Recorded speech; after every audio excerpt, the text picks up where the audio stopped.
Gray's Domain, Purgatorium Series, Book 2. Written by Eva Pohler. Narrated by Debbie Andreen. Chapter 1. Ghosts. Daphne Janus left her unit at Santa Cruz Island Resort, crept past the abandoned pool glowing in the darkness, and made her way down the sidewalk beyond the other cabanas. The wind blew heavily tonight, and she pulled the hoodie further down over her eyes, not because it was cold out, but because she did not want her bald head exposed. She stifled a giggle as she reached Brock's unit and knocked on the door. The door opened, and there was Brock, in a white t-shirt and boxers and with mussed-up hair and puffy eyes, looking as sexy as ever. "Daph?" "I'm scared. Can I come in?" He blinked. "Of course." He opened the door wider, and she slipped by, trying not to laugh. "I'm surprised you're talking to me." He ran a hand through his dark, unruly hair, which only further reminded her that her own was gone. But enough self-pity. It angered her that he looked so hot with bedhead and sleepy blue eyes.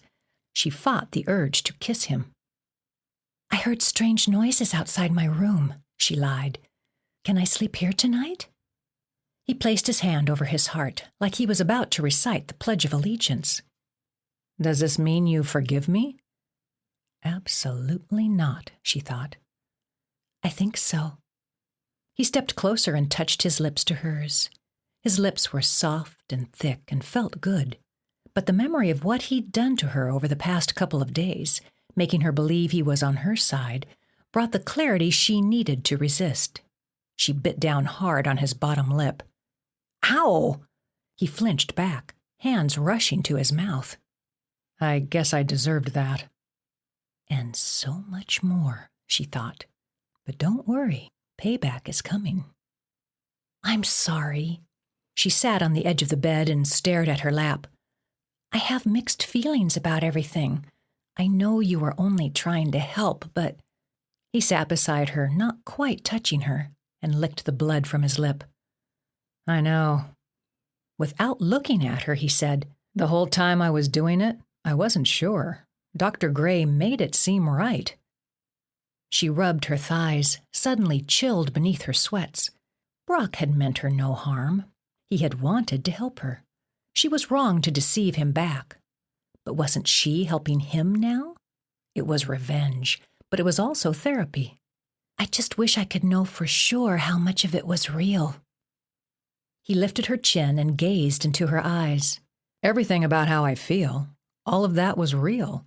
Please say you believe me. It'll kill me if you don't." Payback didn't look so good anymore. "Oh, Brock." He kissed her again, taking her in his arms. His mouth tasted like mint with a hint of blood, and his hair smelled clean and musky. The muscles in his chest and shoulders enveloped her, exciting her. He pressed her down on the bed as tears sprang to her eyes. She clutched the hood to keep it from revealing her head. That's all it took. The memory of her hair being shaved while he did nothing to stop it, to call up her anger. He reached his hand to her bare scalp, but she pulled away. "Don't," she said. "You're still beautiful, you know." "I don't feel beautiful." She sat up on the edge of the bed. He sat up beside her, not quite touching her again. "But do you think this place helped you?" As mad as she was at all of them for tricking her in such a cruel way, making her think she was in danger, terrifying her into running for her life, she had to admit she no longer felt like the pitiful girl she was a week ago. She wasn't sure, though, if her feelings of self-loathing and guilt hadn't simply been replaced by a need for revenge. Once she put her parents and Brock through the same terrifying torture as they had put her, would the self-loathing return? "I think so," she finally said. "It'll probably take time to know for sure." She didn't like how nice he was being to her. He covered her hand with his. "I want to be there for you, Daph. Please don't shut me out again." Then a loud knock on the door made her jump. The ghosts, she thought. Who else would be knocking this late? Brock crossed the room to the door. She shrugged and shook her head, the thrill of the game making her tremble with excitement. She felt on the verge of hysteria as she waited for him to open the door. He peered through one of the front windows. I can't tell who's there, but it looks like a group of kids. The door burst open. Brock moved between the intruders and Daphne. 5 of them stood in the doorway with their faces and clothes covered in white powder. Red goo dripped from red eyes and blue lips. "What's going on?" Brock held his arms out like a shield between the ghosts and Daphne. "Are you one of the living or the dead?" A ghost boy, probably Dave, asked in a low growl. "What the hell? Get out! Do you know what time it is?" Brock charged them, but before he reached them, a turbo-sized water gun sprayed white powder all over him. He rushed his hands to his face, shouting obscenities. Daphne jumped from the bed, eager to play along. That's when a pale hand wrapped itself around her wrist and dragged her from the room. "Come with us," one of the ghosts, whom she now recognized as Cam, whispered quickly at her ear. "Pretend we're abducting you." He had his black hood pulled low over his eyes, making him unrecognizable. Her parents, whom he had helped torment about an hour ago, hadn't recognized Cam either. She had watched from behind a shrub through the window of their unit as the ghosts played their mischief on her parents. Another giggle escaped her throat as she recalled the high she had felt then, the same high she felt now. Her cheeks stretched wide. "Love it."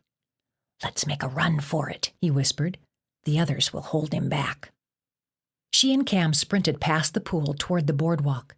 At this late hour, well after midnight, no one else roamed the sidewalks of the resort. Even Gregory and Emma had left the pool side where they had been making out earlier in the evening. The place felt abandoned. Only a few lights on the 3rd floor of the main building showed signs of life. "Daphne!" Brock cried from the room. "We're taking her with us," one of the ghosts, Bridget, said as Daphne raced away. "Daphne!" Brock called again. When Daphne and Cam reached the boardwalk, Daphne shouted at the top of her lungs, not sure if he would hear her. "Brock, help! These people are crazy!" She smiled gleefully and followed Cam, her heart pumping as she skipped down the wooden steps to the sand, where the moonlight illuminated the sea. "Lie down here on the beach while the rest of us hide in the shadows," Cam instructed. "We'll ambush the both of you. You play the terrified victim, 'kay?" "Got it." He squeezed her hand. "You okay?" She nodded, not sure what he meant. Physically, she felt great, and at the moment, she felt exuberant, never better. He kissed her cheek and dashed away. 2 other ghosts joined Cam in the shadows of the bluffs as Daphne lay on her back on the cool sand by the shore. The moon was waning but still nearly full, and the stars were brilliant in a cloudless sky. The breeze off the sea chilled her. Turning toward the boardwalk, she screamed in the otherwise quiet night, "Brock, help me!" Brock soon appeared on the top of the boardwalk, followed by the last 2 ghosts, Stan and Dave, who must have held him back. Again she screamed, "Brock, I'm down here!" He rushed down the steps and knelt at her side. "What happened? Are you okay?" Before she could answer, all 5 ghosts surrounded them, chanting, "You are not living! You are the dead! You are not living! You are the dead!" Brock shoved the actors down on the sand, scooped Daphne into his arms, and raced up the wooden steps toward the resort. She could feel his heart hammering in his chest against her, his breath pumping hard as it was sucked in and out. A thrill moved through her. Even though she knew this was all an act, it was nevertheless titillating.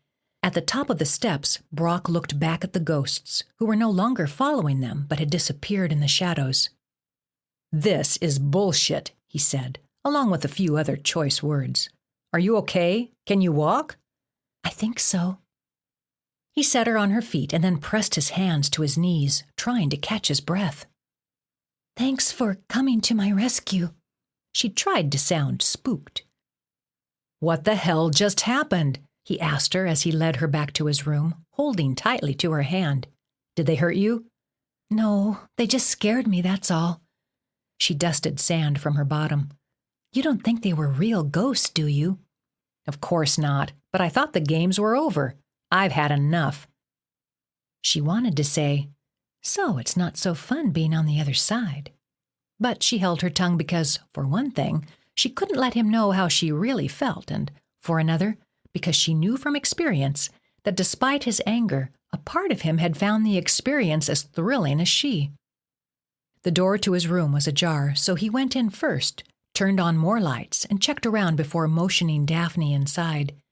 She avoided his eyes, finding it hard not to laugh. She wanted to jump up and down and exhibit the feelings of excitement that were building up inside her, but she pretended to be frightened and shaken by the experience. Brock locked the door and pulled one of the chairs against it as she and her parents had both done before him, while she covered her face with her hands and tried to get a grip on her feelings. All she could think was how much she couldn't wait for the next game to begin. A half-hour later, after she and Brock had taken turns in the shower, she lay in clean, borrowed clothes in Brock's arms, biting her lips to keep from giggling. She could only imagine how much fun the next few days would be. She wondered what Hortense had in store for Brock and her parents. Would they get stuck in a dark elevator like she had with Stan? Would their kayak group get trapped with Harry Larry in a sea cave by the tide? Would they be bucked off their horses during their trail ride with Kelly and get lost on the haunted side of the island? This last thought upset her. Although she wanted to frighten her parents and Brock, she didn't want them to get hurt. She could have been killed falling off of the horse. Ironically, that was what she had hoped for when she had agreed to come with Cam to this island. She'd wanted to die. It seemed like such a long time ago. She recalled kneeling in the stream in Central Valley after escaping from Stan and Larry, and then lying on her back, like the woman in the painting in Hortense's office. The thought of taking her life now seemed stupid. She still regretted not getting up that night. Her brother went to her sister's room and, in his sickness, attempted to strangle a demon from their sister's body. She still believed she might have changed the outcome of that terrible moment if she had gone into Kara's room when she was awakened by the thumping sound. But she now understood she hadn't caused Kara's death. She wasn't responsible. Her brother, Joey, was sick. Hortense Gray's strange therapeutic games had forced her to face the truth. She was helpless against the past. It was immutable, the word Hortense had used, meaning unchangeable. Taking her life would solve nothing. If she had her poetry journal, she would write, "Today is another day, and tomorrow too. And though I miss your sweet voice, you're in everything I do." She wanted her parents and Brock to benefit from Hortense Gray's therapy, but she wouldn't allow their lives to be risked in the same way. As she lay there composing poetry and listening to Brock's steady breathing beside her, she decided she would visit Hortense in the morning and make sure no rough play was part of the games. First, she'd have to convince her parents and Brock to stay. After their encounter with the ghosts, they sounded determined to leave. Daphne couldn't let that happen. She had way too much to look forward to in the form of their torment to let them leave now. In the morning, Daphne awoke before Brock. She snuck out to take another shower and dress in her room. She put on the scarf her mother had brought, and the fact that her mother had known to bring it renewed her anger and need for revenge. She decided to give her parents a call and ask them to meet her for breakfast. She used her friendliest voice. Her father sounded shocked, but agreed. Up in the third-floor banquet hall, she spotted her parents sitting together at a table by themselves, avoiding eye contact with the other people who were going back and forth from the breakfast buffet to their seats. Both her parents wore khaki shorts and light-colored button-down shirts. Her mother wore her frosted hair pulled back in the thick brown headband that had become her staple accessory. She suddenly looked small and fragile sitting there next to Daphne's father. Daphne also spotted Cam, Emma, Gregory, Pete, and Stan sitting with Hortense, fawning over the doctor like they all had schoolgirl crushes, all wearing silver bracelets, exactly like the one on Daphne's wrist. They gave Daphne friendly waves, and she nodded to them in return, still feeling ambivalent about their roles in her torment. Brock was nowhere in sight. She frowned and worried she should have called him and told him she'd meet him here, too. Her parents looked up at her when she approached their table. "Can I sit with you?" she asked. "Of course," her mother said, her brows in a V. "You don't have to ask." She noticed they had waited for her before making their plates. "Let's go get some grub then." As they filled their plates with eggs, hash browns, fruit, and muffins, her father warned her that they planned to leave as soon as possible. "But this place is helping me," Daphne said, which wasn't a lie. "I want to finish the therapy." Her parents exchanged looks of surprise, and when they returned to their table to eat, her father said, "Well, that's good to hear, Daph. An absolute relief." Daphne noticed tears brimming in his eyes, and she flooded with guilt over what she planned to do to them. "We'll stay as planned then," her mother said, pulling the scarf a little further down on Daphne's head. Daphne flinched from her mother's touch, causing her mother to frown and look away, down at her plate. "I'm sorry," Daphne muttered. She hadn't realized how angry she still felt toward her mother. She had so many feelings bottled inside of her, and for some reason, most of the negative ones were brought on by her mother. Maybe it was because she had said those words that continued to haunt Daphne. "You mean you heard and did nothing?" Daphne had wanted to die then. She had wanted to curl up in a ball and die. The past is immutable, she reminded herself as she twirled the silver bracelet on her wrist. We can only learn to live with it. As they ate, she listened to her parents recount what had happened the night before with the ghosts. Daphne fought hard not to smile, especially at her mother's exaggerations. There were 10 or 20? They were all over 6 feet tall? Before they had finished eating, though, Hortense appeared beside their table, looming over Daphne like an evil spirit. No, like Prospero. "I need to speak with you privately in my office," she said to Daphne. "Please come by when you're finished." Then she looked at Daphne's parents, gave them a curt nod, and left the dining hall. Chapter 2. Fear Profiles. Daphne sat in the green chenille chair across from Hortense Gray's messy desk in an office overflowing with paintings, books, sculptures, a loom, and an upright piano. Hortense was just now closing the lid on her old-fashioned record player, which was plunked on one side of her desk. She wore a strange smile. "I'm pleased you decided to stay," Hortense said, sitting back in her high back leather chair behind the desk. "You've had a taste of how things work on the other side, I presume?" Daphne nodded, unable to prevent the smile from crossing her face. "Good, very good. I'm glad to hear that." The doctor shuffled a few papers around on her desk and opened a file. "I asked you here because we need to discuss the fear profiles for your parents and Brock." "Fear profiles?" "Of course. I'm sure you've realized by now it was no coincidence that your therapeutic games played on your worst fears." "That wasn't hard to figure out." "Your parents and Cam gave me the information I needed to set up the games." Hortense cleared her throat. "Now I need information from you to design therapy tailored to your parents and Brock. Let's start with your father." She sat up and picked up a pen. "What would you say is his worst fear?" Daphne thought about that. "Well, you can't use his very worst one, because that's helicopters." "Of course we can. Arturo Gomez travels in his private helicopter on and off the island all the time. He would be thrilled if we incorporated it into an exercise." Hortense leaned forward. "But tell me, what exactly about helicopters frightens your father? And do you have any idea why?" "I think it's called PTSD or something. My dad was in the military." "Is that right?" Hortense asked. "Did he see any action?" "In the Gulf War. He never talks about it. I only know because my mother told me." "So your mother told you he doesn't like helicopters? He never told you himself?" "A long time ago, when I was little, we went on a cruise, and I wanted to go on a helicopter ride at one of the ports. I was kind of a brat about it. So Mother pulled me aside and told me that they make my dad really, really sick. That's all I know."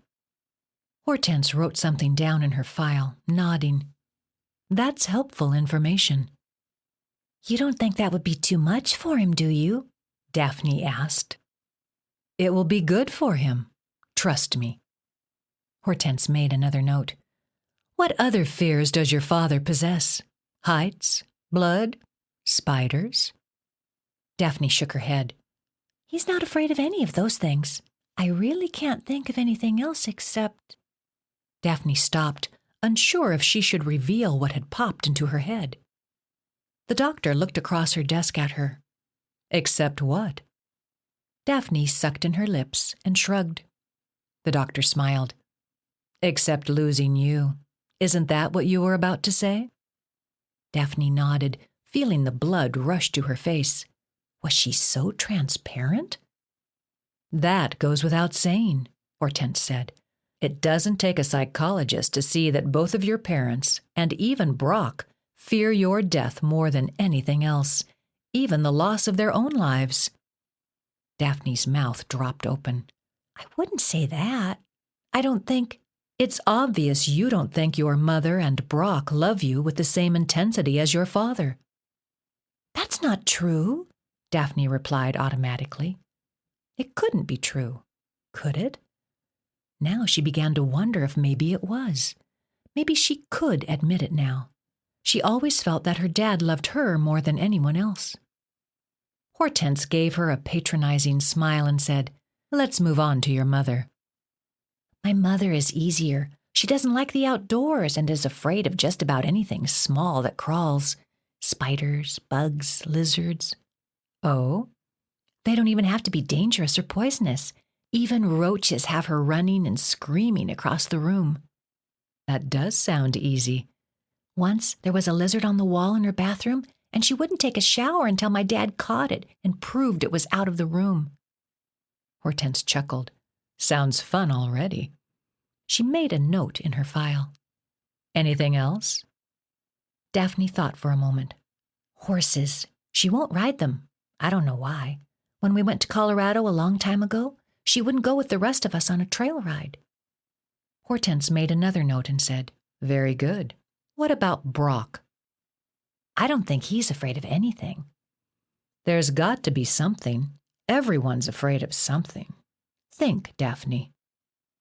Daphne gnawed on the inside of her bottom lip, trying to recall anything, any little thing. He wasn't afraid of small spaces, as he proved when he climbed into the tiny car of a carnival ride one night at the Poteet Fair as she watched from below. That same night, he proved he wasn't afraid of heights as he held her trembling body on the Ferris wheel while he shouted, "Woohoo!" He'd flown several times for nationals and swimming and seemed to have no issues with airplanes. Bugs didn't bother him. Elevators didn't bother him, even though he always took the stairs if she didn't feel up to riding. He drove the speed limit but wasn't afraid of reckless driving either, as he'd proved to her once on a Malibu go-kart racetrack. Then she recalled one of many days they'd visited the pet store. He loved checking out the dogs and was trying to decide which breed of dog he most preferred. Not long after they broke up, he bought a Bernese mountain dog. Once, while they were visiting the pet store, she'd wanted to hold a snake, and he'd refused to even come near one. "Snakes. I'd forgotten about that. He says they creep him out. I don't know if it's that big of a fear, but it's all I can think of." "We've used snakes in our therapy many times, so that's no problem. Can you think of anything else?" Daphne shook her head. Then she remembered what she'd wanted to say to Hortense. "But I have something else I want to say." "What is it?" "Please don't put my parents and Brock in any real danger. When I was bucked off that horse, that was an accident." "But still—" "There's always some risk involved in any kind of therapy. The risks here might be greater than those in the traditional clinic, but the success rate can't even be touched by conventional means." "Yeah, but—" "Look, any time a doctor prescribes a drug, most drugs have side effects and even harmful effects. But when the good outweighs the harm, the doctor writes the prescription." Daphne frowned. She could have died. Some risks are greater than others. Maybe horses are too unpredictable. Not true. We've been using horses for 10 years. Pearl is trained to run directly to Stan's camp. You are the very first to have been bucked off before she completed her mission. The odds are still too good. What if I would have died? Hortense frowned. You didn't. Maybe the fact that Kelly had been away on maternity leave? Hortense nodded. Maybe so. In any case, she's been working with the horses every day since. I don't anticipate any more surprises. They were silent as Hortense made a few more notes in her file. Daphne gazed around the room, studying all the art. The painting of the girl about to lie down on her back in the stream was now up on the wall, crammed between two other paintings of different styles. This reminded Daphne of her last visit to Dr. Gray's office and of the article she had found in The Tempest. I finished The Tempest, by the way, Daphne said, studying the doctor's response. I need to return it to you. I told you to keep it. There was something folded inside that I think you might want back. Daphne's heart raced. Oh, what was it? A newspaper article about you. The doctor's face drained of color. Did you read it? Daphne nodded. And I was wondering... Yes? Daphne's mouth went dry. Did your father give you your scars? The doctor closed her file and folded her arms across her chest. My father was a great man. Daphne looked at her lap, embarrassed for having asked the question. She wanted to run from the room. I'm sorry. No need to apologize. You're a curious child. That's a positive trait. Maybe one day you'll consider the field of psychology. You have the mind for it. Daphne looked up in surprise. She hadn't expected praise. Thank you. Do you have any further questions for me? No, ma'am, except when will the games begin? And how will I know what to do? Cameron will help you through them. And remember, the exercises are as much art as they are science. Part of my concept of living art is that the games are not scripted. I want you to improvise, be spontaneous. There is no right or wrong in this, okay? That was a relief. Thank you, Doctor. You're quite welcome. Thanks for your cooperation. Daphne took this as a dismissal, so she stood up and crossed the room to the door. Daphne? Yes? She stopped at the door and turned to face Dr. Gray. The only mistake you can make is to break the illusion. Under no circumstances should you warn your parents or Brock that none of it is real. In many ways, the games are as real as our experiences in the outside world, and a sudden breach in the illusion could ruin the therapy for all involved. Understood? Yes, ma'am. On her way back to her room from Hortense Gray's office, Daphne noticed the young group she had come to think of as the regulars, which included Emma, Gregory, Stan, Vince, Dave, Bridget, and Cam, though Cam wasn't with them at the moment. They stood at the edge of the pool, still wearing their clothes from breakfast, and were cheering on a race. Dave, the loudest and rowdiest of the group, was shouting Cam's name. She ran over to join them and peered into the pool to see Cam racing Brock, who was a full length ahead of him. Hey, kiddo, Stan greeted her as she moved beside him.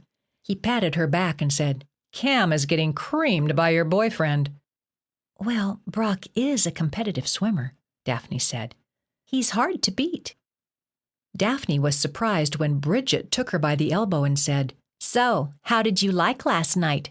Thrilling, wasn't it? Daphne gave her a smile and a nod. Actually, yes. Just wait, Bridget said. It gets even better. Come on, Cam, Dave howled. You're pathetic. Vince covered his mouth and giggled. What are you laughing at? Dave teased. Then he shoved Vince into the pool, soaking him, clothes and all. The other regulars busted out laughing. Vince popped up with a smile and pointed at Dave.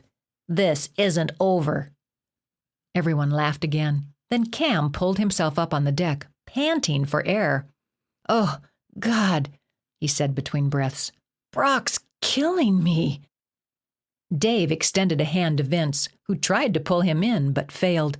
Dave easily lifted the skinny Vince out of the water, and at that moment, Daphne realized the two boys were lovers. Something in the way they looked at one another. Brock was still swimming, unaware that the race was over. "Should we leave him there?" Emma said in a soft voice. "Sneak away and let him figure it out?" The group agreed, and all but Cam and Daphne left the pool area, going in different directions. Daphne found a towel neatly folded on a nearby lounger and handed it to Cam. "I think that's Brock's," Cam said. "He was swimming laps before I got here. I can't believe he's still going." "It's what he does. Here, take it. He won't mind. It'll probably be dry by the time he's done." Cam took the towel and rubbed it through his hair. "Listen, there's a new boy here, a 16-year-old. "Here for therapy?" "Yeah. So if I say something, I don't know, strange sounding, just go with it, okay?" Daphne looked at him sideways. "How strange sounding?"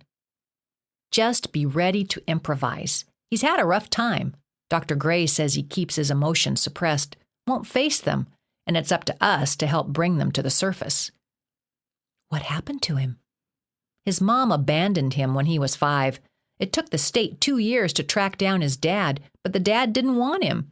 Then he was abused by a foster father for like 3 years. Apparently, he was in a good home after that for 2 years. But when the mother died of cancer, the foster dad checked out and returned the kid to the state. A wealthy family adopted him, and after trying everything else to help him with his drug problem, they sent him here."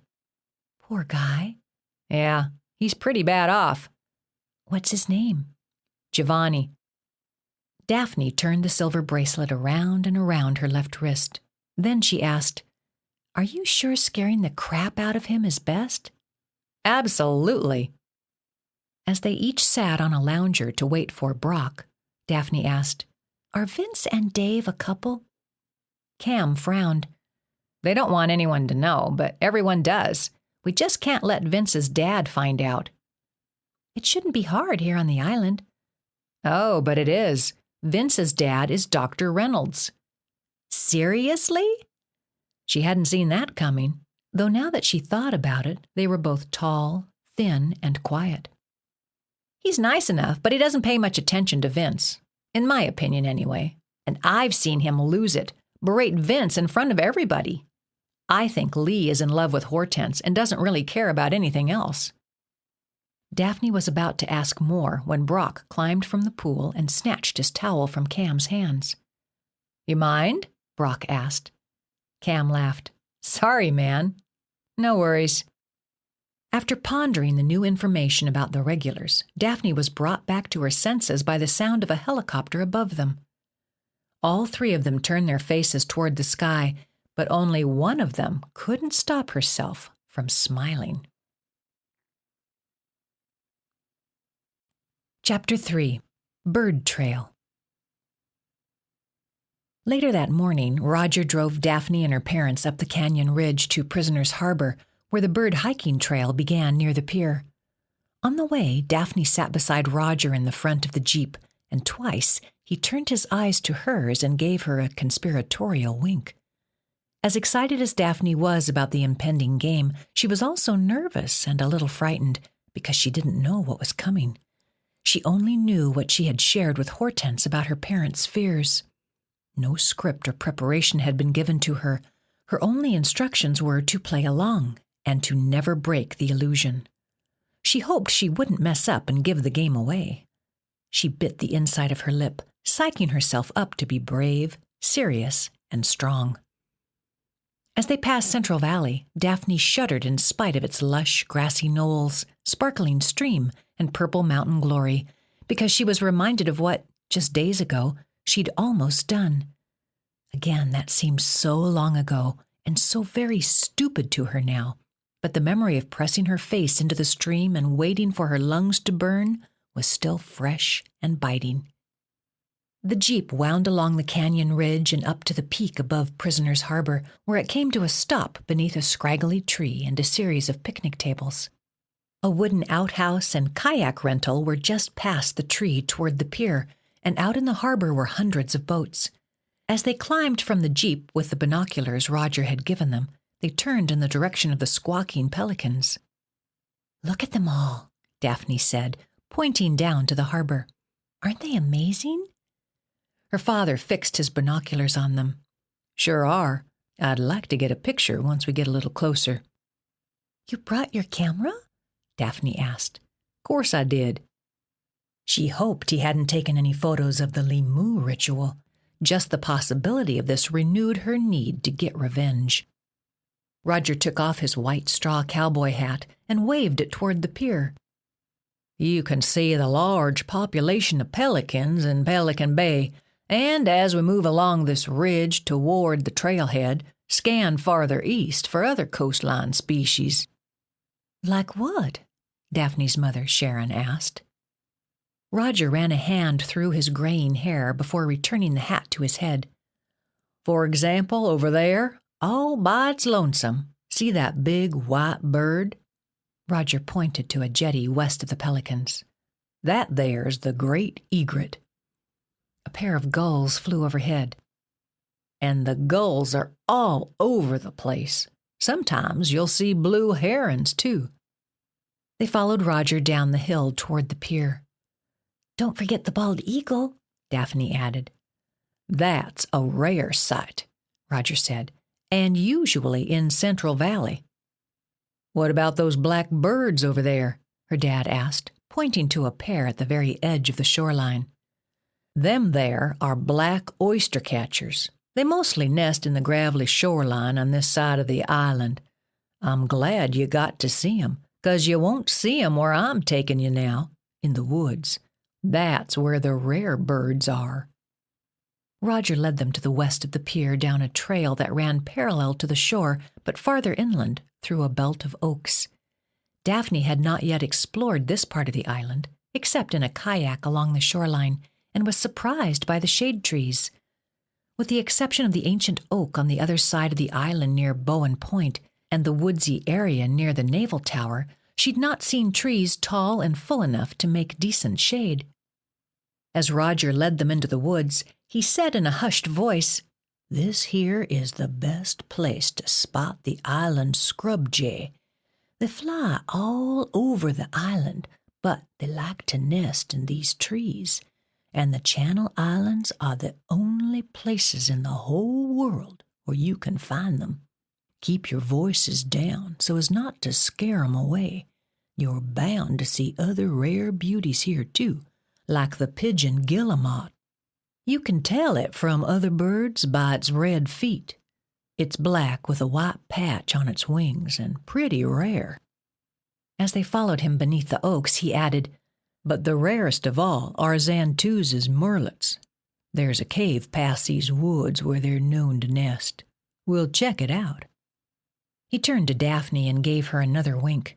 She took this to mean something was going to happen in the cave. A surge of adrenaline moved through her. She wished Brock hadn't opted to nap in his room. She would have loved to see his reaction to whatever was coming. As they hiked down the trail, Roger pointed out a number of birds, including 2 island scrub jays, which Daphne's dad successfully captured in a photo. Although the trees shaded Daphne and her fellow hikers from the heat of the sun, there was less of a breeze, making the air muggy and hot. Daphne frequently stopped to sip from her water bottle. The scarf on her head only added to the heat, but she didn't dare take it off. She hated the way she looked without her long brown hair. Soon they came to a rocky cave. Daphne's heart rate increased with anticipation. She hoped she wasn't expected to go inside. Why would Hortense design an exercise that pushed Daphne out of her comfort zone? Daphne's therapy was over. Roger stopped the group and waved them in closer to him, where he spoke in a quiet voice. "As I said, Xanthu's murrelet is one of the rarest endangered birds in the world. People come from all over to spot them on this here island." He took off his straw cowboy hat and fanned his face. "This cave is known to have some, and believe me, they never leave their nests except at night. Thing is, We gotta be careful not to disturb them, on the count of 'em being so rare." "I guess that means no pictures," Joe said. "That's right. No pictures, 'cause the flash will scare 'em. No talking. You can take a long look as long as you stay real still. I'll go in with each one of you, one at a time, and show you the nests with my flashlight. There were 2 nests in there last week." He returned his hat to his head and looked around at them. "Who wants to go first?" "Not me," Daphne said. "Joe, you go," Sharon said. Daphne felt her heart pounding with anticipation. She wondered what would really be inside the cave. Her body tensed. She was not going into the cave, no matter what. As Roger led her dad through the 3-foot by 3-foot opening, she and her mother exchanged worried glances. Why was her mother worried? Her mother said, "You don't have to go in if you're not up to it, Daph." Daphne shrugged. "I can probably do it, but you go first, okay?" Her mother gave her a gentle smile. "It's been nice spending time out here with you today." Tears formed in the corners of Sharon's eyes, and her fingers trembled as she adjusted the wide headband holding back her frosted hair. "It's been too long, honey." Daphne looked at her sneakers as the warmth rushed to her already hot face. "Have you forgiven us then?" her mother asked. "I'm working on it," Daphne answered truthfully. Her mother patted her shoulder and said, "That's good to hear, sweetheart." Daphne choked back the lump in her throat and pretended to be interested in something above them in the trees. Soon Roger and Joe crept from the cave. When they were far enough away from the entrance, Joe said, "They're incredible, beautiful white-breasted black birds. Never seen anything like them." Daphne's chin jutted back in surprise. She hadn't expected the birds to actually be inside the cave. She glanced over at Roger, who gave her another mysterious wink. "Sharon," Roger asked, "ready?" Daphne's mother followed Roger into the dark cave. While they waited, she turned to study her father, who was scrolling through the digital images he'd captured on the back of his camera. He'd recently buzzed his hair again. Even though he had retired from the army years ago, he always buzzed his gray hair in the summertime, and if it weren't for the pot belly hanging over his belt and the worry lines around his eyes and forehead, he'd still look like a jarhead. He took a few sideways steps closer to her and said, "Take a look at this one. You can see them really good." 2 birds nested in a shelf of rock. One looked directly at the camera. "I thought Roger said no pics," Daphne said. "I turned off the flash. I didn't think the birds would show up, but the dim light of the flashlight worked." Daphne nodded. Unexpectedly, her father put an arm around her shoulders. "How's my little girl doing?" Little girl? Her stomach clenched, and she wanted to burst into tears. He hadn't called her his little girl in forever. "Okay." She suddenly felt like burying her face in his chest, but she fought the urge. "I'm glad you talked us into staying. This has been fun today." Before Daphne could reply, Sharon and Roger emerged from the cave, Sharon smiling from ear to ear. When they were a safe distance from the opening, Sharon said, "They really are pretty." Daphne was beginning to suspect with growing disappointment that there was no game today when she noticed a dozen or more bugs crawling from her mother's shorts pocket. They were brownish gray, about an inch in length, with at least 10 tiny feet. They had 2 long antennae and backs that looked like armor. They made her think of tiny armadillos, but with pincers trailing behind. Sharon seemed oblivious to them until they reached her pale pink blouse. Sharon flinched back and screamed, swatting the bugs as she jumped from one foot to the other. "Get him off! Get him off!" Joe tried to help her, but Sharon ran around, flailing her arms. "Oh, God, get him off!" "Hold still and let me help you," Joe said, exasperated. Roger said, "They aren't harmful. Calm down. Don't scare the birds." "Get him off me, Joe!" Daphne's dad swatted the bugs to the ground, but a few landed on Sharon's bare legs, making her scream and kick in a frenzied dance. She made Daphne think of a circus clown. "What are they?" Daphne asked, trying not to smile, as she helped her father scrape them away from her mother's jerking body. "Rock lice," Roger said. "They aren't poisonous, and their bites don't sting." "They bite?" Sharon squealed. Her entire body flailed about. She scratched at her scalp and twitched her mouth as she clamped her eyes closed. "Almost got 'em all," Joe said. "There." Sharon couldn't hold still. "Are you sure? All of 'em?" She untucked her blouse and shook it. Daphne and Joe looked all over Sharon, but saw no more of the rock lice. "You're good, Mama," Daphne said. Sharon stopped flailing and gazed at Daphne, her jaw hanging open. Daphne felt the blood rush once again to her face. "What?"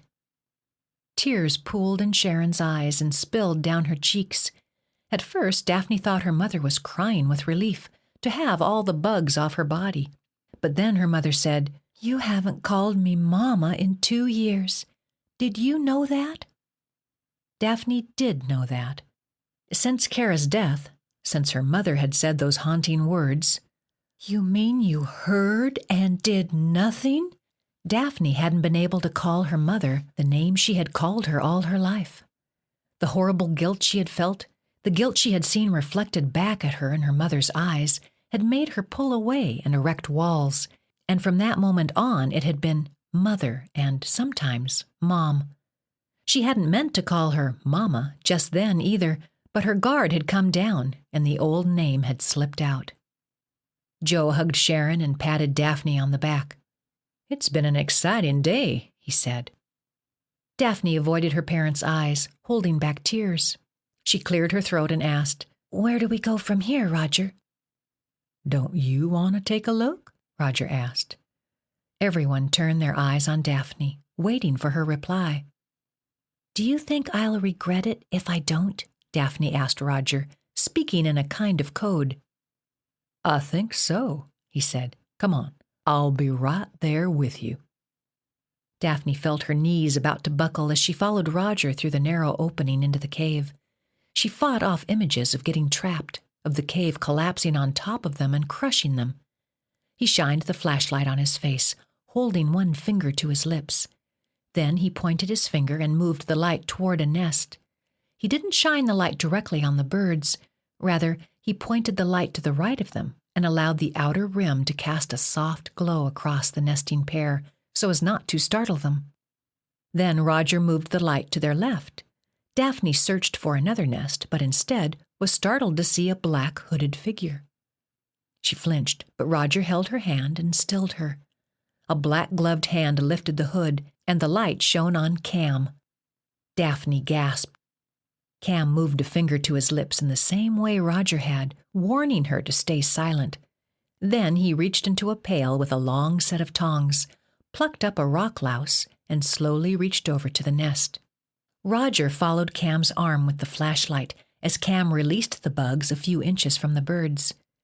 Daphne watched in amazement as one of the birds snatched the bug up in its beak and shared it with its mate. Then Roger took her hand and led her from the cave. She turned back to look at Cam but could no longer see him in the darkness. Daphne wondered as they followed the trail back to the jeep if Cam or Roger had put the handful of lice in her mother's pocket. She smiled at Roger several times as they ascended the hill, unable to contain how pleased she was with the game. It took all her self-control to hide her eagerness for the next one. Back in her room, as she freshened up before lunch, she thought about her mother's reaction to being called Mama. Tears threatened to well in her eyes when she realized the added pain she'd caused her mother these past 2 years. Daphne hadn't done it to hurt her mom. She'd done it to protect herself. Avoiding terms of endearment like Mama and Daddy was one of many ways she had prepared herself to leave everyone behind. Even though she was still upset over what they had put her through here on the island, she realized today that she'd never, ever stopped loving them. In a strange way, being punished by them through this therapy and having the opportunity to punish them back worked to bring them closer together. After calling Brock and learning he wasn't hungry, Daphne walked with her parents to the banquet hall for lunch, where they sat at a table with Cam and Bridget. She felt members of both the older crowd at Hortense's table and the younger crowd at another looking at her with conspiratorial smiles. Did they all know what had transpired on the bird trail? She smiled back at them and enjoyed her lunch. At their table, her father retold what had happened with the bugs, and even her mother laughed. Daphne turned the silver bracelet around and around her left wrist, pushed herself to be brave, and said, "That's Mama for you." Her mother and father beamed. Then Cam said, "We're taking a sunset cruise this evening after dinner." He winked at Daphne. "I hope you can all go. It's beautiful, isn't it, Daph?" It was Daphne's turn to beam as she wondered which among Brock and her parents would be manipulated into jumping into the sea. "Absolutely," she said. "You'll love it." Chapter 4. Snakes. After lunch, Daphne said goodbye to her parents in front of their unit before continuing down the path to Brock's. Cam and Bridget caught up with her and pulled her aside by the tennis courts, which were abandoned. "Want to have some fun with Brock today?" Bridget couldn't stop giggling. Daphne glanced at Cam. "What do you have in mind?" Cam gave her a mischievous smile. "Let's just say today would be a great day for a picnic." "I just ate," Daphne said. "But Brock hasn't," Bridget pointed out. "You could make him a couple of sandwiches in the room and suggest eating on the bluff overlooking the beach." "The one you like to jump from?" Daphne asked. Bridget blushed, apparently unaware until then that Daphne knew about the exercise with newcomers. "That's right. So?" "Anyway, there are extra blankets in the chest at the foot of his bed," Cam said. "Use one of those for the picnic, and don't be surprised if a few snakes join you on the bluff." "What?" The corners of Daphne's mouth reached all the way to her cheeks. This sounded like fun. "Not poisonous ones?" "Of course not," Cam said. "Perfectly harmless, but scary as hell." "You have to pretend to be frightened of them too," Bridget coached her. "And don't look like you're waiting for something to happen." "We almost didn't tell you for that very reason," Cam said. Bridget put her hands on her slim hips. "You could ruin the whole exercise if you don't play it cool." "Just spread this blanket next to the big boulder on top of the bluff," Cam said. "We'll be hiding on the other side with the snakes. Go in about an hour, so we have time to set everything up." "What should I do when we see the snakes?" Daphne asked. "Run?" "Improvise," Cam said. "You can't really mess this up unless you're obviously expecting something to happen." "You know the one rule, right?" Bridget said with a sober look on her face. "Right." "And remember," Cam said, "it's not why, but what." Cam and Bridget walked off hand in hand, leaving Daphne to process this new information. With a smile on her lips, she turned and headed for Brock's unit. When he came to the door, he had that oh-so-hot, fresh-from-a-nap look about him. She wanted to throw her arms around him and push him onto the bed. She almost forgot all about the picnic with the snakes. Almost. "I didn't sleep well last night," he said. "The prank with the ghosts freaked me out." She didn't want to admit as he closed the door behind her and took her in his arms that she had had the best night of sleep since her arrival. The exercise with the ghosts had purged her of anger and guilt and a whole lot of messed up feelings. "I'm tired from the morning hike with my parents. Mind if I join you?" He grinned in that sexy way that almost made her forget she was mad at him. "Do you have to ask?" She kicked off her shoes and curled beside him on the bed, offering to scratch his back. He purred like a kitten beneath her fingernails. She had to suck in her lips to keep from giggling. She couldn't wait to see him scream. "Reminds me of the good old days," he said softly. Her heart skipped a beat as the smile left her. How could she be so cruel? "Remember that time I got snowed in at your house?" he asked. "Of course I do." Her parents had let him stay overnight on their sleeper sofa. "I prayed for hours that you'd come visit me in the middle of the night. I was shocked when you actually appeared. I thought I was dreaming." "It felt like a dream," she sighed. Those were the days when she was still trying to cheer him up after his mother had died, before Daphne had begun to feel guilty about her own happiness. It wasn't long after that snow day that Daphne started folding like a dying rose, further and further into herself as she erected thorns. Brock turned over on his back and pulled her in for a kiss. His lips were trembling beneath hers, and when she opened her eyes, she saw him gazing at her with tears in his eyes. "Brock? If only you knew how much I've missed you." His voice cracked. "I thought I wasn't ever going to get you back." She wrapped her arms around his waist and laid her cheek against his chest, unable to meet his eyes. Here he was confessing his unending love for her, and what was she doing? She was planning to scare the living daylights out of him. Brock slipped his hand beneath her t-shirt and returned the back scratch. His nails softly caressed her skin, making her aware of how tense she had been as she relaxed the muscles in her shoulders and neck. Taking in a deep breath, she relaxed into his chest and closed her eyes. A sigh escaped her lips.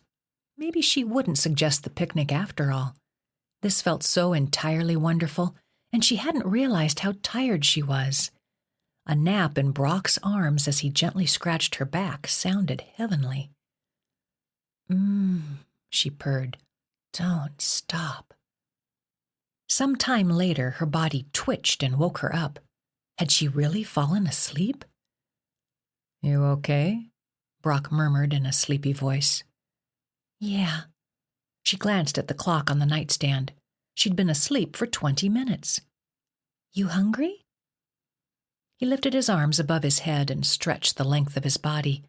She watched the muscles on his arms and chest with fascination. He made a sexy, stretching sound in his throat, bringing a smile to her face. She still wasn't sure what to do about the picnic. Then she realized her scarf was off-center, exposing part of her bald head. She jumped from the bed and went to the bathroom mirror to fix it. "What's wrong?" Brock called. "Nothing," she lied. "Why don't we go have a picnic?" On their way to the bluff, they ran into Daphne's parents sunbathing on loungers by the pool. Her mother had a book in her hand, and her father was watching the gulls soaring overhead. "Hey, you two," her father said when they approached. "Where are you off to?" "We're going for a picnic," Daphne said. "Sounds fun, honey," her mother said with a smile. "This turned out to be a nice retreat after all, didn't it?"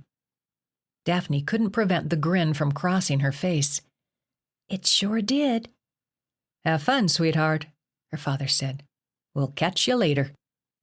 With the blanket draped over one shoulder, Brock led Daphne up the wooden steps to the boardwalk, but instead of descending the steps to the beach, they took the bridge to the bluff. She noticed another couple picnicking in the opposite direction, on the hill of yellow poppies on the other side of the bridge. She didn't recognize them, though. Brock started to spread the blanket on a flat spot. "Over here," she said, pointing near the large boulder.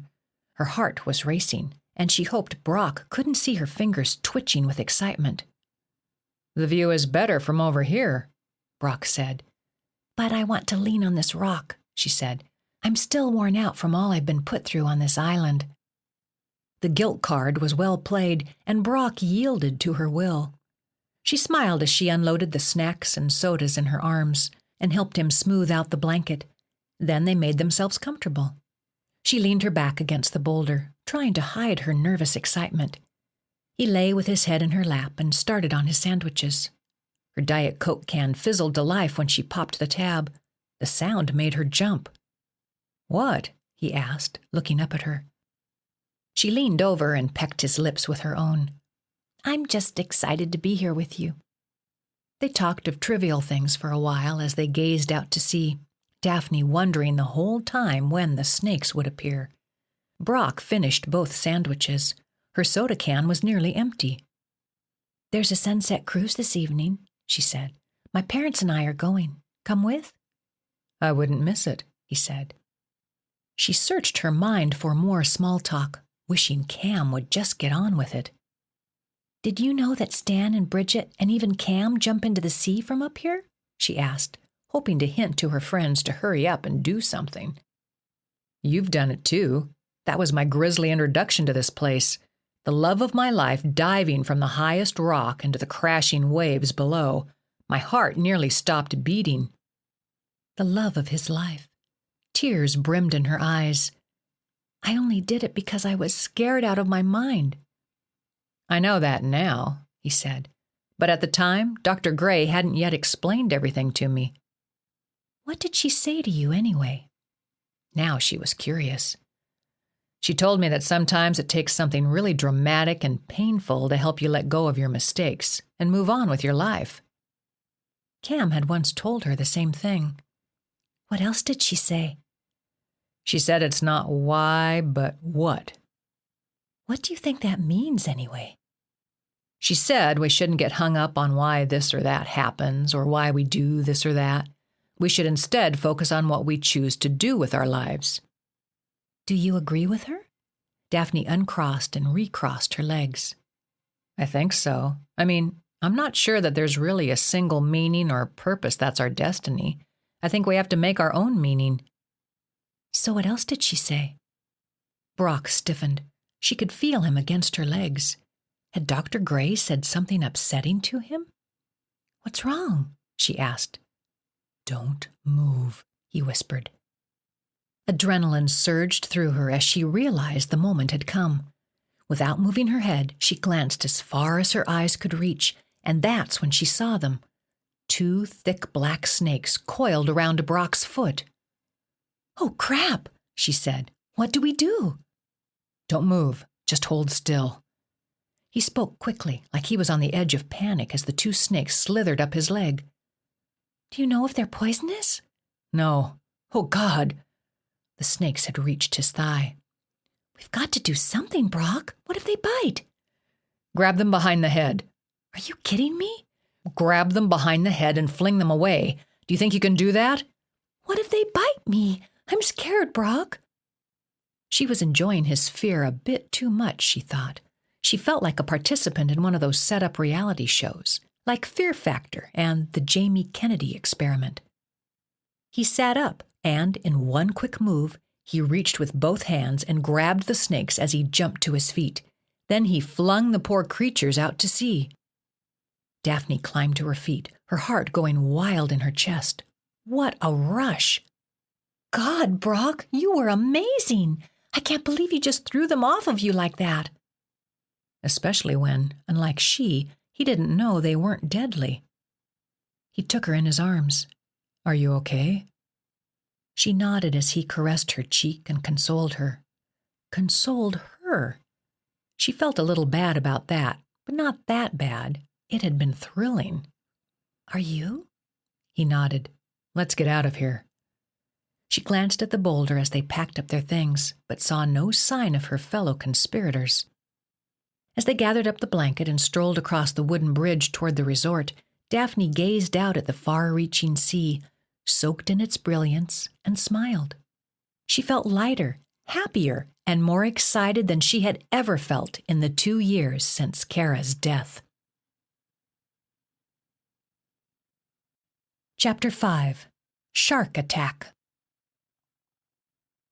Later that evening after dinner, Roger and Vince shuttled those taking the sunset cruise out to Willow's Anchorage, to the resort's private pier.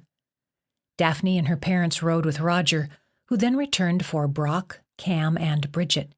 Vince drove another Jeep with Emma, Gregory, and the older woman, Mary Ellen, the woman who'd reminded Daphne of a Mrs. Santa Claus.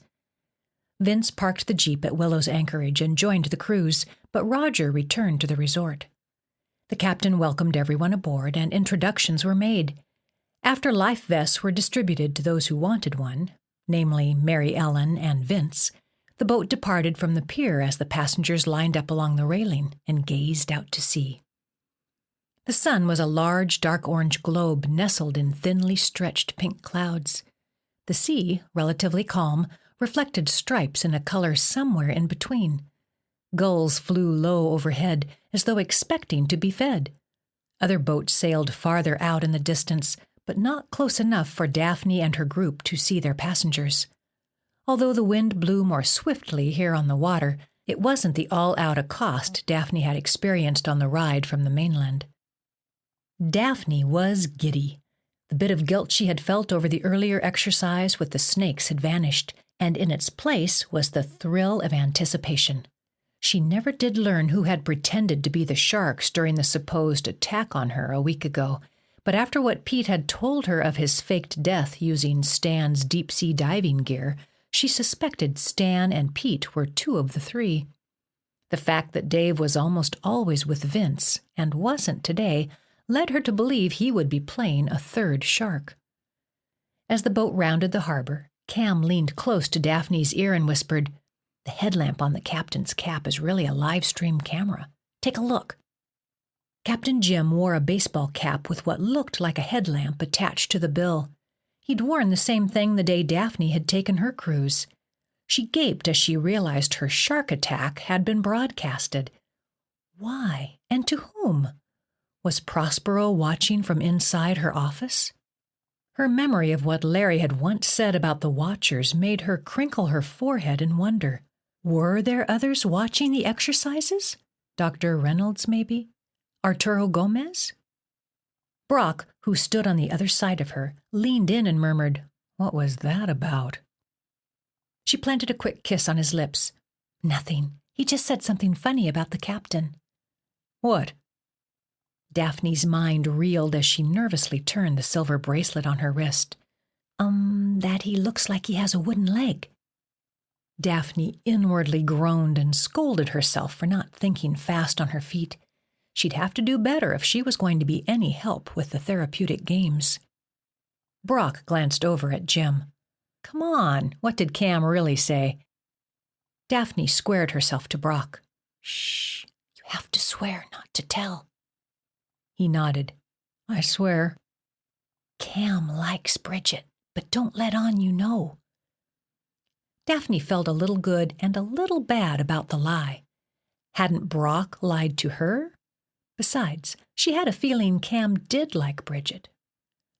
Brock grinned and turned back to the sea, apparently satisfied. Just then, Gregory pointed out at least a half-dozen sea lions sunning on a rock near the edge of the harbor. Jim turned the boat toward them.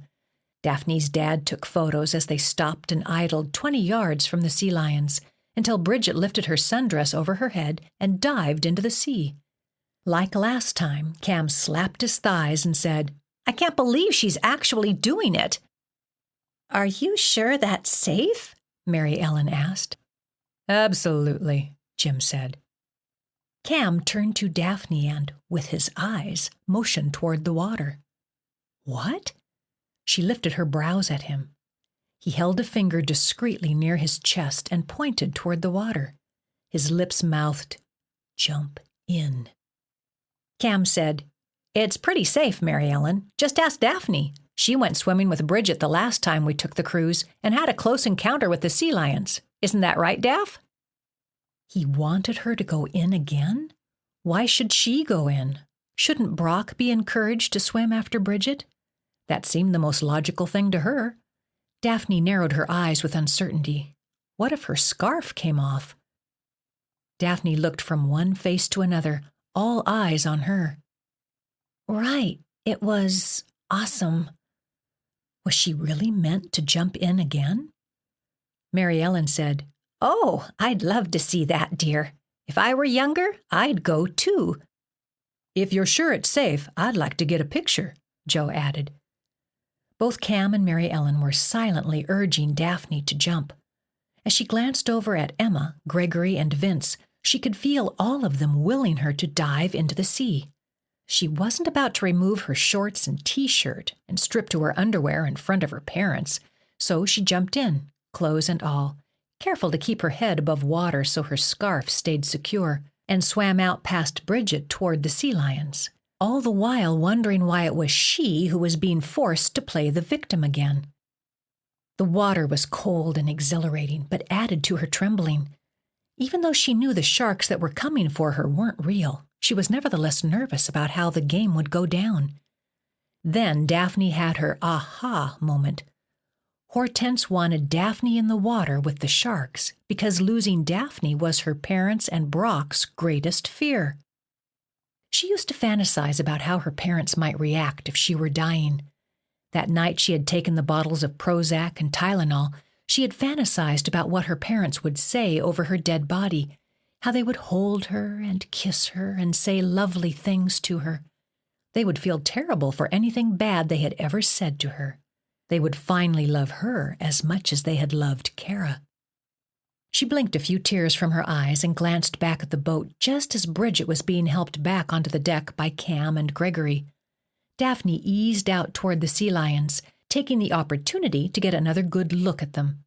They really were amazing creatures, golden in color with dog-like faces, little flaps for ears, and long whiskers. "Hello," she said to one of them, who had turned to study her.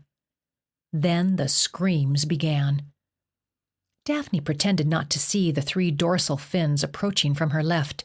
She waved at the boat, offering a repeat of her thumbs up.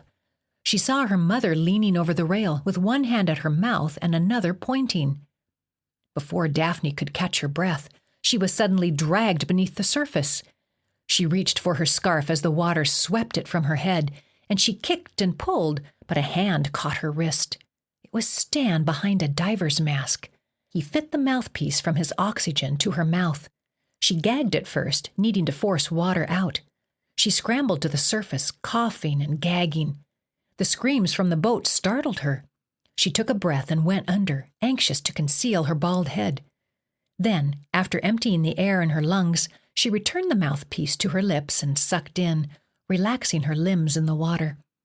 Stan held one hand on her shoulder to prevent her from floating to the surface and, with the other, gave her the same thumbs up she had just given the passengers on the boat. He said something, but she couldn't make out his words as the bubbles floated from his lips. Then Pete came up beside her with a knife, and Dave came up behind, and before she knew what was happening, Pete cut a gash into her calf just below her knee.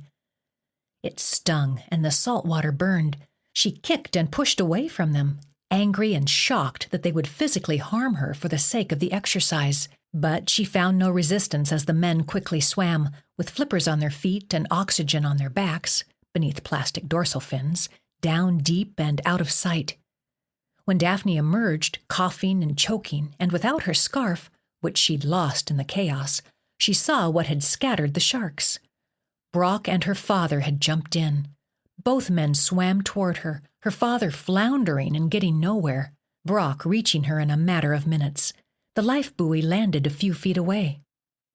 "What are you doing?" Daphne asked over the shouts from the boat. "Just grab onto this buoy and don't let go."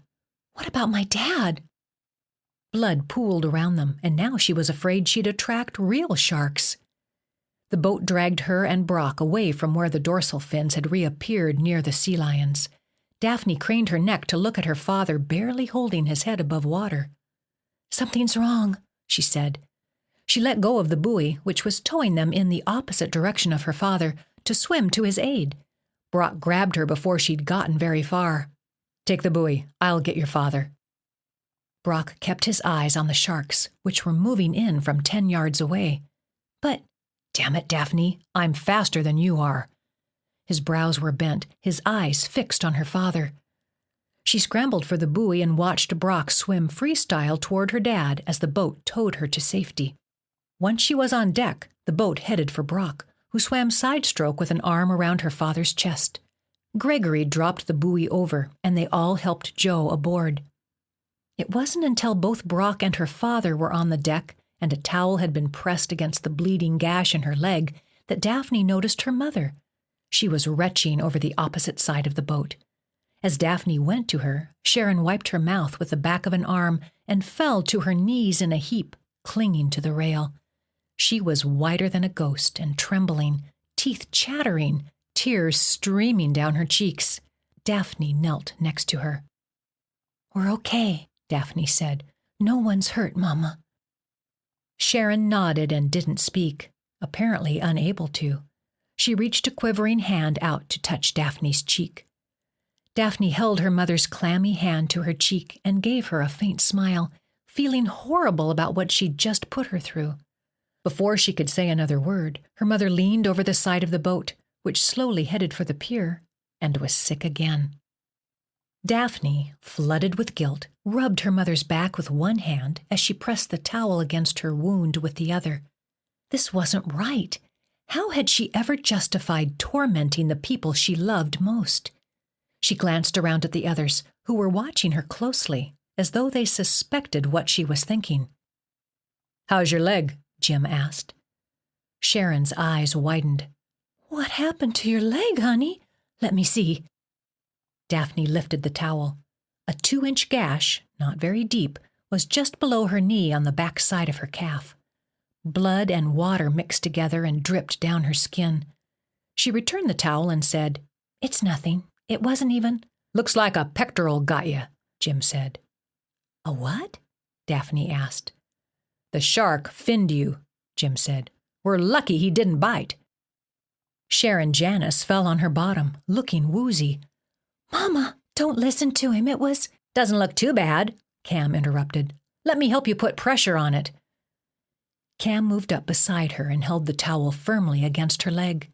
He shook his head, willing her to keep her mouth shut, but Daphne turned from him to her mother's frail form, like a wet sock, beside her.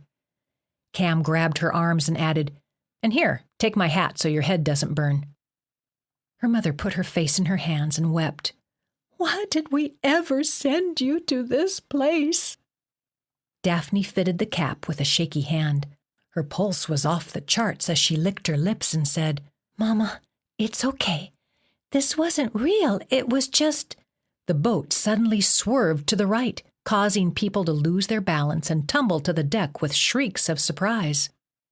Cam moved even closer to Daphne and whispered at her ear, "Don't do it. You'll ruin everything." His eyes were urgent, almost fearful. "My apologies," the captain shouted. "Everyone okay? Joe?" Daphne glanced across the deck for her father and saw him lying on his back on a bench, clutching his chest. "Oh my God!" she cried, hurrying to his side where Brock bent over him. "Is he okay?" "He's having chest pains," Brock replied. "I think they started in the water." Daphne crouched beside her father, putting a hand on his chest. "Daddy, you all right?" "I'll be fine," he said, not getting up. "Just give me a minute to catch my breath." Daphne could no longer stand what she'd done. Soon her mother was there too. "Joe, what's wrong?" "We need to get him to a doctor," Daphne said. "I'm a doctor," Mary Ellen said, joining Daphne and her mother at Joe's side. "Jim, take us back to the resort." She turned to Daphne's mother. "Don't worry, dear. He'll be safe in my care." Daphne narrowed her eyes at the old woman. Was she really a doctor, or was she pretending? Why hadn't Cam introduced her as a doctor? He had, after all, introduced Hortense's colleague in behavioral psychology as Dr. Lee Reynolds. It seemed odd that, if Mary Ellen were also a doctor, that the title was never mentioned. She watched on as Mary Ellen asked her father a series of questions, which the woman might have learned from a number of medical dramas on television. Vince drove Daphne and her parents directly from the pier down to the main building. Mary Ellen and the others waited for Roger, whom Vince passed on the way down.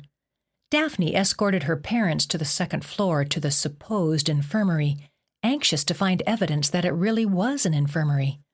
When she saw all the familiar paraphernalia, a reception desk and waiting area, an examination room with anatomical posters, a narrow table covered in paper, a desk with a rolling stool, tongue depressors, cotton balls, a scale, and even an ear checker, Daphne had to admit that if it were a suite full of props, it was convincing. She still wasn't sure if she believed Mary Ellen was a doctor, but she did think someone there must be one, and it only made sense that an operation of this magnitude would have a resident physician and an infirmary. Mary Ellen soon arrived with Brock and Cam trailing her. After an initial exam, she sent an assistant for an EKG machine and asked everyone but Joe to wait outside. The others went to shower and change, but Daphne and her mother sat in 2 chairs just outside of the examining room. Mary Ellen had cleaned and bandaged Daphne's leg on the ride in, using the boat's first aid kit. When they had arrived at the infirmary, she was given a bottle of antibiotics to prevent infection. Daphne had a towel wrapped around her, and she still had Cam's cap on her head, but her clothes were still wet, and she trembled. Her mother had begged her to return to her room for a hot shower and change of clothes, promising an update as soon as she knew anything, but Daphne was afraid to leave her parents. "Go back to your room," her mother said again. "We'll call as soon as we're done here." Daphne had a better idea. She stood up, gave her mother a weak smile, and marched down the hallway toward room 200. Daphne knocked on Hortense Gray's office door, but did not wait for a response before opening it. She was shocked to see Arturo Gomez holding the doctor in his arms. They separated. The resort owner greeted Daphne, and then he excused himself as he hastened from the room. "What can I do for you?" Hortense asked unapologetically as she stood behind her desk. "Please, have a seat." Daphne remained standing, confused. Wasn't Dr. Reynolds supposed to be in love with Hortense Gray? So Mr. Gomez was as well? "Is Mary Ellen really a doctor?" Dr. Gray sighed. "No, but Philip Johnson is, and he's pretending to be her nurse, so you can rest assured your father is getting proper care." "I don't want to continue." "What?" "I'm afraid for my mom and dad's health. The shark attack was way too hard on them." Hortense smiled. "You don't give them enough credit. From what I see on my screen, your father's EKG is normal." "What screen?" "I told you." Hortense sat on her high-back chair. "I am aware of everything that happens on this island. I have eyes and ears everywhere." "Live stream cameras?" "That's right. Perhaps I'll show you." "Now?" "Not now. Soon." Tears of relief over her father's normal EKG spilled from Daphne's eyes. She wanted to sit down, but she didn't want to get the green chenille chair wet. Hortense interrupted Daphne's thoughts. "I just received an email indicating that your father's chest pains and palpitations were likely caused by a panic attack. There's no evidence of heart trouble. He's been given a mild sedative and told to take it easy tomorrow." "So, no more games?" "We'll give him tomorrow off, but he'll be fine after that." Hortense crossed her arms. "Can you not appreciate the incredible progress the three of you have already made in your relationship? The therapy is working. There's no reason to abort. Your father's panic attacks are manageable, and his heart is fine. We'll move on as planned." Daphne bit on her lower lip. The doctor spoke the truth. Progress had been made. Maybe Daphne should do as Cam had said and trust Hortense. "Do you have any other questions or concerns, Daphne?" She shook her head. "No, ma'am. Thank you." With that, Daphne left the room. Back in her cabana, after a warm shower and a quick visit from her parents and Brock, Daphne snuggled under the covers, in her PJs, with her poetry journal, reflecting on the day. She had to admit that she and her parents had not interacted like they had today since before Kara's death. She closed her eyes and allowed herself to think about those days when they were a happy family.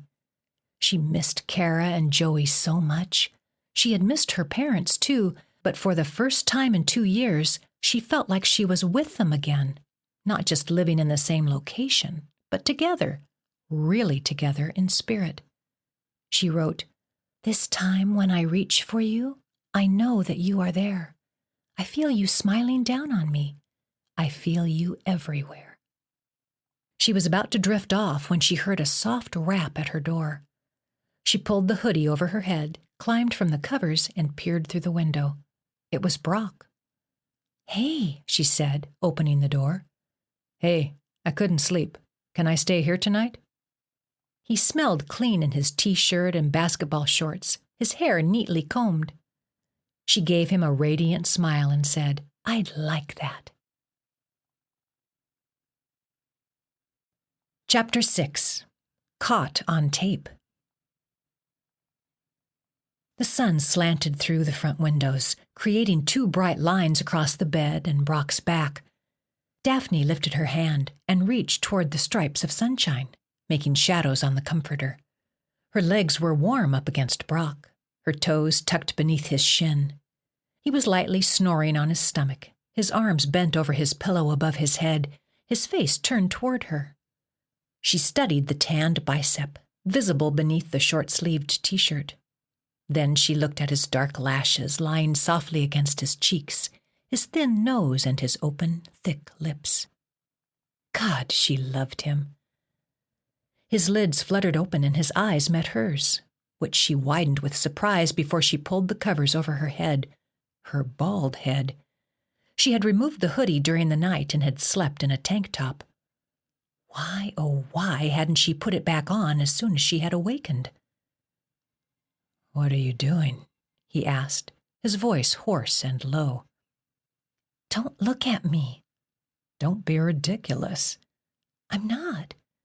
"You do realize you're still beautiful, don't you?" She didn't reply. "Look at me," he insisted. She remained hidden. He wrestled for the covers, and she resisted, fighting him. "Stop," she said. "I mean it." "Look at me, Dav." He continued to wrestle with her. He straddled her and used both hands to wrench the covers out of her grip. "Will you stop? I love you, and you're beautiful. There's no reason to hide from me." She covered her face and cried. The morning had started off so nicely, and now she lay beneath Brock, mortified. "Get off!" "Look at me. Stop this nonsense. You're making me mad." "You're making me mad. Get off." He kissed the backs of her fingers. Then he took her face in his hands and kissed, softly, gently, the very top of her head, over and over, every inch of it, while she lay beneath him sobbing. He was tender, and she was grateful, grateful that he hadn't easily given in to her tantrum and rolled away. She had wanted him to fight for her, to show he meant what he had said when he had said she was beautiful. She hadn't believed he could stomach her bald head, and now he was kissing it, was making love to it. God, she loved this guy. A moment later, he pried her fingers from her face and kissed her eyelids, her wet cheeks, and her mouth. "Let me love you," he whispered with his mouth against hers. "Please, it's all I've ever wanted." He kissed her softly, her forehead, her nose, her eyes, her cheeks. "I was so scared of losing you yesterday. You can't imagine how terrified. Those bastard sharks. I wanted to kill them." She felt warm tears drop from his face onto hers. She opened her eyes and reached her arms around his neck, pulling him close, ready to finally let him love her. After they had each showered and dressed, she in another borrowed hoodie now that her scarf was ruined, they met her parents for breakfast. As soon as they arrived, her parents hugged her and asked about the cut on her leg. Daphne told them it was fine, and as they filled their plates in the buffet line, she listened to them replay the events of the day before. How terrifying it had been to see those sharks, and the blood, and her father floundering, and how grateful they were that their baby girl was all right. Daphne lost her appetite. The guilt was getting to her. Hortense and Lee Reynolds and their ilk were sitting at their usual table, pretending not to watch her and her family make their way to theirs. The younger crowd of regulars hadn't yet arrived, except for Dave and Vince. When she glanced their way, Dave winked and smiled before saying something to Vince. Vince grinned, nodded, and gave Daphne a finger wave. As the hour passed, the others trickled in. Emma and Gregory entered holding hands, followed a few minutes later by Stan. Cam and Bridget were the last of the group to arrive. They came together, each with glowing faces, tan from the sun, but beaming with happiness, too. This made Daphne wonder again if there was something more than friendship between them. "I'm real impressed with the food here," Daphne's father said as he loaded his fork with a bite of waffle and scrambled egg. "And the rooms are nice," Sharon added. Daphne stifled a laugh and thought, "Well, at least there's that. You're about to be tortured out of your mind, but at least you'll be able to say the food was good and the rooms were nice." "You okay, Daph?" Brock asked. "What? Oh, yeah, fine." "Did you remember to take your antibiotic this morning?" her mother asked. She hadn't. I'll take it as soon as I get back. You won't want an infection in that wound, her dad said. She suppressed the urge to say, obviously. She didn't have to fight hard to keep from speaking her thoughts, though, because at that moment a scene broke out across the room at the younger crowd's table. Hortense Gray stood, stiff and frowning, in front of her son and Emma. The table was quiet and still, except for Gregory, who looked up at his mother with eyes of resentment. Come with me, Gregory, Dr. Gray commanded. Daphne expected Greg to put up a fight, but he hung his head and left the table. He followed his mother from the dining hall. Once they had gone, a murmur erupted around the younger crowd's table, and Emma was in tears. I wonder what that was about, Sharon said. Daphne shrugged and acted like it had been nothing, but she, too, was curious. Was Hortense Gray upset over her son's relationship with Emma? Maybe she didn't want him mingling with the natives, so to speak, the natives being the patients. That seemed a bit ironic to Daphne, since she had walked in on the doctor and her former patient, Arturo Gomez, the previous evening. As Daphne, Brock, and her parents were carrying their trays of empty plates back to the busing shelves, Dr. Gray returned to the dining hall. Greg wasn't with her, and she wore the expression of a conqueror. Before returning to her table, Dr. Gray walked up to Daphne and her parents. Brock had just gone to the restroom. We have something special planned tomorrow evening. It's the highlight of the summer, the doctor said, smiling. Our costume ball. But we didn't bring costumes, Sharon said. Oh, that's no problem. Dr. Gray flapped her hand in a dismissive gesture. We have an entire roomful for you to peruse. I happen to be a costume aficionado and have amassed quite a collection over the years. Interesting, Joe said. Does everybody dress up? Absolutely, Dr. Gray replied. It's required. Joe wrinkled his nose at Sharon and then Daphne. Dr. Gray added, and it's an important part of the therapy. Well, in that case, Sharon didn't finish her sentence. I'll have Cameron show you my collection. With that, Dr. Gray excused herself and returned to her table where the older crowd still sat, as though waiting, like students, to be dismissed from class. Don't be a party pooper, Sharon warned Joe before Daphne's father could complain. They chatted together as they made their way to the elevator, where Daphne forced herself to ride. Her father asked Brock if he knew about any fishing on the island, and her mother asked about the spa, and then they reached the ground level and exited the building. Once they neared the pool, Daphne and Brock parted ways with her parents, who wanted to lounge around a bit. Then Brock put an arm around her as they strolled toward her room. Aren't you hot in the hoodie? He asked her. I think I'll check the gift shop. Something tells me they carry a lot of scarves. Cam caught up with them from behind and took Daphne by the elbow. Hold on, he said. Dr. Gray wants to show you something. Daphne glanced at Brock. Both of us? You go on without me, Brock said. I want to go for a swim. Meet you later? She asked him. Brock kissed the side of her head. Absolutely. Cam linked arms with her and took her back toward the main building, while Brock headed for the cabanas. How sure are you about him? Cam asked. What do you mean? I mean, are you sure he's the one for you? She cracked a smile and playfully rammed her shoulder against his. Jealous? Hell yeah. He was smiling too. What about Bridget? Aren't you two a thing? I guess so. He opened the door of the main building for her to enter first. I like her all right. I like her a lot, actually. But you'll always be my number one. Heat rushed to her face, and she was glad he was behind her so he couldn't see it. She tried to brush it off. Yeah, right. Seriously? You're crazy. We're best friends, right? Always, he said with a half-smile that filled her with guilt.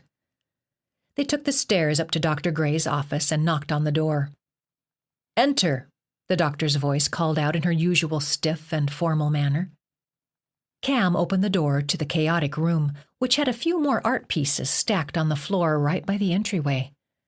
Daphne and Cam stepped around these and made their way to the desk overflowing with files, a small bronze bust, a golden medallion, 2 hand-painted plates, and the old-fashioned record player. The record player was propped open and was playing opera music at a low volume. "Follow me," the doctor said, removing the needle from the album. Then she led them through another door into a much larger, more orderly room. Dr. Lee Reynolds sat behind a desk along one wall, and he nodded at them as they entered. It was dark and cold, and the lights flickering from the enormous grid of monitors along the back wall gave the impression of walking into a lightning storm without sound or rain. As Daphne looked more carefully at the 20-inch surveillance monitors lined up like a chessboard, she began to recognize the places: the pool, the ballroom, the beach, the ancient oak tree, the pier at Willow's Anchorage, Bowen Point, Laguna Beach, Christie Ranch, and, Daphne swallowed hard, the stream in Central Valley. With a sinking feeling, she realized the cameras had been trained on her the whole time she'd tried to drown herself. "This is how Prospero knows everything that happens on this island," Dr. Gray said with an air of grandeur. "There's always someone here watching. We want our patients to be safe, and we want the exercises to run smoothly." Daphne's attention was caught by the sight of her parents entering their unit. She couldn't hear what they were saying, but could see the concern on their faces as they sat in the 2 striped chairs and put their feet up. Her father was complaining, probably about having to go to the ball, and her mother was rolling her eyes and barely tolerating it. "What about privacy?" Daphne asked as her father unbuttoned the top of his pants to make himself more comfortable. "Your modesty is sweet," Dr. Gray replied. "But this is science. This is important work. There's no such thing as privacy when it comes to saving lives. This is surgery for the soul." Heat rushed full force across Daphne's cheeks as she thought of someone watching her and Brock. Are these cameras in every unit? At that moment, a door opened on the opposite wall of Dr. Reynolds, and Mary Ellen entered. "Excuse me, am I interrupting?" "I'll call you back in a minute," Hortense Gray said. "Shall I step out too, then?" Lee asked. "If you don't mind," Hortense replied. "This won't take long." Lee stepped out of a door behind his desk, which Daphne saw led to his office. So he, Mary Ellen, and Hortense all had offices leading to the surveillance room. Daphne wondered if Mary Ellen was also a psychologist of some kind. When Daphne and Cam were left alone in the room with Hortense, the doctor said, "I sent for you because there is something I want you to see." "Oh?" Daphne noticed Brock diving into the pool. "We have a new arrival. His name is Giovanni. Cam mentioned him." Hortense Gray arched a brow and then glared at Cam. "Is that so?" Daphne wished she hadn't said anything. Now Cam was in trouble. "I just told her that he arrived. I didn't share any sensitive information." "I see." Hortense pointed to one of the screens. "No matter. Look here. Put on these headphones and have a listen." A dozen headphones covered the desk in front of the computer monitors. Hortense put on a pair, and Daphne and Cam followed suit. The doctor pulled a switch, and sound came over the phones. Giovanni sat on the chalky bluff on the ground, across from Bridget, who bathed in the sun on her belly in her pink bikini. She tugged at a few weeds and twisted them in her fingers. The sun blazed down on them, and the wind whipped her blonde hair to one side of her face. Giovanni's dark eyes were trained on her through the dark wavy hair that fell across his brow. "So why did you do it?" Bridget asked. "Do what?" "It." Giovanni licked his lips and threw his head back. "Man, let me guess. You don't mean the drugs." She shook her head. "You don't want to know." "Of course I do. Please?" He looked over her beautiful body and then closed his eyes and sighed. "I was 14. There was this girl." "I thought so." "My foster parents, they were really religious, you know." She nodded. "They didn't understand that I couldn't share their beliefs. They put me in a Christian school and took me to church, but man, if there's a God, I don't really want to have anything to do with him, you know." Bridget didn't reply. She watched him and waited. "And I know he doesn't want to have anything to do with me." Why would you say such a thing? Bridget asked. 'Cause I'm no good. He smiled as though he were proud of that fact. Of course you're good. We all have some good in us somewhere. I think so anyway. Nah, God has favorites, and I'm not one of them. Bridget sat up and moved closer to Giovanni. I don't believe that. Well, anyway, he kind of laughed. Go on, tell me. So, I liked this girl from my school, he continued. And one day, right before spring break, I got her number from a friend of mine, and I texted her. What did you say? His face turned red. I was trying to be cool, I guess. Bridget waited. I had never said a word to her, not one. I was so stupid back then. Everybody does stupid things. I said something dirty to her, real bad. She laughed. So, do you think you're the only boy to ever do that? Daphne was shocked to see how red his face was, even beneath his dark complexion. She showed it to her mom. Oh, no. Then her mom called my foster mom. Not cool at all. Before that, no one trusted me enough to give me my own cell phone. I blew it, man. We all make mistakes. I was mortified. Up to that point, my religious foster mom thought I was a good kid. She was always saying how good I was. No one ever thought that of me before. I doubt that's true. It is, really. My real parents didn't want me. He crossed his arms and said, forget it. I don't want a pity party. I just wanted to know why you did it. Bridget stretched out on her back and put her hands behind her head. Daphne felt a little jealous of her beauty. Everybody who comes to this place has a story to tell. So you did it because you were embarrassed? I don't want to talk about this anymore.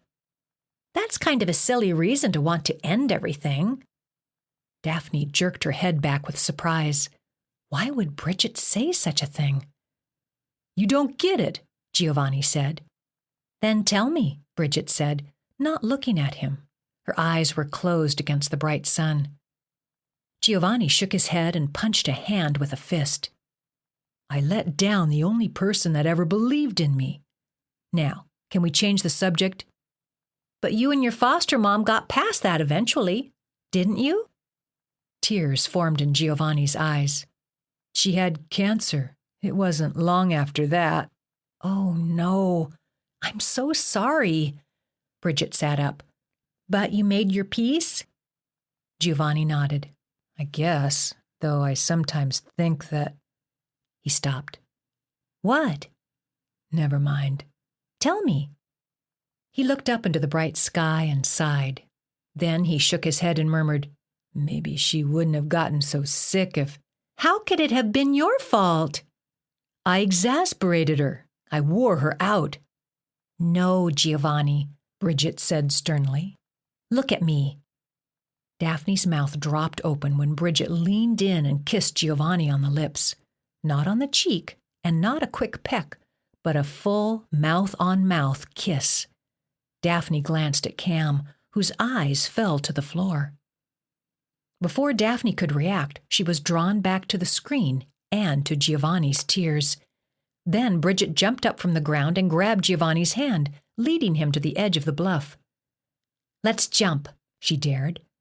He looked out at the raging sea below. You're crazy. So, it'll be fun. Come on, I've done it before. The secret is to jump way out.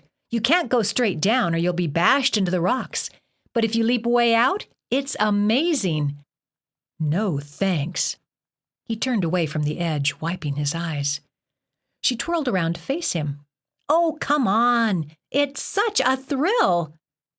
Then, while he faced away from her, Bridget climbed down the edge of the cliff so that only the upper half of her face and hands were visible. She clung to the ledge and screamed. Daphne was startled and shrieked, then blushed with embarrassment when the doctor and Cam glanced her way. Giovanni rushed to the edge and grabbed Bridget's hand. I slipped! Don't let me fall! Bridget shouted. Oh, God! Oh, God! Giovanni pulled Bridget to safety. They were both breathing rapidly, as though they'd run a mile. Tears poured down Bridget's cheeks. She wrapped her arms around him and wept against his chest, thanking him again and again for saving her life. She was a really talented actress, Daphne thought. The doctor removed her headphones and smiled at Daphne. The boy feels better about himself already. But is it wise to lead him on like that? Daphne asked. A broken heart might make him worse. Cameron, would you leave us, please? Cam nodded and left the room. Daphne felt less comfortable now that she was alone with the doctor. I want you to see something, Dr. Gray said. She went to the desk and pressed the lighted button on her dashboard. After a few moments, she pressed another. Then she pointed to the same screen they had just been watching, only this time it was Cam with Bridget. This was filmed last summer, Cam's first day here with us. Bridget lay on her towel on the bluff, in the same pink bikini, twirling a strand of grass between her fingers. Cam stretched out on another towel. Unlike Giovanni, Cam was sunbathing too. He looked thinner back then and was as white as a sheet. This feels nice, Cam said. Thanks for bringing me to this spot. Isn't this the best? Bridget asked in a dreamy voice. If you mean being here with you, then yes, he said, making Daphne want to gag. How corny, she thought. What's your story anyway? Bridget asked. I was just told that you're going through rehab. That's all there is to it, Cam replied. But why drugs? What draws you to them? Bridget pressed. She rolled onto her side and propped up her head with one hand, looking down at Cam. You're so beautiful, you know that? How could someone so beautiful contaminate himself? Daphne could see Cam's jaw muscles flexing as he gritted his teeth. Just wanted to have fun, Cam said. I was dumb, that's all. I don't believe you. There's more to you than that. I can tell. Cam sat up and looked up and down her beautiful body. Has anyone ever told you how much you resemble the young Carrie Fisher? He asked. Who? Bridget asked. So she wasn't a Star Wars fan, Daphne thought. You know, Princess Leia, Cam explained. Bridget held up one hand and gave the Vulcan greeting from Star Trek. Live long and prosper. Cam slapped his forehead. Now I know we could never be together. Bridget laughed and playfully shoved him. So you use humor to mask your true feelings, she said, a little too casually, Daphne thought. What do you want from me? Cam asked with a half laugh. Blood? I'll leave that to the ghosts that wander the island, Bridget teased. Then she added, most people who get addicted to drugs don't have much self-worth. Do you think that's true of you? He shrugged. Never gave it much thought. Do you have any passions? Any major interests? Comic books, movies, novels, mostly sci-fi and fantasy. You like to escape. Exactly. Because some worlds are better than this one, I guess. Bridget jumped to her feet. The sun was beginning to set and the sky was full of glorious pinks and purples. What about all this beauty? She swept her arms open to the sky. Cam kept his eyes focused on Bridget, and a shiver of jealousy ran down Daphne's back. He didn't reply. Don't your parents love you? Bridget asked. That's why most kids turn to drugs. They feel unloved. I think I'm getting burned, Cam said evasively as he climbed to his feet. I need to get out of this sun. But it's going down, she protested. Not soon enough. Bridget took his hand and led him to the edge. Let's jump in. Cam looked out over the raging sea below. He shrugged and said, Okay. Be sure to leap out as far as you can, she said. You don't want to get bashed into those rocks below. You sound like you've done this before. Yep, and it's amazing. Ready? She held his hand and counted to 3, and then the two of them leapt out into the sea. Daphne held her breath. Another camera provided a new angle of them flying over the edge and down toward the water. When they popped back up, Bridget screamed, Help me, Cam! Oh my God, help me! The camera followed Cam as he swam to Bridget's side. What happened? Are you okay? Blood spilled from Bridget's arm as she held it up and floundered in the water. "I think I broke my wrist. Oh my God, it hurts, and I can't keep myself up." Daphne couldn't tell this time if Bridget was acting or truly injured as the flailing girl sunk beneath the surface. Cam wrapped an arm across her as she collapsed and fell limp. Daphne watched on as Cam towed Bridget to the beach and carried her up the steps of the boardwalk as fast as he could, with the same look of intensity on his face and the same heavy breathing as Daphne had just witnessed in Giovanni. Hortense Gray flipped a switch and removed her headphones. Daphne took hers off too, wondering why the doctor had decided to show this to her. "Everything I do serves an important purpose," Dr. Gray explained. "I want you to remember that." Daphne didn't know what to say. "The patients in my charge are suffering, and I help them learn to love themselves, which in turn allows them to love life." "But," Daphne started to ask again about Bridget's role and the possibility of broken hearts, but the doctor continued. "Cam's father abandoned him when he was a young boy, and although he adjusted adequately throughout grade school, his lack of self-worth raised its ugly head when he became a man and left for the university." She returned her headphones to her ears and said, "There's one more thing I want you to see." Daphne put the headphones on and stared at the screen, feeling a bit like Ebenezer Scrooge with the ghost of Christmas past. Chapter 7. Giovanni at Christie Ranch. Daphne descended the stairs from the second floor of the main building to the lobby, thinking about the videos the doctor had shown her. The last one had been Cam's Limu ceremony. His biological father had come along with his mother and stepfather. It had been heart-wrenching to watch Cam face off with the father who had abandoned him. In the weeks after his ceremony, Cam had recovered by having revenge on his father. Daphne didn't see any of that footage. According to Hortense, he eventually reconciled with all three parents and devoted himself to helping the doctor on the island. As Daphne thought more about what the doctor had said, and as she reflected on her own progress with her parents and Brock, she thought she might like to volunteer too, after her parents' and Brock's therapy was finished. It must be a good feeling to know you helped other people. When she stepped from the foyer out into the bright sunshine, Cam was waiting for her. Now, why wasn't she surprised? He thrust his palms up to her and said, "You don't have to tell me. That's not why I waited." "Okay." They started walking toward the pool. "I don't even want to know," he added. "Fine." "She showed you my scene with Bridget, didn't she?" he said without inflection. "I thought you didn't want to know." "I don't." She jerked her thumb toward the pool where Brock was swimming laps. "He'll be doing that for a while." "Good." Cam took both her hands. "Because there's something you might want to see." He had a strange smile on his face, like a kid about to play a joke. "Okay," she shrugged. "What?" "Giovanni's about to take the horse riding excursion. Come with?" Daphne frowned. "I don't know." Cam put his hands on his hips with a look of exasperation. "Oh, come on. You'd get to be a watcher." Daphne lifted her chin. Her curiosity piqued. As much as she hated getting thrown off of Pearl, she was rather eager to see what it was like to be a watcher. Hortense had assured her getting bucked off had been a fluke, and it would be thrilling to see Giovanni's reaction to the exercise. Even more exciting would be the opportunity to see more of how everything worked on this island. A smile crossed her lips.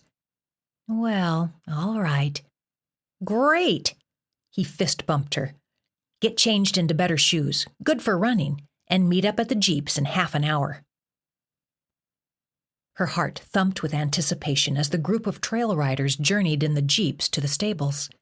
As she pulled her new scarf lower on her forehead, her fingers were literally shaking with excitement. Vince and Dave rode with her and Cam, while Bridget, Giovanni, and Philip rode with Roger. Kelly met them at the gate as Roger drove off. Daphne wondered why Roger always drove to each excursion. Surely someone else participating in the trail ride could drive and save him the time. Daphne's thoughts were soon interrupted, however, when Kelly asked her to mount a red mare named Scout. A little wave of excitement shot through her veins. Giovanni was riding Pearl. Scout was drastically different from Pearl. Where Pearl bit and fidgeted and constantly vied for the position near the front, Scout seemed to know her place, and that was near the end of the line. Daphne said as much to Cam, who replied in a whisper that Pearl was trained to be aggressive in order to make her rider nervous. Daphne's mouth dropped open. Cam winked. At the top of Mount Diablo, the group gazed out at the beautiful sea, searching for humpbacks. Daphne sipped on her water bottle, enjoying herself so much more this time around. She took in the fresh sea air, listened to the song of the gulls flying overhead, and clapped her hands when 2 humpbacks finally showed themselves. Yet, despite her enjoyment, she felt uneasy for Giovanni. She hoped he wouldn't get bucked off as she had. Bridget seemed to have no trouble giving Giovanni her attention and charm, and Daphne was surprised by Cam's indifference. She supposed he knew it was just an act and wasn't threatened by it. Dave, as always, entertained them with an ongoing monologue that was hit or miss in the humor department. Daphne did have to laugh when he told Vince he looked like a skinny Shrek on a fat donkey. Her heart picked up speed as they began their descent down the mountain, and Pearl, as if on cue, refused to cooperate for Giovanni. Daphne glanced back at the poor guy, who repeatedly shouted, "Giddy up, girl!" Cam nudged her with his boot and said softly, "Follow me." Kelly led them at a trot down the mountain. Though the fast pace was exuberating, Daphne clung to the saddle horn. They topped the canyon ridge over Central Valley where Roger was waiting in his Jeep. Cam, Vince, and Dave dismounted, waving to her to do the same, and handed their reins over to Kelly, Philip, and Bridget. Daphne and the 3 boys then squeezed into the Jeep with Roger. So Roger drove so he could be on standby for the watchers? "Where are we going?" she asked, hemmed in between Cam and Vince in the back seat. "The west side of the island," Cam said. "The haunted side," Roger added with a wink.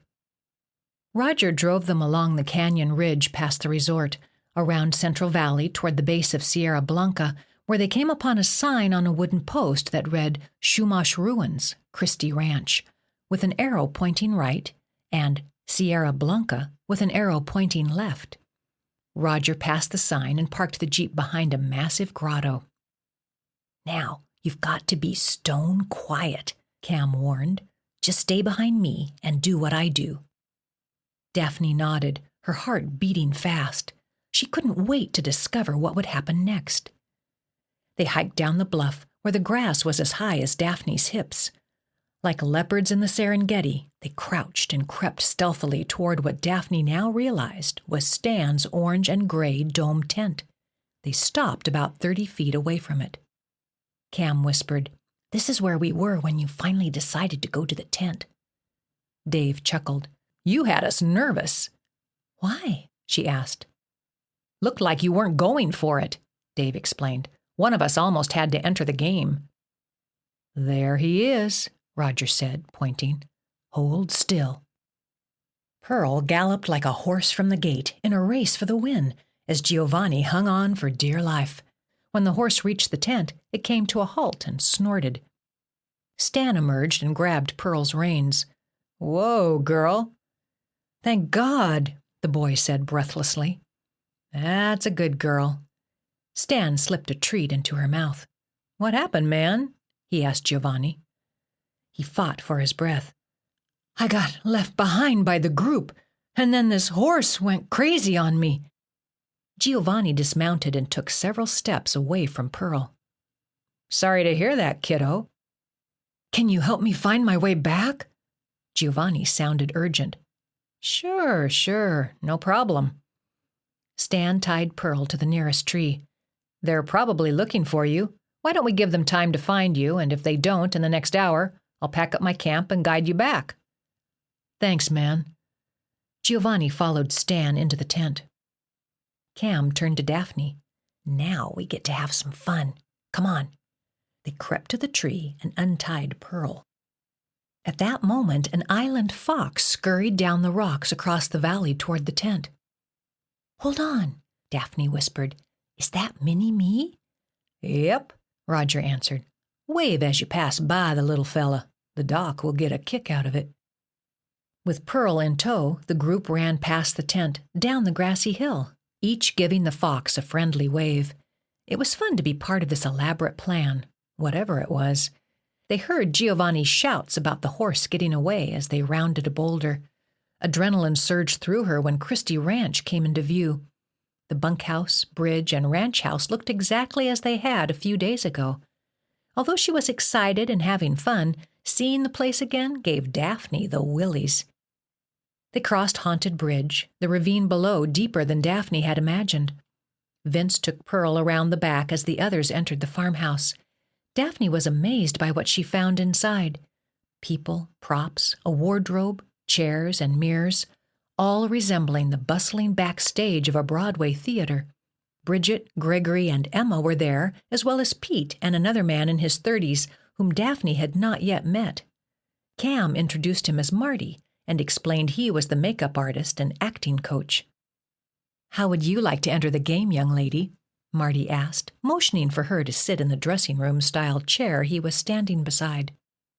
"I thought I was going in this time," Dave complained. "Dr. Gray just called and said to let Daphne have a turn, if she wants," Pete said. He turned to Daphne. "You'd basically go in doing what I did during your therapy. Scary face in the window tonight, and then scared out of your mind runaway in the morning." "Think you can handle that?" Marty asked with a smile. Daphne glanced at Cam. "You'd have a blast," he said with an encouraging nod. "It's up to you, though." "What if I mess up?" she asked. "Heavens, no," Marty said. "That won't happen." "Marty will give you some tips," Emma chimed in. "He's a great coach." "We've all learned from him," Cam said. The somewhat effeminate makeup artist took a slight bow. "At your service, dearie." Roger stepped toward her. "You can't really mess up in this here game, Daphne, unless you break the illusion. There's no right or wrong other than that one rule. All right?" "All right," she said. "Think you're ready?" Greg asked. How could she not give it a try? It was like entering the most amazing amusement park on the face of the earth. "I think so." "If you lose your confidence, you can always run away and come back here," Marty assured her. "We can send someone else in then." "Like me," said Dave, who was obviously eager to go into the game himself. "Well?" Bridget asked her. Everyone looked at Daphne expectantly. "I'll do it," she said. While Emma and Bridget combed through the wardrobe for the right dingy clothes for her to wear, Marty created the illusion of dark circles beneath Daphne's eyes. He also added white powder to make her look dusty and dirty. "Put your bracelet in your pocket for now," he told her. "It will give you away." Bridget underwent a similar transformation as Emma and Cam helped her into a white Victorian-style dress.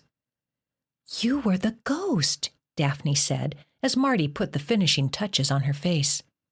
"That's me," Bridget said, smiling. "Though we take turns, Emma and I." After Daphne's costume was complete, raggedy jeans that were a bit too big and a grimy t-shirt, plus her new scarf, which she refused to remove, Marty and the others gave her acting tips. "You haven't eaten for 2 full days, and you're famished," Marty said. "You're also scared out of your mind because you fear for your life." "Show her how to do the shakes," Roger instructed Pete. Pete transformed into the terrified man she had met the morning after she had stayed in the bunkhouse. "You don't want to go overboard, just a little shaky, like you're too weak to keep yourself stable." Everyone there showed her how they had played the same part she was about to take on, and they laughed at one another, going in and out of character. Daphne had never been around a more fun and exhilarating group of people. "Stan just twisted his ankle," Vince said from the window, where he stood with binoculars. "Giovanni is taking the backpack to the bunkhouse." The energy in the room was incredible. "You will enter the game at dusk," Roger said. "Why don't we eat while we wait?" The group then set about pulling food from the fridge in the kitchen, just off the main room. Lunch meat, cheeses, condiments, sliced tomatoes and cucumbers, and big hoagie buns. They had sandwiches with chips and dips and cut-up fruit and veggies. Pete brewed a pot of tea and a pot of coffee. Someone, maybe Vince, turned on a television monitor in the living room where they could all see what was going on in the bunkhouse. Stan was manipulating Giovanni into opening up by first talking about his own problems. When dusk finally came, Daphne was eager to get started. Roger put a fatherly hand on her shoulder. "If you get caught tonight, just improvise." "Get caught?" she asked. "Sometimes they stay inside and cower in fear, and sometimes they come after you," he explained, dropping his hand. "Everyone's different." "Just don't break character," Marty said.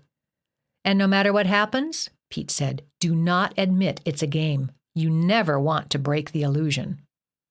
Everyone in the room exchanged uneasy glances at Pete's warning. "What would happen if I did?" Daphne asked, uneasy now herself. "Never mind that," Roger said. "Just have fun with it, okay?" Daphne glanced at Cam, who gave her a reassuring smile. "You'll do great."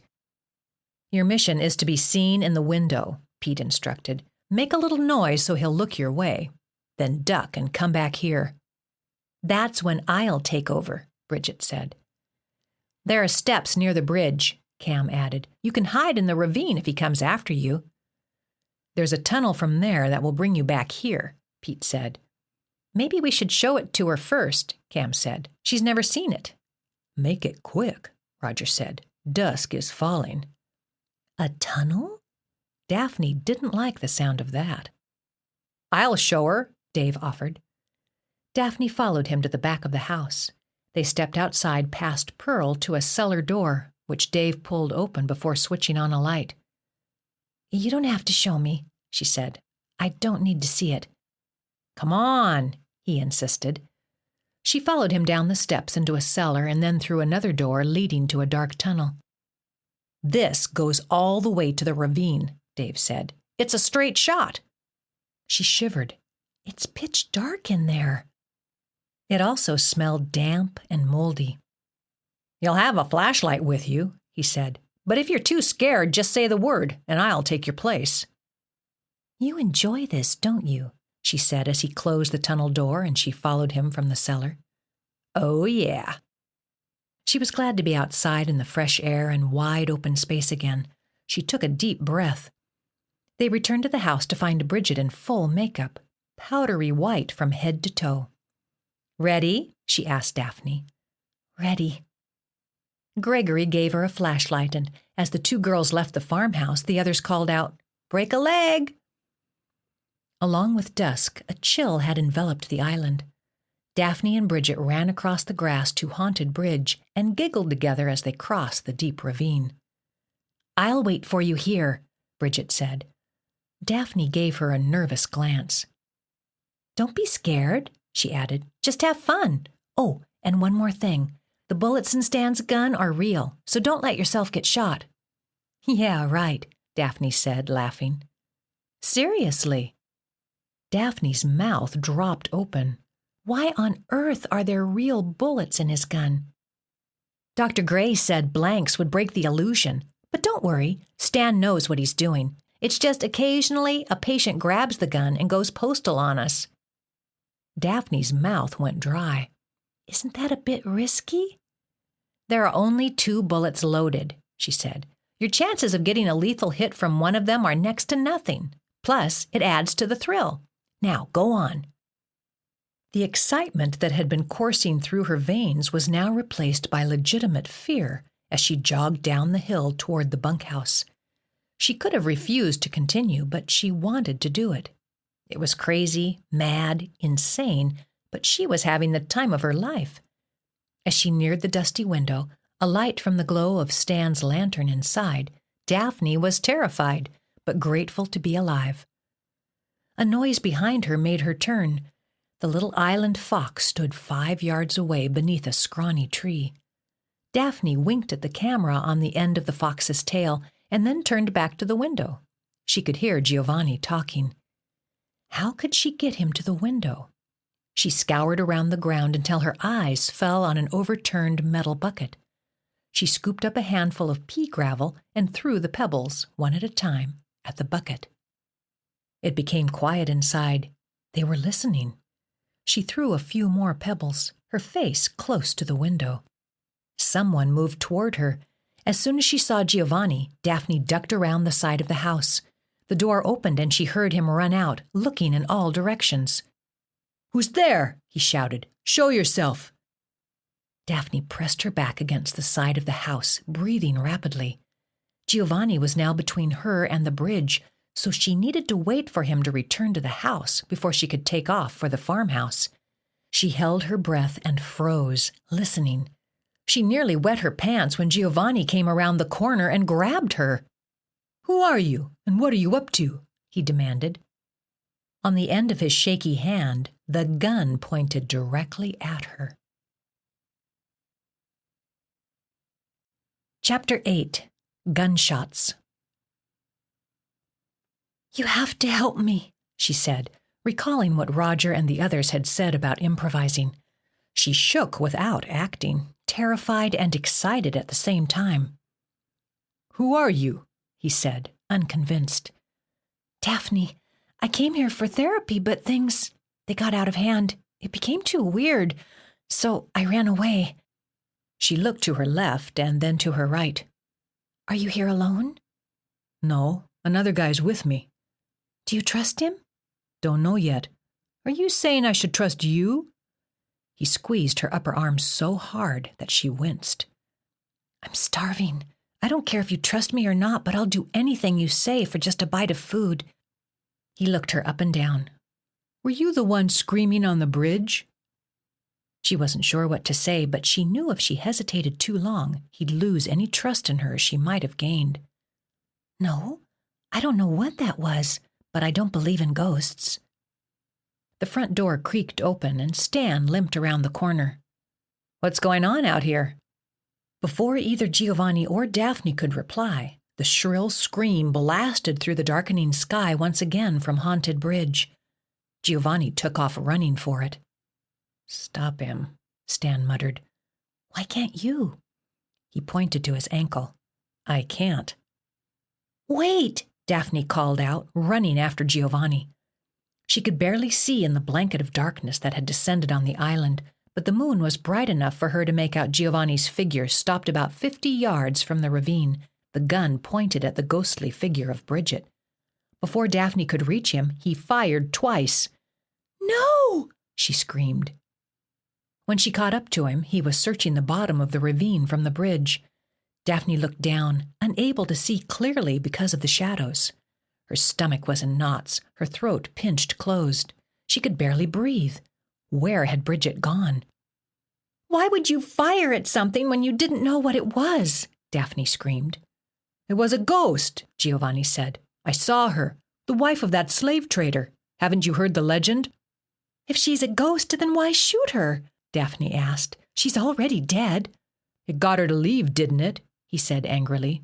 "What else was I supposed to do?" Daphne looked all around but saw no trace of Bridget. She only hoped she had made it out safely. Maybe she was in the tunnel on her way to the farmhouse and not at the bottom of the ravine. As tempted as she was to end the game to discover what had happened to her friend, she remembered the warning the others had given. They had said, no matter what, she wasn't to break the illusion. Plus, the sooner she lured Giovanni away from here, the sooner a rescue mission, if needed, could commence. "Let's get out of here before she comes back," Daphne said. She ran toward the bunkhouse and was relieved when Giovanni followed. As she and Giovanni collapsed on the 2 wooden chairs, Giovanni said, "What if that was another one of their weird games? What if I shot a real person?" Daphne glanced across the room at Stan, who turned and limped out to the screened porch to sit in the wooden rocker. He looked too upset to speak. "It doesn't matter," Daphne said, since Stan had said nothing. "Whether it was a real ghost or one of them, we have to get off this island. Those people are dangerous." "You really think so?" Giovanni asked. "I was almost killed when a horse bucked me off," she said. looking him straight in the eye. "What kind of therapy risks people's lives?" Giovanni nodded. "This girl named Bridget nearly fell off a cliff. Then my elevator dropped 3 floors. And now this? I don't know what to think." "I say we head to Scorpion Anchorage first thing in the morning," Daphne said. "That's the best way off this island. There are other people over there. Regular, normal people. Don't you agree, Stan?" "You will have to go without me. My ankle's busted." "We can't leave you behind, man," Giovanni said. "I've got a horse," Daphne said. "I found her wandering around." "Is she white?" Giovanni asked. Daphne nodded. "Why?" "She's crazy. You can't trust her." "You two go for help," Stan said. "I'll hide out here and wait. I've got plenty of food and water. I'm too sore to travel." "Wait a minute."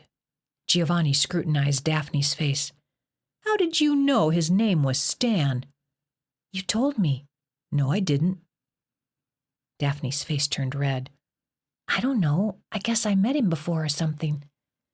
She gave Stan an anxious look that said, "Help me." "I thought you looked familiar," Stan said. "We met on the beach about a week ago. You were with that guy named Cam." "Oh, that's right." Giovanni studied her. "Should we get started now for the East End?" She lifted her brows in surprise. "Now? Why not wait until morning?" "They'll be out looking for me in the morning," Giovanni said. Daphne glanced at Stan, who said, "Sounds like a good idea to me." She wasn't ready to run the game alone. She'd already messed up twice, once by getting caught and again by saying Stan's name. Ugh, why was Stan encouraging her to go? The only reasonable explanation was that someone else would enter the game and take it over. Maybe it was Daphne's job to lead Giovanni to him or her. "Is there a certain path I should take?" Daphne asked Stan. "Follow the stream in Central Valley," he said. "It will take you all the way to the Naval Road. From there, follow the road to Scorpion Anchorage." After eating a can of nuts and taking 2 of Stan's canteens of water, Daphne and Giovanni crept from the bunkhouse in the dead of night and headed for the east side of the island. Adrenaline ran through Daphne's veins. As excited as she felt, she had no idea what to expect. They followed the small circle of her flashlight up the grassy slope from Christie Ranch. The wind chilled Daphne, and she had to admit she was feeling sleepy, not having expected to be traipsing across the island during the night. She was surprised by how loud the crickets and other insects sounded. The island was teeming with bugs, and they were part of a far-reaching orchestra. "Central Valley should be on the other side of these hills," she told Giovanni. "You sound like you know a lot about this island," he said, with what sounded like suspicion. "I should," she said. "I've been wandering it alone for 2 days." "Then why were you on the west end if you think the east is the way off?" "I thought I could flag down a boat over at Kenton Point, but I waited several hours yesterday and had no luck." Then she added, "Plus, I was hungry, so when I saw you and that other guy running to the bunkhouse, I was hoping I could get a bit of food." Giovanni didn't say more as they made their way over the hills and into Central Valley. It was slow moving in the dark, with only the small circle of light to guide them. The stars were brilliant overhead, and the moon helped them to see the outlines of the distant hills and shrubs, and Sierra Blanca to their right, and Mount Diablo to their left, but the ground outside of their little light was in shadows. After some time, she heard the soft rush of the stream running over rocks. The smell, too, was unmistakably fresh. She half skipped and half danced with her arm through Giovanni's. "Here it is," she said. "I was afraid I'd get us lost. Thank God." "So now we just follow it to the road?" he asked. "I guess so." They continued walking. "About how long do you think it will take?" he asked. "Not sure. 3 or 4 hours, maybe?" She doubted they would get very far before something new would happen, and because of this, she was jumpy. "So why are you here?" Giovanni asked, after they'd walked in silence for several minutes. "Oh, I guess for the same reason most people come here." She really didn't want to talk about it. Her therapy was over. He was the one that needed to talk. But he kept after her until, before she knew it, she was relaying the story about Kara and Joey, and how she had heard and done nothing to save her sister's life, but how she might not have been able to do anything to stop it anyway. She even told him about the Prozac and the Tylenol, and a bit about Brock. He asked if she had cancer. This took her by surprise until she realized the scarf probably made him think she had lost her hair to chemotherapy. "Yes," she lied. "Sorry." She was surprised by how much he told her when she had finished. As they trudged across rocks, over grass, through shrubbery and all manner of landscape, he told her about how alone he felt in the universe, where not a single person was truly devoted to him and his well-being. "Someone must have paid for you to come here," she said. "Who were you living with before you came to the island?" "This older, wealthy couple," he said. "I think they're helping me because they're goody two-shoes, not because they really care about me. They don't even know me." "Maybe you have to be the one person in the universe devoted to you and to your well-being," she said. "Maybe you have to be the first one anyway. After that, then others will follow." He stopped in his tracks. She thought of snakes, lizards, mice, and all kinds of possible reasons. "What is it?" she asked, heart thumping. "Nothing," he said. "Come on, let's keep moving." They hadn't gone on much farther when, just as the anticipation of something happening had begun to wane and leave Daphne feeling disappointed, something happened. A loud snarl echoed across the hills. From what direction, Daphne couldn't tell. "What was that?" she whispered. "Dunno. Don't move. Switch off the light." Daphne did as he said. If she could know for certain that the snarl was made by a person and not an animal, she might be able to control her trembling. She took Giovanni's hand. A few seconds later, the snarl came again, this time louder and closer. She held her breath as twigs snapped and pebbles crushed together, indications that something was moving toward them. Then Giovanni slipped the flashlight from her shaking hand and switched it on, pointing it directly at... What?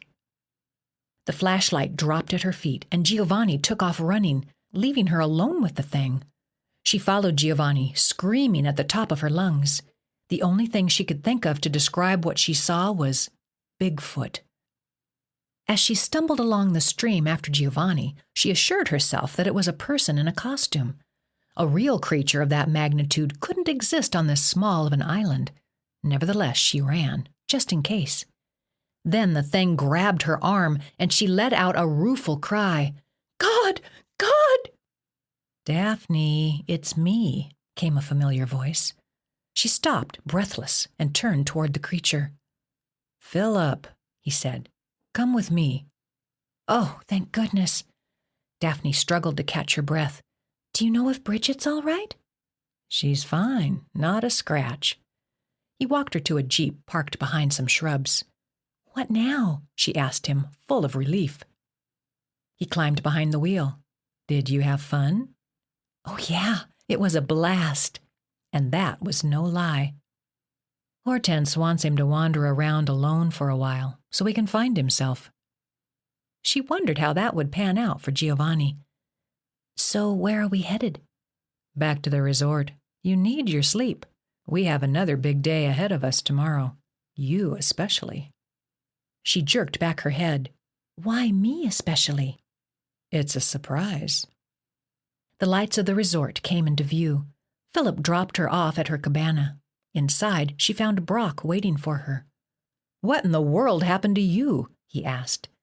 She smiled, wishing she could tell him all about it.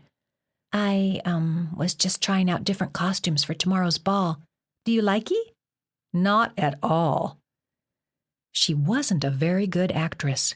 She was going to have to step up her game if she was really going to have her revenge. Chapter 9. Costume Ball Disaster. The next evening, after a relatively uneventful day, Daphne dressed alone in her room for the masquerade ball. She studied her reflection in the bathroom mirror and checked out the beautiful costume. A long white Victorian-style dress, a white blonde wig that fell in ringlets on her shoulders, and a wreath of pearls around her head. Pinned to the front of the bodice was a cream-colored piece of fabric in the shape of a scroll, and embroidered in swirly letters was the last line from Lord Tennyson's poem. The web was woven curiously, the charm is broken utterly. Draw near and fear not, this is I, the Lady of Shalott. It had been Cam's idea.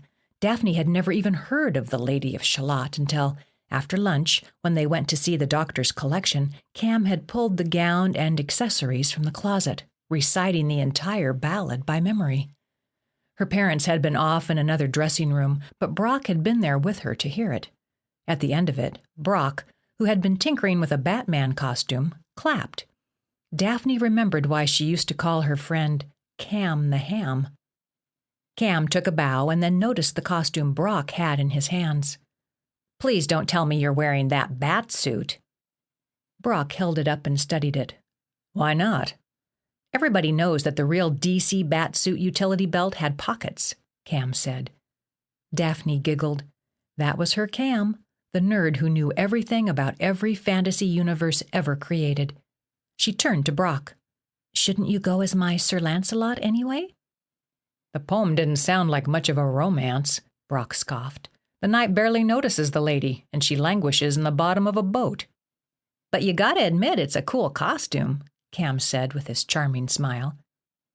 In the end, Daphne convinced Brock to go as Lancelot, even though he complained that the knight was just another tragic character who dies. "Isn't our reason for being here to learn to accept death and to appreciate life?" she had challenged, and that had been the end of it. She hadn't admitted that her main reason for wanting to go as the Lady of Shalott was the beautiful wig.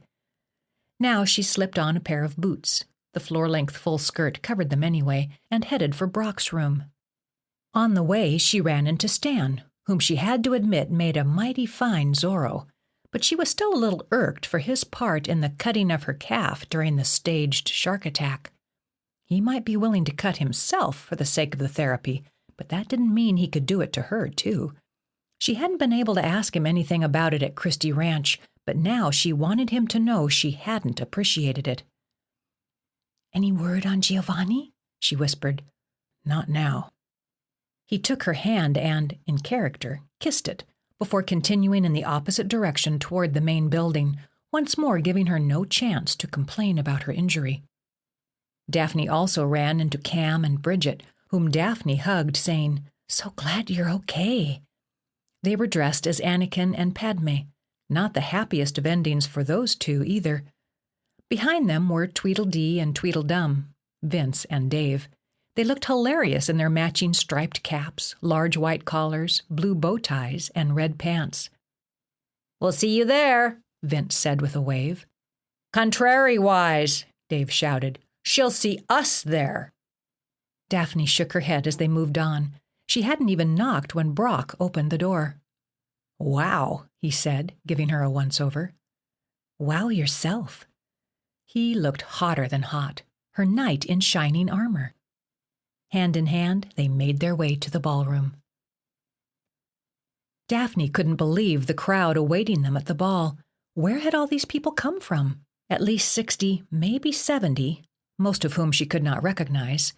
And it didn't help that the lights were dimmed and everyone was in costume, walked around the food tables and bar. 2 zombies mingled with a human-size apple.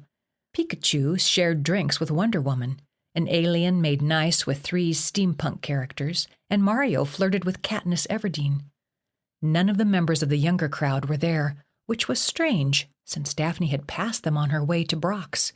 She wondered what they were up to. A few couples, Thing 1 and Thing 2, Dracula and a vampiress, and a doctor and sexy nurse, danced on a small wooden dance floor near an empty stage where 2 large speakers sent big band music throughout the ball. On the far end of the room near the back tables, Daphne spotted the Mad Hatter, a.k.a. Hortense Gray. "Check out your parents," Brock said of the cowboy and Indian speaking with the doctor. "Oh my gosh." Her father had merely worn a cowboy hat and boots, not much of a costume, but her mother had on a full Indian headdress, a fringed tan leather jacket, and tall matching boots. She looked young and happy. Before Daphne reached her parents, Zorro came up behind her and asked for a dance. She noticed the rest of the regulars were trickling in as well. "You don't mind, do you?" Stan asked Brock. "No, of course not." Daphne was not much of a dancer. Plus, it was a slow song. How awkward. "I was just on my way to talk to my parents," she said, trying to get out of it. One song. Stan widened his eyes in an urgent way that alarmed Daphne. "Well, all right." She followed him to the dance floor and stood there awkwardly as he took her in his arms, leaving just a few inches between them. "Are you doing okay?" he asked. "My leg hurts." That was a lie. It had already healed, as far as she was concerned. "Sorry about that, kiddo. Dr. Gray's orders." He twirled her under his arm. "Do you always do what Dr. Gray says?" "She has helped a lot of people." Daphne had nothing to say to that. She had to admit, not aloud but to herself, that she and her parents were a lot closer since the rock lice and the shark attack. "I want you to know something," Stan said. Daphne lifted her eyebrows. "What?" "It's about to get intense." "Tonight? Here?" Stan nodded. "But my dad—" Stan squeezed and relaxed his grip on her hand, making her realize she was clenching his. "This ball took a lot of planning," Stan said. "Dr. Gray canceled yesterday's exercises for him, but tonight's are still on." Great. She hoped her father was up to whatever they had in store for them. "What's the plan?" Stan grinned. "You'll soon find out." "Why can't you tell me?" "I don't even know all the details." He twirled her beneath his arm again. "But listen, no matter what happens, do not break the illusion. That little cut on your leg in the water the other day was nothing, you understand?" Daphne's mouth dropped open. "You can't be serious. I didn't sign up for any real pain." "Not you." The song ended, but as they walked from the dance floor, she said, "Not my parents, not even Brock." "Don't worry, Daph. It's going to be great. You'll see. You'll be so grateful at the end of it, I promise." They reached Brock and her parents before she could ask more. The first thing her mother said was a repeat from lunch earlier that day. "Did you take your antibiotic?" "Yes," she lied. She had totally forgotten, but didn't want an earful. "Nice costume," her father said. "What's the Lady of Shalott?" Daphne explained the poem to him. "I remember that one from school, now that you mention it," her mother said. "And who's this Zorro fellow?" her dad asked. Daphne reintroduced them. They had already met, but her father hadn't remembered Stan. "Then maybe you know the answer to my question," her dad said to Stan. "Is that a cash bar?" "No, sir," Stan replied. "You already paid for your drinks with Daphne's tuition." "Oh, they're included," Joe said with a smile. "Would you like me to get you something?" Stan offered. No, that's okay. Thank you. I'll get a drink in a minute." "Don't wait too long," Stan warned. "Oh, they go fast, do they?" Joe asked. "Something like that." Stan winked at Daphne and turned away. Daphne watched him stroll over to the food table until she could no longer see him among the others. Her heart rate had picked up at his last comment. "Don't wait too long." Whatever was going to happen soon. "Guess we'll head over for a drink," her father said. "What was that all about?" Brock asked her once her parents had headed for the bar. Daphne noticed Emma sitting alone in tears at a nearby table. "I'll be right back," Daphne said. She left before giving Brock a chance to object. Emma was dressed as Doctor Who. Her hair was tucked beneath a hat. She wore a brown tweed jacket and dark brown bow tie. She looked adorable, but black mascara streaked down her cheeks, and her brown eyes were red-rimmed. Daphne sat down beside her and leaned close. "What's wrong?" "I want off this island, that's what." Emma was trembling. "Has something happened?" "Just the same old crap." "Can you talk about it?" Emma glanced around the room, then lowered her voice and said, "Dr. Gray has got everyone in this place brainwashed, if you ask me, even her son." Daphne bent her brows with concern. She'd already suspected as much, but wasn't it for a good cause? "What makes you say that?" She's a controlling witch, that's what. Greg and I just want to be together, but apparently I'm not good enough for him." Emma's voice broke on the last few words as sobs overwhelmed her. Daphne patted her back. Who cares what she thinks? Emma glared at her through her wet lashes. "Are you serious? Who doesn't?" "Do you?" "Not anymore." Emma's sobs took over her again. "She's been like a mother to me. I can't believe she's treating me like this." Her lips quivered, teeth chattered.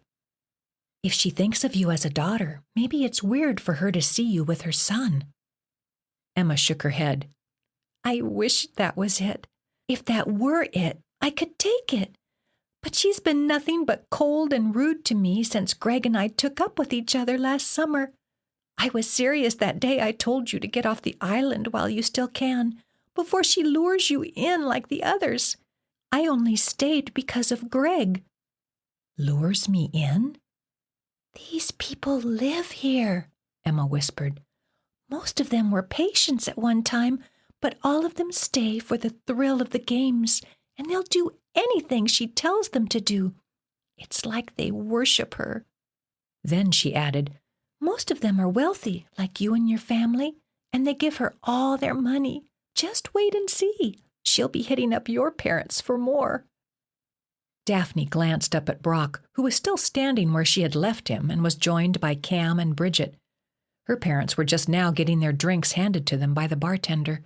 Over at the entrance, 3 men dressed as bank robbers came in.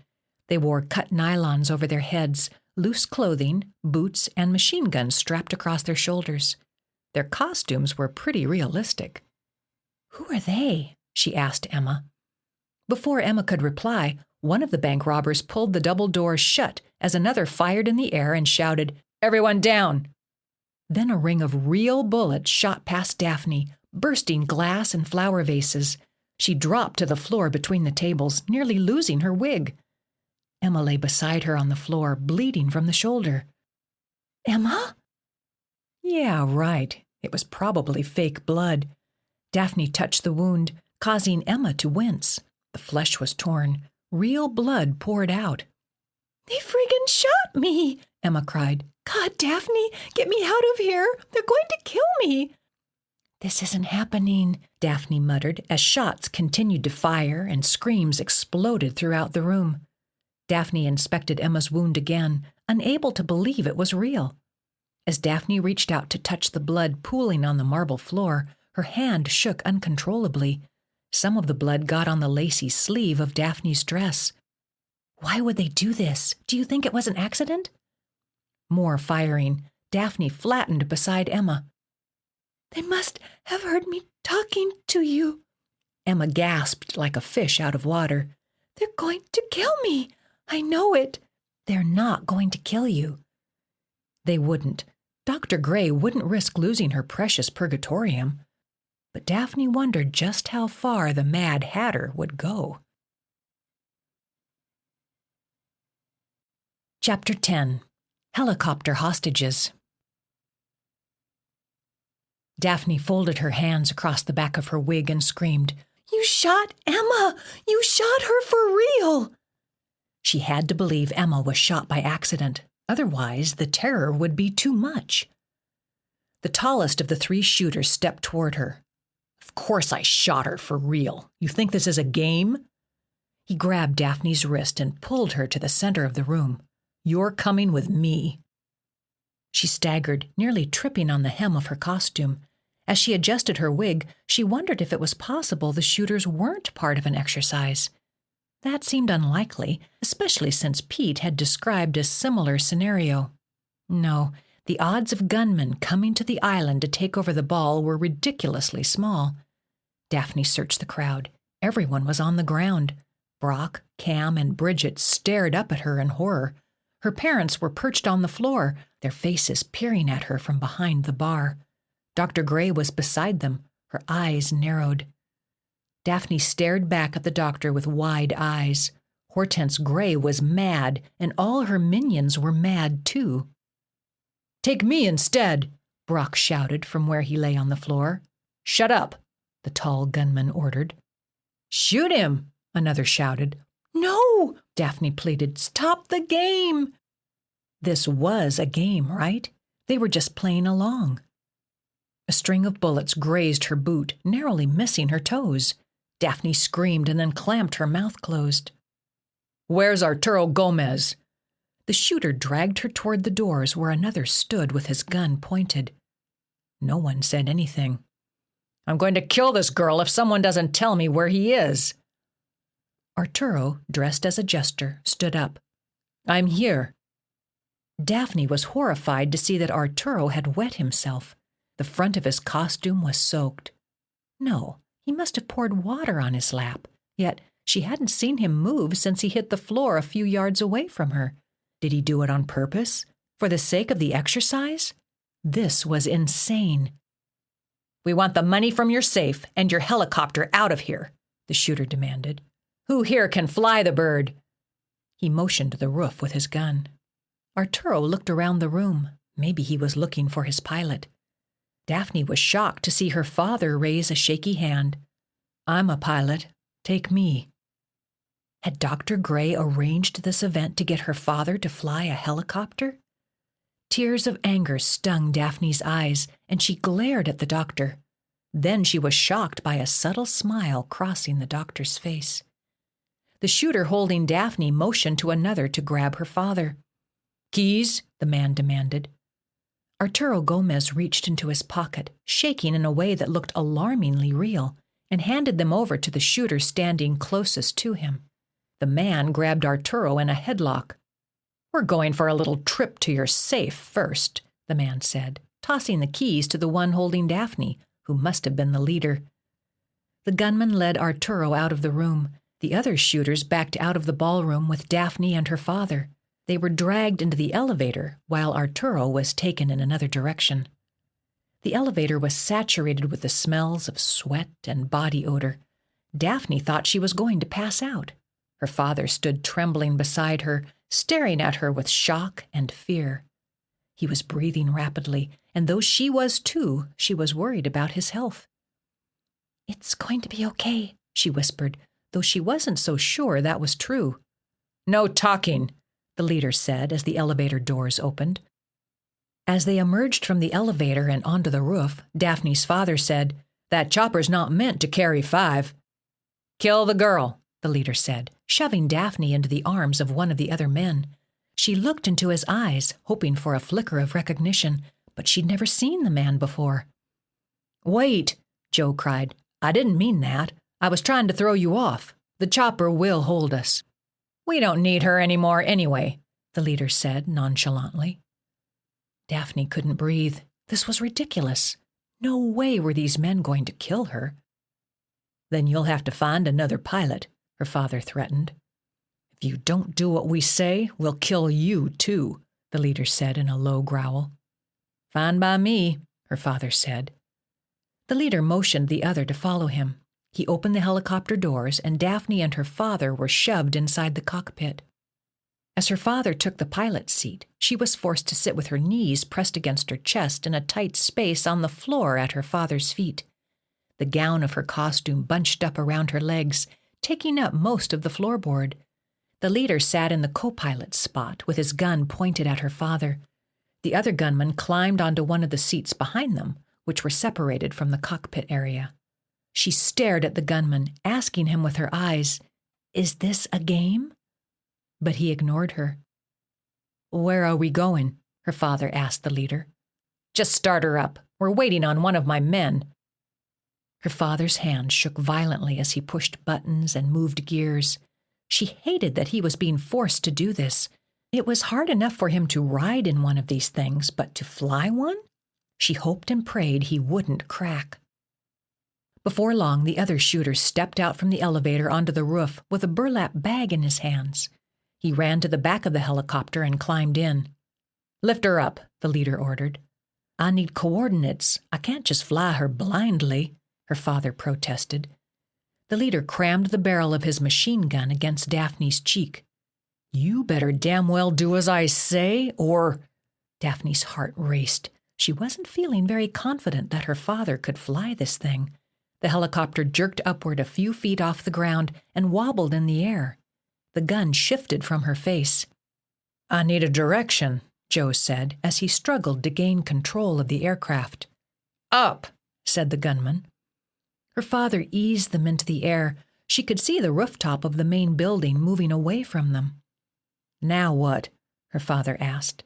"Head west." The helicopter tilted too far to the right. Daphne suddenly felt nauseated. Was it possible to get seasick in the air? They hadn't gotten very far when she heard gunshots. "Dad?" she asked. "Don't they know we're up here too?" her father muttered. "Why in the hell are they shooting at us?" Daphne gritted her teeth as she watched her father fighting to keep control of both himself and the helicopter. She didn't know what to say, so she sat there and prayed to God.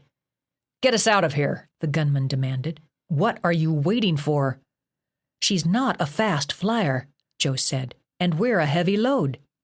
"Dump out the girl," the leader said. "She's dead weight anyway." Daphne wrapped her arms around one of her father's legs, beginning to believe this was not an exercise. No doctor, not even a mad one, would take such chances with so many lives. "You drop her and I'll run this chopper into the ground," her father warned. "Dad," Daphne said, "I'm scared." A shot rang out. The helicopter jerked and dropped several feet. Daphne screamed. "Do not land on the island," the gunman said. "Take us out to sea, further west. I got a ship waiting." Daphne's father looked down at her, as though trying to communicate something to her. She gazed back, wishing she could read his mind. Then he sucked in his lips and took the helicopter down. "What the hell are you doing?" the gunman shouted. "I said take us to the sea. I'm going to kill that girl if you don't." The man looked wildly angry. He was losing control. "Do you hear me, man? I said take her into the sea." The gunman sought Daphne's eyes. "Tell him, girl, the sea is safer. There'll be a boat waiting for us. Don't let him run this bird into the ground." The gunman's face was white beneath the nylon. Sweat beaded on his skin. He glared at her as though attempting to transmit a psychic message to her, just as she had tried to do earlier to him. The helicopter jerked in all directions, throwing Daphne against the door, then against her father's leg, and then back against the control board. Her wig shifted. They were spinning, and so was her mind. The gunman was just an actor, and now he was terrified that her father was going to get them all killed. They had to land in the sea. That must be the plan. "Take us to the sea, Dad," she cried, about to throw up. "The sea!" "Listen to me, man," the gunman shouted fervently. "You're gonna get us all killed if you don't take us to the sea." He fought for the controls, but her father elbowed him on the side of the head, and the gunman fell back. "The sea, Dad!" Daphne cried again. She closed her eyes and tried not to be sick, holding on to her father. She thought of her mother and of Joey, and how hard this would be for them to lose 2 more loved ones. She prayed to God to help them. And poor Brock!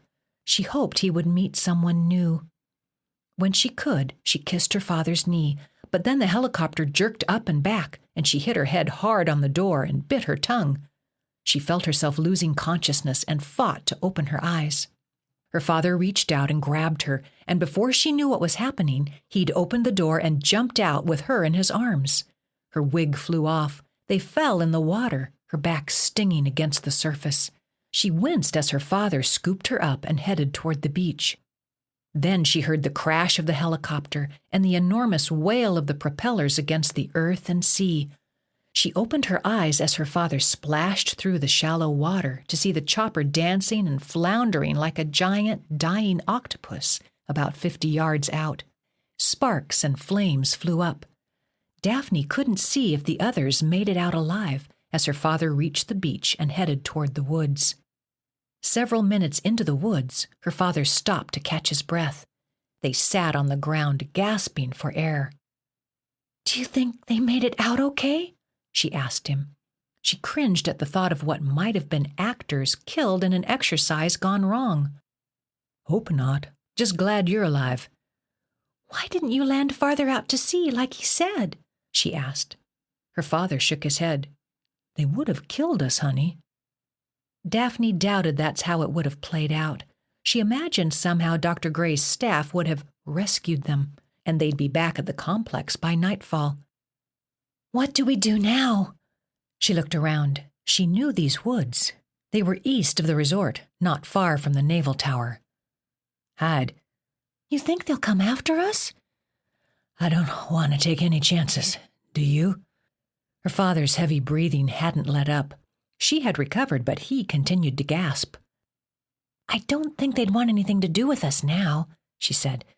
Besides... She started to tell him about the possibility that this whole event had been a game, but she stopped herself. If she admitted to her father that those gunmen were actors and that he might have killed one or more of them, how would he take it? Besides what? He asked. Do you think that might have been another one of Dr. Gray's crazy exercises? He looked at her with horror. Those weren't kids wearing white powder, Daph. Those were armed men. I know, but... That idiot had his gun right up in your face. Her father struggled against the tears. I thought I was going to lose you. She threw her arms around him. He pressed his hands against her back and let the floodgates open. She held on to him, her own eyes welling. Finally, he added, I couldn't bear to lose another child. I just couldn't bear it. The memories of her attempts on her life flooded through her. The pills, the knives, the near drowning at Central Valley, and made her shiver as tears poured down her cheeks. But before she could tell her father how sorry she was for everything, the sound of someone approaching made her hold her breath and freeze. Her father did the same, and they looked at one another, her anxiety mirrored in his face. What do we do? She whispered. He put his finger to his lips and pointed up. She lifted her face, but didn't see anything but the canopy of the tree. He took her hand and, slowly and quietly, helped her to her feet. Then he linked his hands together to make a boost. He wanted her to climb the tree? Not having a better plan, she put her boot on his hands and allowed him to lift her into the branches. The fluffy white dress made it next to impossible for her to find her footing, but scared for her father's life lest he get stuck below, she made it happen. She could feel him shaking the tree behind her as she made her way as far up into the branches as she could go. The approaching person sounded closer now, maybe directly below them. She held her breath and didn't move. From the corner of her eye, she could see one of the men she had at first thought was in a bank robber's costume. He no longer had his gun or the nylon over his head. She wondered if he was just a lost actor looking for help or an actual threat to their lives. Her father looked about to pounce on the man. Daphne bit her lip. The man below was shorter, but he was stronger than her father. She willed her father to stay put. Joe looked up at her as though sensing her anxiety. He frowned and sighed, apparently unsure of himself. The man below moved on, deeper into the woods, in the direction of Scorpion Anchorage. He walked like a man who knew where he was and where he was going. The thought of asking for his help, now that the exercise was ruined, crossed her mind. She opened her mouth, about to speak, but her father gave her a warning look, so she clamped her mouth shut. They waited, still as statues, for many more minutes before her father whispered, We need to get back to your mother. Those clowns might be headed there to do more harm. I doubt it. Do you want to take any chances? Daphne shook her head and then followed her father to the ground. We need to go west, he said as he looked up, searching for the sun. We'll have to go back to the beach. I know where we are, Daphne said. Follow me. She thought of leading him to the naval tower, but after realizing she had never learned whether the officers were affiliated with Dr. Gray, she decided to head toward the resort instead. Keep quiet, her father warned. We saw one, but there may be two more out here somewhere. As she gathered up the skirt of her gown and trudged on, she hoped her father was right, because the alternative, actors injured or dead because her father refused to land in the sea, was too much to bear. But it wasn't her dad's fault. Hortense Gray couldn't predict how her patients would react in certain scenarios, and that's why things like horses and helicopters should never be used in her therapy. If any of those men were dead, It was the doctor's fault. Her father was innocent. She led Joe through the woods back to the coastline. The bright sun nearly blinded her, and the difference in temperature was immediate. The hot sun covered her body like a heating blanket. Once her eyes adjusted, she could see the propellers of the helicopter sticking out of the sea, maybe 100 yards from the bank. A seagull perched on it, like it was the most natural thing in the world. Miles away were a ton of boats. Had none of them seen the crash? Weren't any of them on their way to investigate? Daphne wondered about the men again. One was alive, but what of the others? Had they submerged with the chopper? She scrambled along the sand, keeping as far from the shore as possible. Over an hour must have passed before they came upon the huge, ancient oak tree, where Brock had helped her realize how her feelings of helplessness had been replaced by feelings of blame and ownership for Kara's death. Beneath the oak, he had told her, "Maybe one day you'll see how typical that was, fighting with your sister over a borrowed shirt, and how impossible it was to know it would set Joey off, if it even did." "Wait a minute." She had searched his eyes. "Are you still saying it wasn't my fault, even after what I just said to you?" "That's what I'm saying." Daphne had become rather fond of this oak and wanted now, more than anything, to take a rest beneath it. As if reading her mind, her father collapsed at the base of the tree. "I need just a minute," he said. "Me too." "Maybe we could slow down. Without water, we need to take it easy." She nodded, feeling the heat on her scalp. The top of her head was sunburnt, and now that she was finally in the shade, she could feel it. She took the hem of her costume between her hands and tried to rip it, but the material didn't budge. Her father leaned over and helped her. Together, they tore a 3 by 3 foot square of cloth, which she then tied like a bandana onto her head. The lace of the material scratched against her sensitive scalp, but she had to endure it to protect herself from a worse burn. The sun should be setting soon, but until then, it blazed down on her relentlessly. "You haven't been this sunburned since the time we went to Santa Barbara," her dad said. Images flashed through Daphne's mind. She and Kara played in the sand while Joey splashed water on them. This was long before he had ever said anything about spies. "I have dreams of that all the time," Daphne said. "Kara sings to me." Her dad's eyes widened. "Wow." "What?" "You said Kara's name. That's the first I've heard you say it since—" "Really?" "Really." Tears formed in his eyes. "I guess it was too painful," she said. "Maybe this doctor knows what she's doing." Daphne kept her mouth shut to that comment. "Listen, Daphne, I want to tell you again how sorry I am that I checked out on you. I should have been there for you. It was like all the air had been sucked out of my lungs.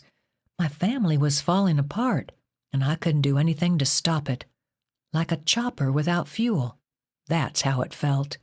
Like a goddamn chopper dropping from the sky and me having no way to stop it." "Is that what happened in the war?" she asked. He nodded. "I lost a lot of men. We were leaking fuel. Could have been worse, I guess, but it doesn't matter now. What matters is how sorry I am, little girl." "Dad, it's okay." Your mom and I had just been discussing getting more help for Joey that very night. That very night, we had agreed he needed a new doctor. He took a ragged breath. "If only we had acted sooner, your sister would be alive." Daphne's heart twisted in her chest. Her father was outright sobbing before her very eyes, and she wasn't sure what to do. "It's okay. It wasn't your fault." He gritted his teeth, fighting back the sobs, but the sobs won out, and he shuddered. Daphne moved closer to him. "I love you, Daddy. I'm so sorry that happened. You're right to call it an accident. Things just happen. Shit just happens. We gotta move on." He wiped his eyes. Did my little girl just say shit? The corners of her mouth tugged upward. "Yes, sorry." He didn't scold her, She supposed under these circumstances he would let her get away with it. There were more important things on his mind. They sat for a few more minutes when they were startled by the sound of her name. "Daphne?" They both looked around. They could neither see nor hear anyone. "Daphne, is that you?" "Stan?" She could swear that's who it sounded like. "Thank God you're all right," he said. "Where are you?" Daphne climbed to her feet. "I'm at the complex. I have you on live stream and am using the speaker system." Speaker system? Her father stood now, too. They both stared up into the branches. She'd forgotten about Prospero's surveillance cameras. "Stay put," Stan said in a louder voice.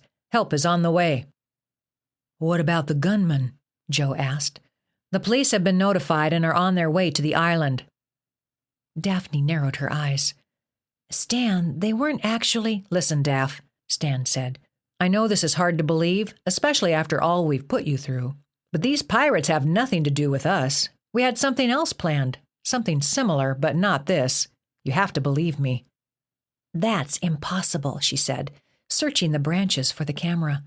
When she spotted it, she jumped into the tree and kicked it over and over with her boot until it dropped like a dead animal with a thump on the sand. "Daphne?" Stan's voice came over the speaker. "Don't do this. Trust me, kiddo. You could languish out there. We need to find you and get you back to safety." Daphne found the intercom and kicked it the same way she had the camera. Stan's voice cut in and out until the device went dead. The whole time her father was shouting from the ground below. "Are you crazy? What are you doing?" She jumped from the tree and landed in front of her father. She ripped the silver bracelet from her wrist and tossed it on the ground. "We can't trust them. They orchestrated that whole incident with the supposed pirates." Daphne wasn't 100% positive, but she was close enough. "There's no way—" "It's how they operate here, Dad. You have no idea what kind of hell I've been through." "Are you sure you're okay?" He took her by the shoulders and studied her face. "We don't have time. We have to get out of here. Follow me." Chapter 11. Relinquished. The Victorian-style dress made it difficult for Daphne to scale the bluffs along the coastline toward the resort, so she ripped the skirt. The remaining fabric fell just above her knees. Conscious of the possibility of surveillance cameras every step of the way, she encouraged her father to move quickly. Plus, the sun was setting, and soon they would be surrounded by darkness. Once they had put a couple of miles between themselves and the ancient oak, Daphne wondered if they shouldn't hide until the middle of the night, and then infiltrate the resort and rescue her mother and Brock. Maybe even Cam. But when she mentioned this idea to her father, he didn't like it.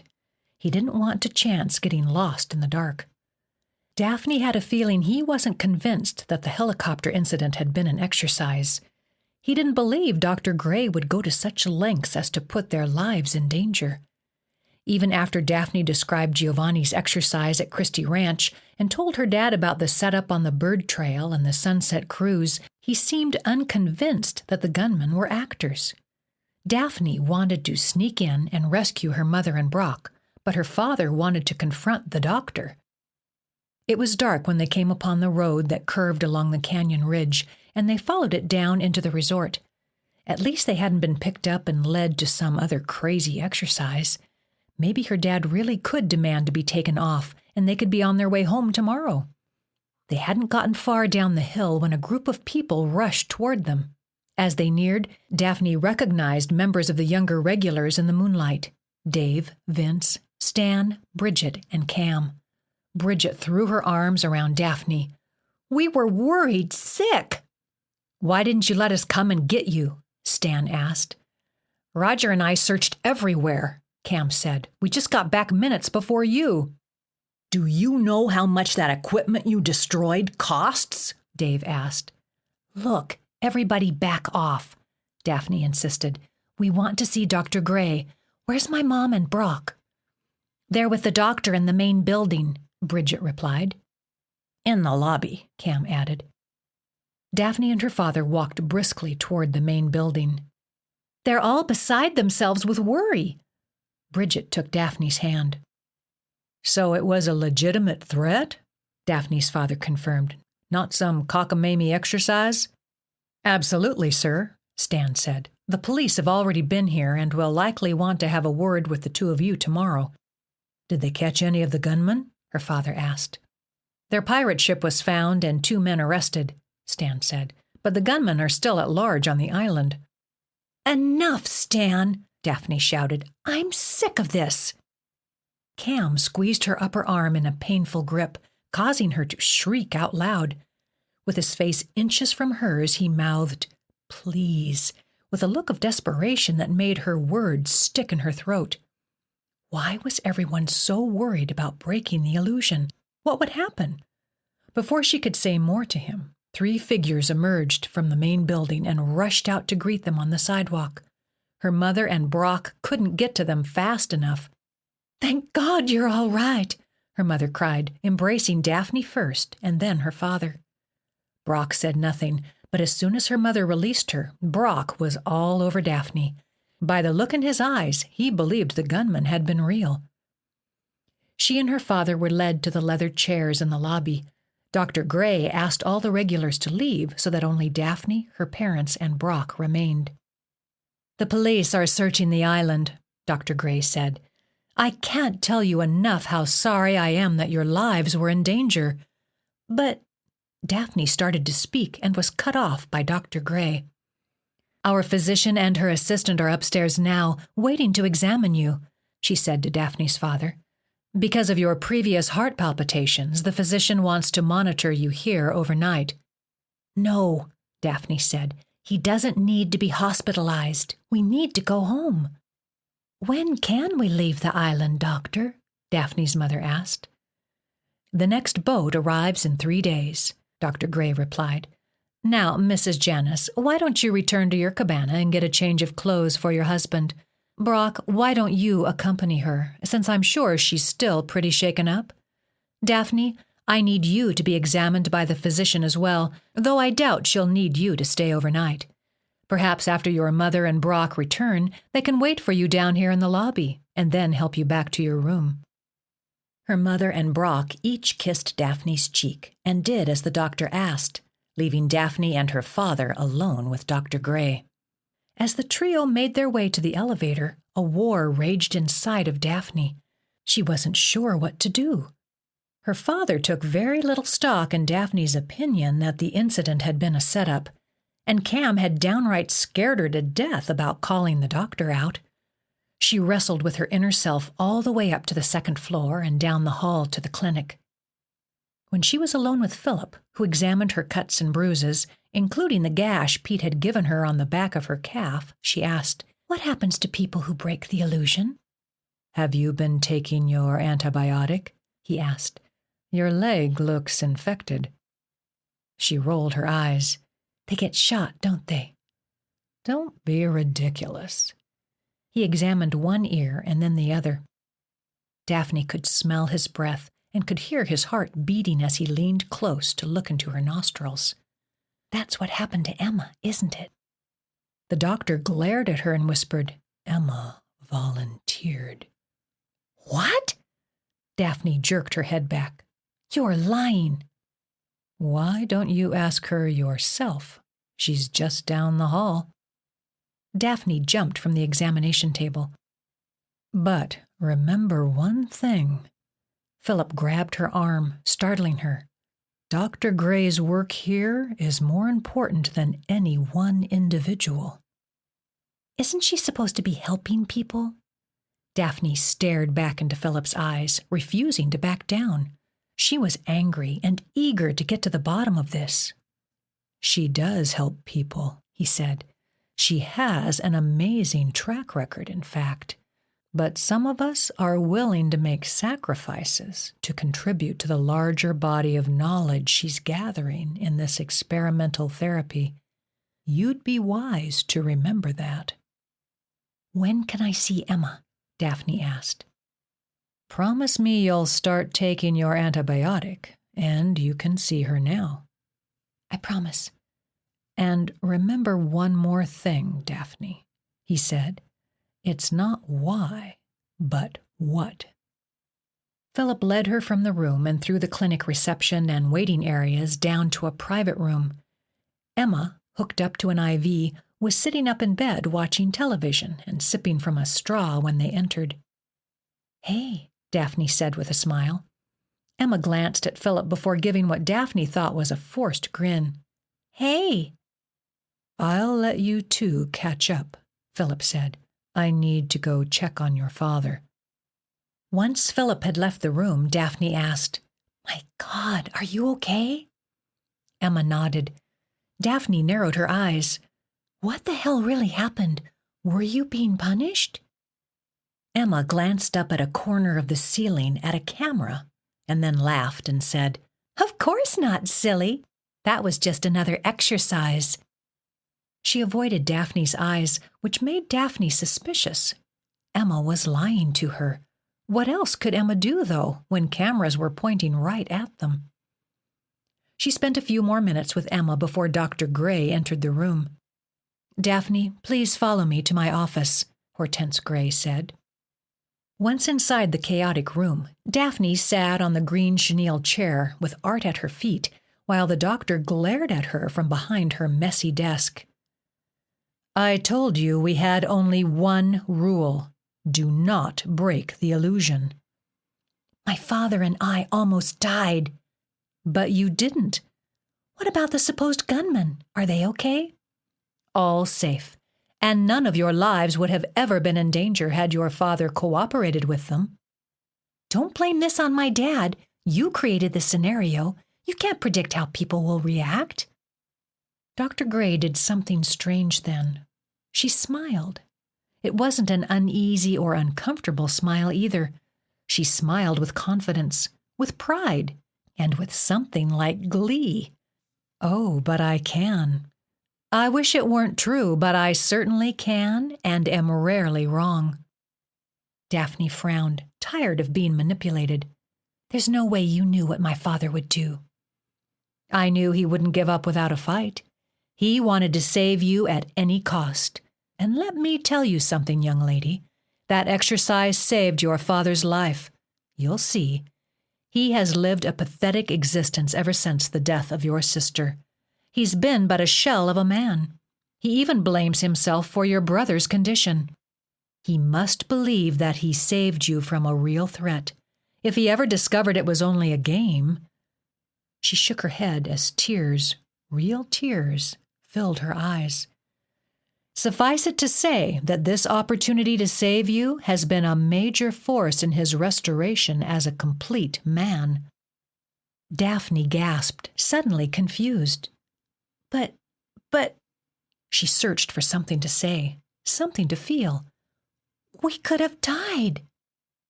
"Your father was already dead," the doctor said, "and I just resurrected him."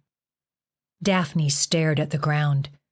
"But the other actors, they would risk their lives?" "They believe in my methods. They want to help others, and doing so helps them to repair their own broken lives." "But the helicopter, it's destroyed." "Arturo has insurance. It's easily replaced." Daphne's mouth gaped as she stared at the floor and searched for other objections. "And so now I shall keep your father sedated and in recovery while your mother has her turn."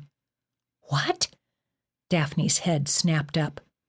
"Brock saved you from the sharks. Your father saved you from the pirates. And now it's your mother's turn to be resurrected." "How?" "The experience will be more authentic for your mother if you don't know the details beforehand. But I promise you it will be the most thrilling game yet. And rest assured that when you leave this island, all 4 of you will be fully recovered individuals with a healthier relationship with each other." After Daphne had showered and changed into fresh clothes and a fresh scarf, she curled up in a chair beside Brock and, recalling that cameras were in every unit, decided not to confide her confusions about the Purgatorium to him. She needed to wait until they were someplace private, though she doubted there was such a place on the island. Even though Cam had once told her the bathrooms were camera-free, she wasn't convinced that they were, and took special measures to keep herself covered as best she could when using them. Just when she thought she'd had enough of Dr. Gray's insane exercises, she'd been convinced of their merit. There was no denying the fact that her family was healing and getting closer, like they were before Kara's death. Of course, Joey wasn't here, but she doubted he could ever be as close to them as he was before his mental disorder took over. She didn't know what to think, and she wanted tonight to be as normal as possible. Curled beneath a blanket beside Brock in the one-striped chair, she stared at the television, and despite the comfort of being in Brock's strong arms, the only thing on her mind was the next game. She wondered how her mother was supposed to save her life. She turned various scenarios over and over in her mind for a long time. The next day, after breakfast, she and her mother went to visit her father while Brock swam laps. Daphne was alarmed by how groggy her father seemed. "Are they giving you too much medication?" Daphne asked him. "Relaxes me," he mumbled. "Keeps me from panic attacks." Daphne gave her mother a worried look. "I'm sure it's okay, honey," her mother said. "Your father could use a little rest after all you two went through." Daphne didn't press further, not wanting to draw attention to herself from Dr. Gray, who was likely listening to them in her special surveillance room. She and her mother sat with him for about an hour. They mostly talked among themselves, her father being too out of it to contribute much to their conversation. As they spoke, Daphne studied her father. She hadn't looked at him, really looked at him, in a long time. The deep wrinkles across his forehead and around his eyes reminded her that her parents were getting old. He looked broken. Daphne began to hope it was possible for Dr. Gray to fix him, to fix all of them. Later that morning, Daphne was sunbathing by the pool with her mother, who was reading a book, and Brock, who had just finished swimming laps. She was exhausted and half asleep, wanting to soak in the sun's healing warmth, when a shadow fell over her. She opened her eyes to see Gregory. "Did I wake you?" he asked. "Sorry." "I wasn't asleep." She sat up in the lounger and rubbed her eyes. "Just resting." "I was hoping to talk you into some snorkeling." "Now? I'm exhausted." "Sounds fun," Brock said. "You would love it," Greg said. "One of the most beautiful coral reefs in the world is only a short swim south of our beach." "You should go, honey," Sharon said. "I want you to have fun." After some persuasive cajoling, the three of them managed to convince Daphne to join Brock and Gregory. Sharon returned to reading her book while the others checked out their gear from the lobby of the main building, including a swim cap for Daphne, which she wouldn't swim without, and then headed for the beach. Daphne wondered as they climbed the steps to the boardwalk if Gregory was bored since Emma was stuck in the infirmary. That was the only explanation she could think of for this unexpected invitation, unless this was indeed the beginning of the next game. The wind pressed against them as they descended toward the beach. Despite her anxiety over Greg's motives, Daphne never got tired of the magnificent view. The hill of yellow poppies to her left shimmered in the sunshine, and the bluffs to her right soared toward the sky. Way out in the distance, she could see maybe 20 boats, but there were only 3 people on the shore, no one she recognized, and 2 of them were sunning, while a third built a sand castle. During their walk, Brock had been telling her and Gregory about his summer job with the YMCA and how they were expecting him at the end of the week. As much as he was enjoying the island, he needed to get home soon. Greg repeated what the doctor had already said. The next boat would come in 3 days. The water was cold but absolutely breathtaking, the way it reflected the sunlight and lapped toward the shore in gentle peaks. Unlike the coastline to the north near Prisoners Harbor and Pelican Bay, this side of the island had very little seaweed or kelp and was smooth rather than rocky. Her feet sank into the silky sand of the ocean floor as they waded out. "You see that smaller island over there?" Greg asked them, pointing. "That's Gull Island. The reef lies just between here and there, about halfway, not quite a mile out." They put on their masks and swam toward Gull Island. Daphne was alarmed when she scanned below the surface by the sight of a barracuda floating, motionless, just a few yards away from them. It seemed unconcerned with them. She hoped it stayed that way. The muddy bottom soon gave way to more and more colorful rocks and shells. About 3/4 of a mile out, the coral reef came into view. Tubular pops of color, orange, green, yellow, and rust, covered the ocean floor. Then an enormous bright pink formation, resembling cauliflower, shimmered in the light of the sun, where tiny orange fish circled this way and that. Beyond the magnificent pink structure was a collection of lily pad-shaped colonies, multicolor, like something you would see at the end of a kaleidoscope. Greg stopped to tread water. She and Brock followed suit. "Isn't it something?" he asked them. "Amazing," Brock said. "It's only about 15 feet below us, so it's perfect for snorkeling," Greg added. "Ready to go down for a closer look?" "Ready." Brock tucked in his knees and then executed a perfect surface dive before Daphne had even taken a breath. Greg grabbed her arm. "Listen to me. I brought you out here for a reason. We need to talk." Daphne stared back at him. She pulled out her mouthpiece. "About what?" "Don't let my mother suck you in.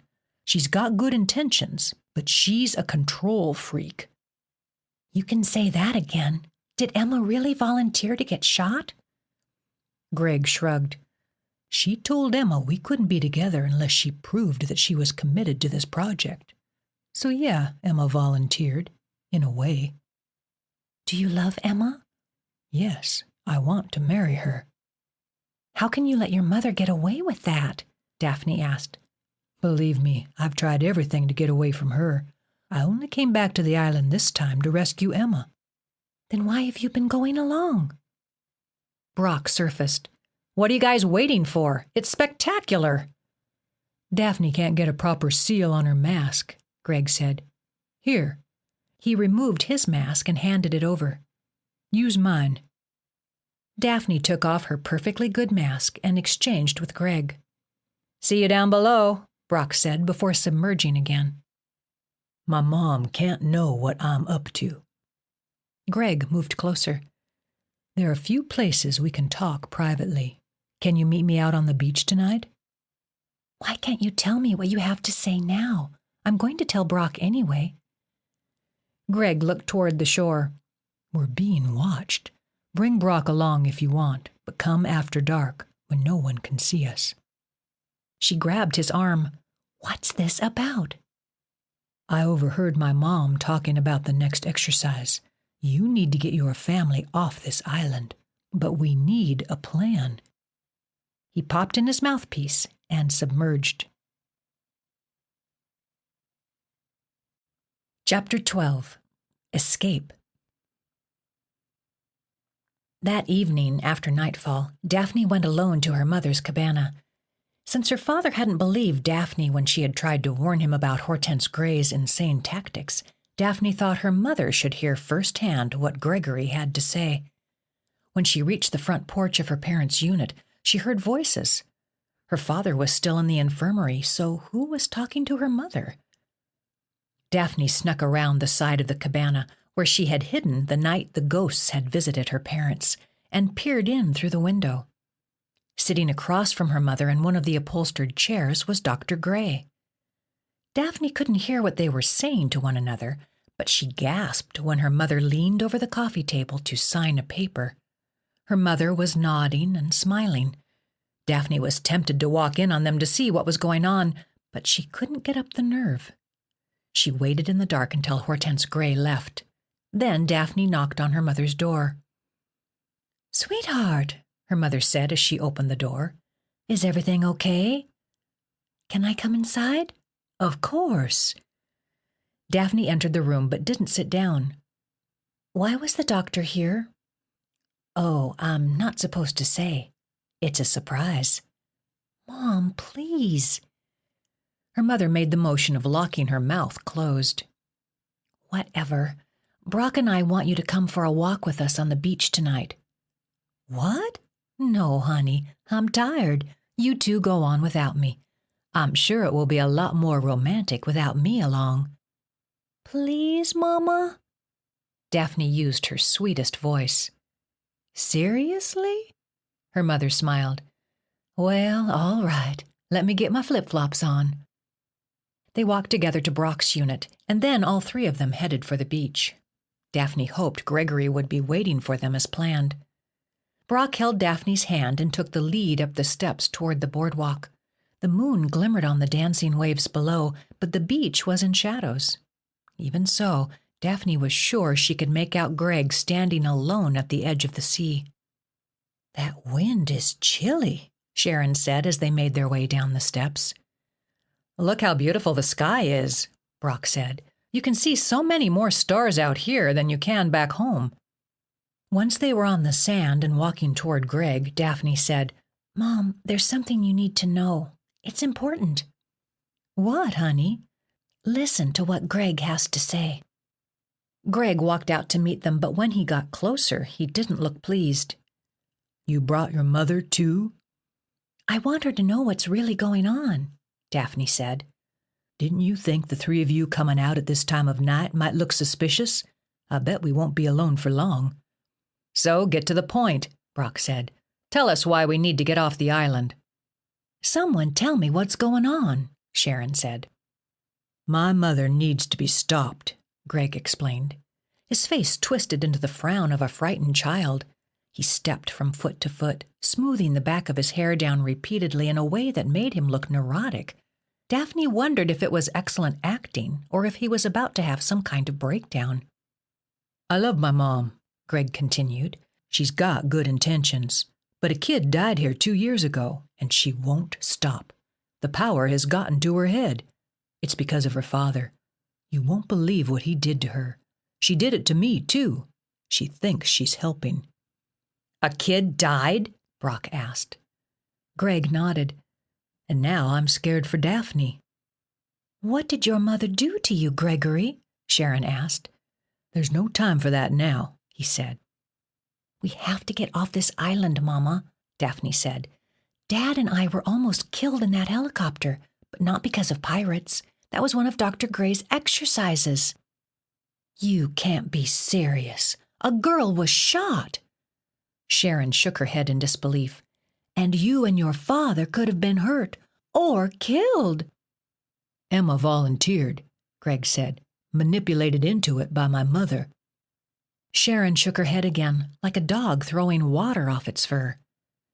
How do we know this boy isn't just trying to get back at his mother for breaking things up with his girlfriend? Or how do we know this isn't the game? This is not a game, Greg said. Look, how can you believe me? I don't know the answer to that. But here's the thing. If I'm lying, what do you have to lose? Nothing. You're in a game either way. But if I'm telling the truth, and you can get off this island, well, I've just maybe saved Daphne's life. And yours too, for that matter. What does your mom have planned? Daphne asked, dreading the answer. She's going to make you the Lady of Shalott. Daphne gawked. What? How? She's going to get you in a boat alone with your mom without gas or oars, so you'll drift who knows where, without food and water, until you are so weak you want to die. Then she plans on saving you. But how can she control a drifting boat out in the open sea? That's how the kid died 2 years ago. She wants to try the same exercise on you, but with a parent on board. She wouldn't, Sharon cried in disbelief. That couldn't happen, Daphne said with a new feeling of suspicion. Maybe Greg was luring them into a trap.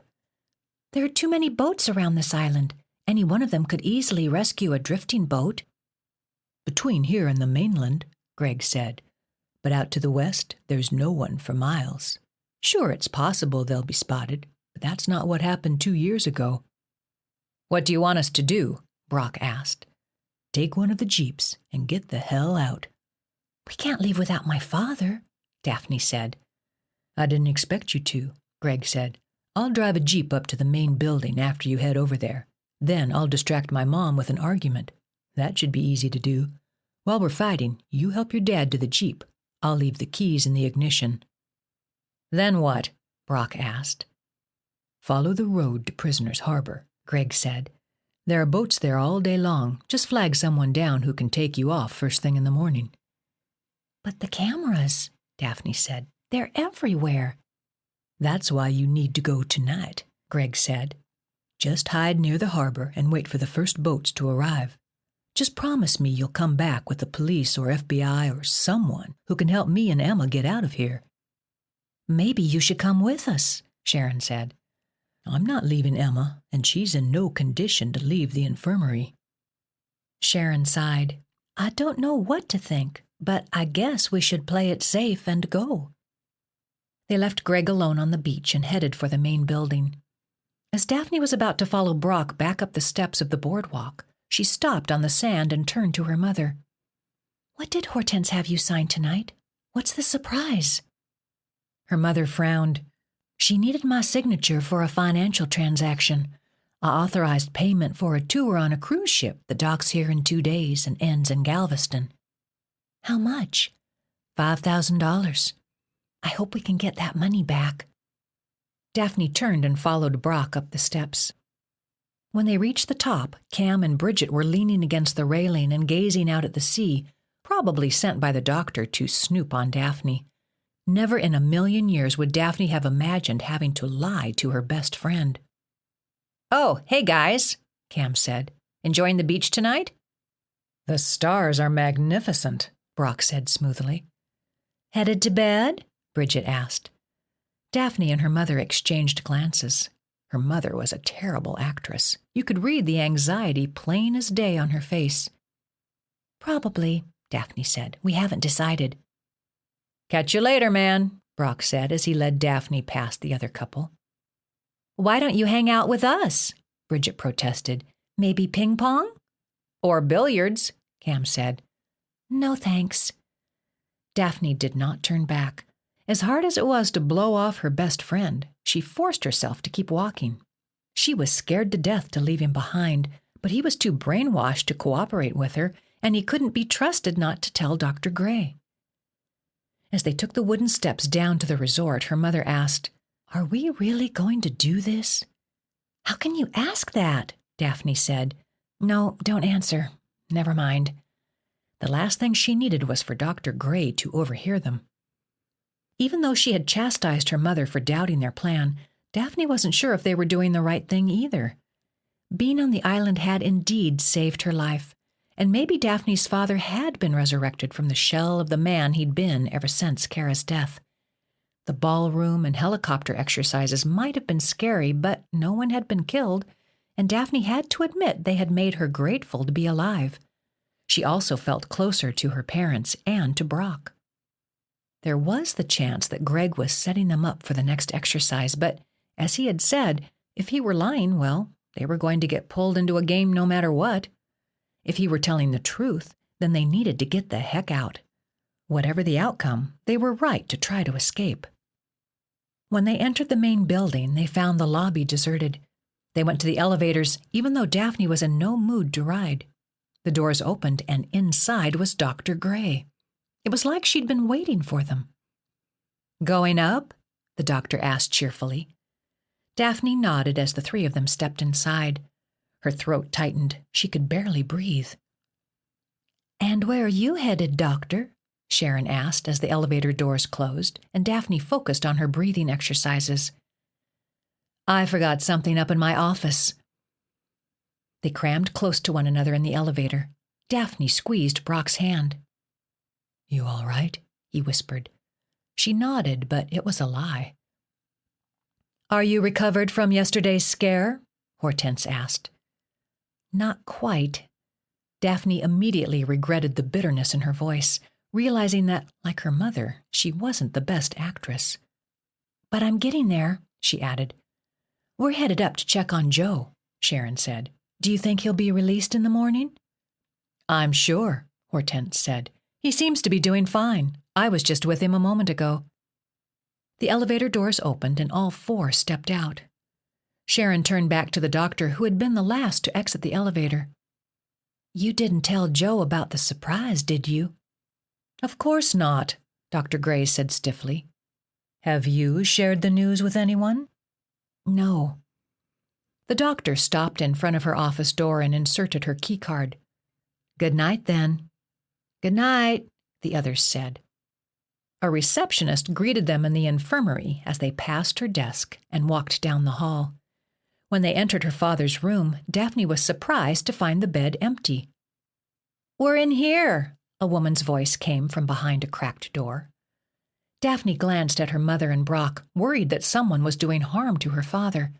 She was relieved when Joe's face appeared from what she could now see was a bathroom.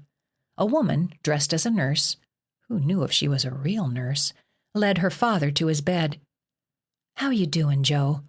Sharon pulled the covers back and helped him get settled. Fine, he said, just groggy. It's the medication, the woman said. He received his last dose a few minutes ago. The doctor says he's fine to return to his cabana in the morning. We just want to keep an eye on him overnight. Daphne knew their real motive for keeping him. They wanted him out of the picture for the next game, but that wasn't going to happen. Now, if only this supposed nurse would hurry up and leave so she and Brock and her mother could go on with their plan. Daphne had no idea how they were going to get past the receptionist, though. She hadn't really thought this plan through. The nurse had already removed the IV and was putting the empty bag and tubing away when Gregory entered. I thought I might find you here, Greg said. Just wanted to say good night before I go to see my mother. Good night, Daphne said. Good night, her mother and Brock added, glancing anxiously at Daphne. They were all terrible actors. The nurse gave Gregory a friendly smile as she exited the room. He followed her out. Sharon made small talk with Joe, asking more about how he was feeling and if he was still upset over the pirate incident. He said he was fine and wouldn't mind going on the bird trail again. I sure enjoyed that, he said. That makes one of us, Sharon said. Oh, come on, Joe said. Up until the bugs found you, you were enjoying it too. Brock kneeled down on the floor so that he was eye level with Daphne's father. Listen to me, Mr. Janus, he whispered. We have to get off this island as soon as possible. Trust me, okay? Don't ask any questions. Just come with me and your family now. Had Brock given Greg enough time to distract Hortense? Along with anxiety over the timing, regret filled Daphne's heart as she watched the peaceful expression that had once occupied her father's face transform into horror. He licked his parched lips, gave a subtle nod, and slowly got up onto his unsteady feet. Sharon found his shoes and slipped them on his feet. Then Brock half carried him across the room as Daphne opened the door. They had no plan except to make a run for it. The receptionist behind the desk looked up at them. What's going on here? We decided to help Joe back to his room tonight, Sharon said. The doctor wants to keep him here, the receptionist objected. Daphne opened the door to the hallway, and they all four rushed out, with Brock dragging her father's feet. They reached the elevator and were relieved to find it empty, but when it opened on the bottom floor, Cam and Bridget were there waiting. What's going on? Bridget asked. The doctor said we could take my dad back to his cabana, Daphne lied, but he's still groggy, so Brock's helping him. Daph, Cam said, he's not supposed to leave tonight. What are you doing? Please don't do what I think you're doing. I thought you understood. Back off, Cam, Brock said as he pushed past him. They hurried out of the lobby and found the Jeep parked outside. Daphne's mom climbed behind the wheel. Brock helped Joe into the back seat. As Daphne scooted onto the passenger's side beside her mother, the Jeep roared to life. With Cam and Bridget shouting at them to stop and think about this, they drove up the hill toward the canyon ridge. Chapter 13. Run. Which way do I go? Sharon asked when they came to a three-way fork 5 minutes later. Straight, Daphne said. She knew the way to Prisoner's Harbor. It was the direction they had taken for the kayak and bird trail excursions. But go faster. We don't want Cam to catch up with us. Cam wouldn't do anything to hurt us, honey, her mother said. He's been brainwashed, Daphne said. They've all been brainwashed. As the road curved around the stables a few minutes later, a figure jumped in front of the Jeep. Daphne screamed as her mother swerved to avoid hitting it. The Jeep jerked and bounced from the road down a steep hill toward the stables. Daphne couldn't think. A scream was stuck in her throat. No air moved through her. They were heading straight for a tree. "Stop!" Daphne shouted. They jerked forward and back as her mom pumped on the brake, but the momentum was too much. The Jeep hit the tree, and Daphne slammed against the dash, her forehead hitting the windshield so hard she bit her tongue before tumbling from the open Jeep and landing on the ground. Her right arm and shoulder throbbed as she lay there for a moment, trying to move. She spat blood. "Mama? Daddy?" she shouted as she tried to roll to her back. "Brock?" She flinched when sharp pain shot through her arm. Scared for her family and Brock, she rolled onto her knees and pulled herself up. The headlights shined through the night onto the stables. Her mother was slumped over the steering wheel. The back seat was empty, but someone was at her mother's side. Daphne ran. "Mama!" "Daphne?" came the voice of a boy. It wasn't Brock. The person standing next to the driver's side of the Jeep was Giovanni. "What are you doing here?" Daphne cried as she looked over her mother. "Mama?" "I'm sorry. I'm so sorry. I didn't mean to cause an accident," Giovanni said. Tears filled his eyes. Sharon lifted her head. A gash about an inch long cut through her forehead. "I'm okay. What about your dad?" "Over here," Brock said from the darkness.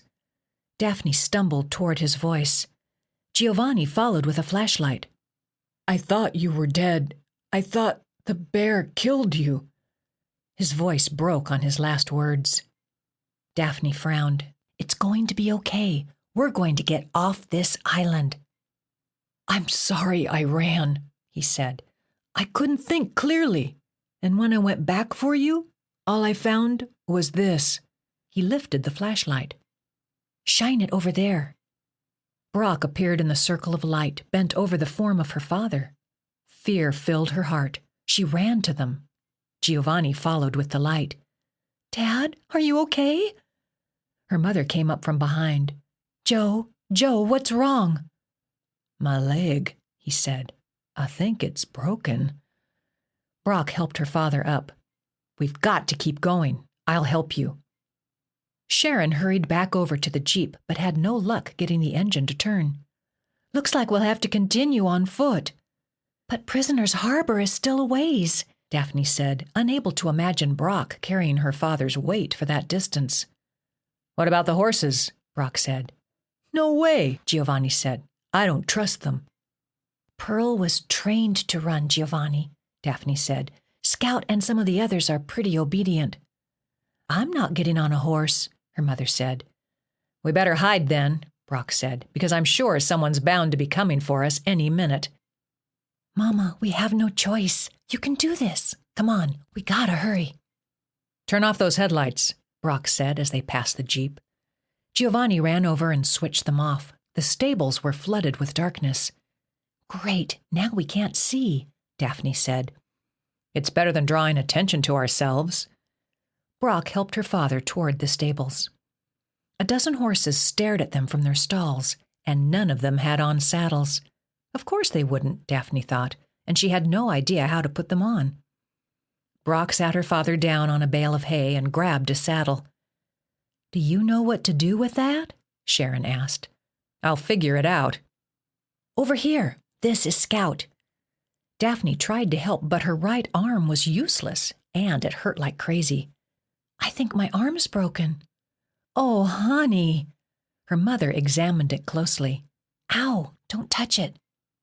"Look, maybe we can put your dad on a horse and the rest of us can walk," Giovanni suggested. "That's not a bad idea," Joe said. "It'll take us forever," Daphne complained. "At least a half hour." "Actually, that's not a bad idea," Brock said. "It'll take me too long to saddle up a horse for each of us. I'm not even sure I'm doing this right." "Plus, we won't be as loud on foot," Giovanni added. "Shh, listen," her mother said. They were all quiet for a moment as they listened to the dark night. Among crickets and the snorts of horses, Daphne heard the unmistakable buzz of an engine. "Someone's coming," Sharon said. "What do we do?" "Maybe they won't notice the Jeep," Daphne whispered. "It is pretty far down the hill," her mother agreed. They waited as the headlights flashed over the top of the stalls and the sound of the engine moved past. The thudding in her ears from her own heart made the low buzz difficult to hear, but when the lights were visible in the distance moving away from them, she sighed with relief. "They'll come back this way when they don't find us at Prisoners' Harbor," Brock said. "We need to hurry." "We need to find a place to hide until morning," Daphne said. "Someplace close to the harbor." "What's that sound?" Joe asked. "Listen." The stables were alive with horse sounds, so it was difficult to hear the subtle snap of twigs near the stable door. Daphne froze when she heard it. Someone was out there. They all glanced at each other with wide eyes. This was it. The gig was up. Brock was the first one to step to the door and peer out. He squinted and stared for several seconds as they all held their breath. They heard the noise again, this time closer. Brock turned back to them, his finger to his lips, and then returned his gaze to the path outside the door. Daphne nearly screamed when Brock swooped forward in a rush, but she was frozen in her shoes. "It's the fox," Brock said, revealing Mini-Me in his arms. "Oh, no!" Daphne crossed the stables and wrapped her left hand around the small device at the end of the fox's tail. The fox struggled against Brock's arms. "Don't say anything," Daphne said. "It's a camera. Now they know where we are. We need to get out of here immediately. Giovanni, help." With her right arm useless, all she could do was hold the tail as Giovanni pried apart the device. Once he finally got it off, he dropped it on the dirt and stomped on it repeatedly, like it was alive and he wanted to kill it. Tears streamed from his eyes as he pounded his shoe against the device and the ground, over and over, spewing dust up in his face. "Giovanni, that's good," Daphne said, alarmed. She touched his shoulder. "It's okay. We're going to get out of here." Brock released Mini-Me, who scrambled from the stables, and then he and Sharon helped Joe mount the horse. Joe winced as they worked to get him in the saddle. He cried out when Sharon slipped the foot of his broken leg into a stirrup. "Take it out! Take it out!" Joe cried. Sharon slipped the foot back out. "I'm sorry, Joe. I'm so sorry." He lay across Scout's crest and wrapped his arms around her neck as Brock tied a leader rope to the harness. "I hope I'm doing this right," Brock said. "Where are the reins?" Joe asked. "There's no way I'm going to bridle her," Brock replied. "I haven't a clue how." "Can we go now?" Daphne asked. She clutched her arm as they inched their way out of the stables. "Avoid the road," her mother said. "But I don't know the way without the road," Daphne pointed out. "We can follow it from down here." Brock held the crook of her good arm. "I don't want to risk being caught in the headlights." The journey was made more difficult by the steep slope of the hill. They tottered like limping soldiers, with Sharon and Giovanni on each side of the horse in case Joe lost his balance and fell. Daphne was more worried about her mother hiking in flip-flops than she was of her father falling from the horse. The rest of them had sneakers or boots, but her mother's feet had to be killing her. It wasn't long before they heard the jeep returning from Prisoners' Harbor. They froze in their tracks and held their breath as it passed. They saw the jeep stop about 100 yards away, near the stables. "Run," Brock said. They clambered as fast as they could, Daphne hugging her broken arm to her side, but unable to stop the excruciating pain caused by its movement. Sweat beaded on her face, even though the night air was chilly. She wanted to throw up. "We've got to get off this path," Joe said, still clinging to Scout's neck. "As soon as they find a horse missing, they'll know our plan." "Cut to the right," Giovanni said. "We can hide in those trees. I've been there all day."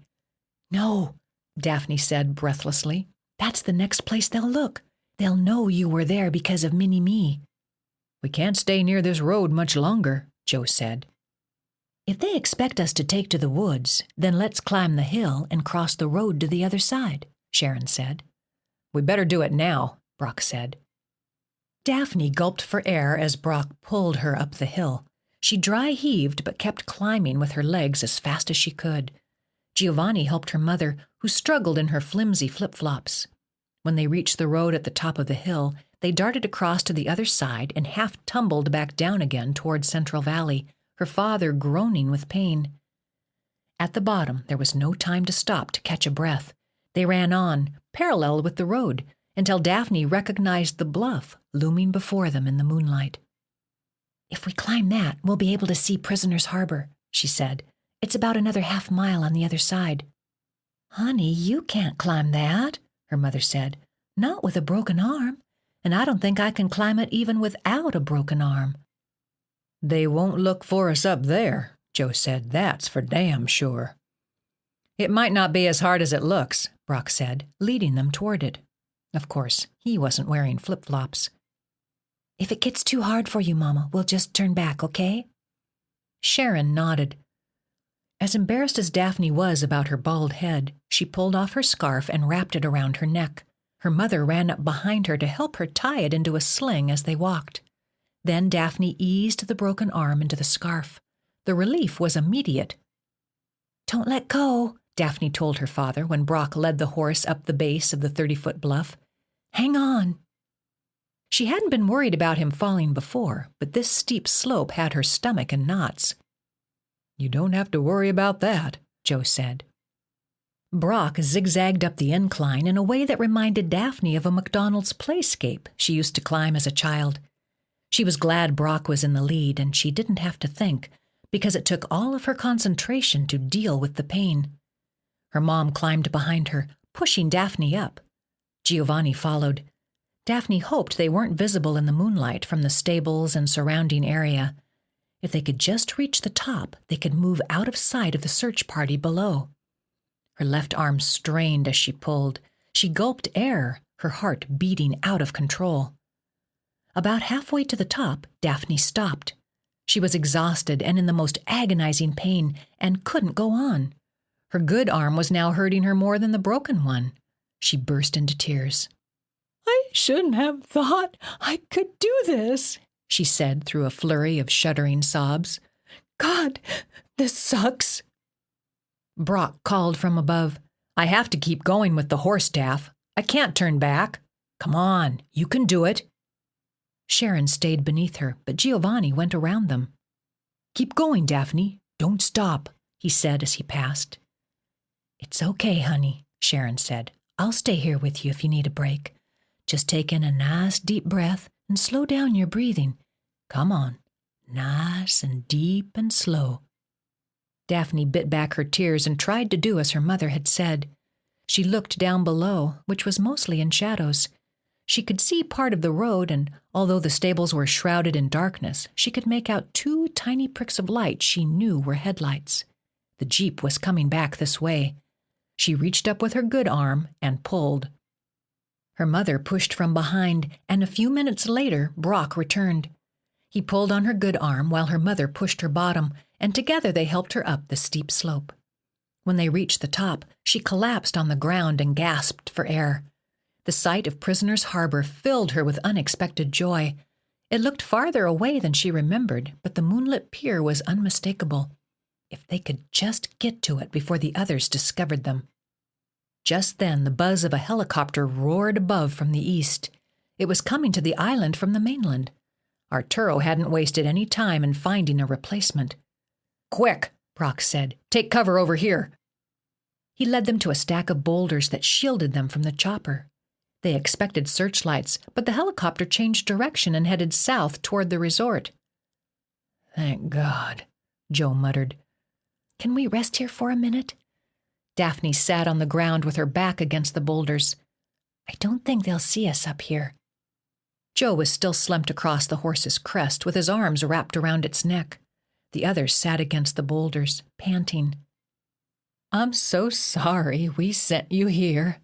Sharon's voice cracked as she broke into tears. "We had no idea what we were getting into." "Mama, please don't blame yourself. You couldn't have known." "We were trying to save your life, not endanger it," Joe added. "This place has saved my life," Daphne said, overcome by more tears. "You don't know this, but I came here to end it." She could barely watch the looks of horror that came over her parents and Brock, and she was no longer able to speak or breathe. "Oh, Daphne." Her mother held Daphne's good hand. "My sweet little girl, please tell me you don't feel that way anymore." Daphne shook her head, still unable to speak. 2 years of anger, hate, and guilt boiled in her throat. She coughed and wiped her eyes. "I think the hardest part of life is accepting things we can't control," Brock said. "And when we can't, we look for someone else to blame." "I did that to you, Daphne." Her mother's voice cracked with sobs. "And I'm so very sorry." Daphne still couldn't speak. Her entire body shuddered as her throat constricted. A few seconds passed before she could finally suck in air and breathe. Her mother sat beside her and put an arm around her, careful of the broken arm in the sling. "I love you so much, Daphne. I'm sorry we put you in danger, but I have to admit that I feel so relieved to have you back again." Sharon kissed Daphne's cheek. Brock took Daphne's good hand and kissed it, and she felt a tear from his face land on her skin. Everyone was quiet except for the crying.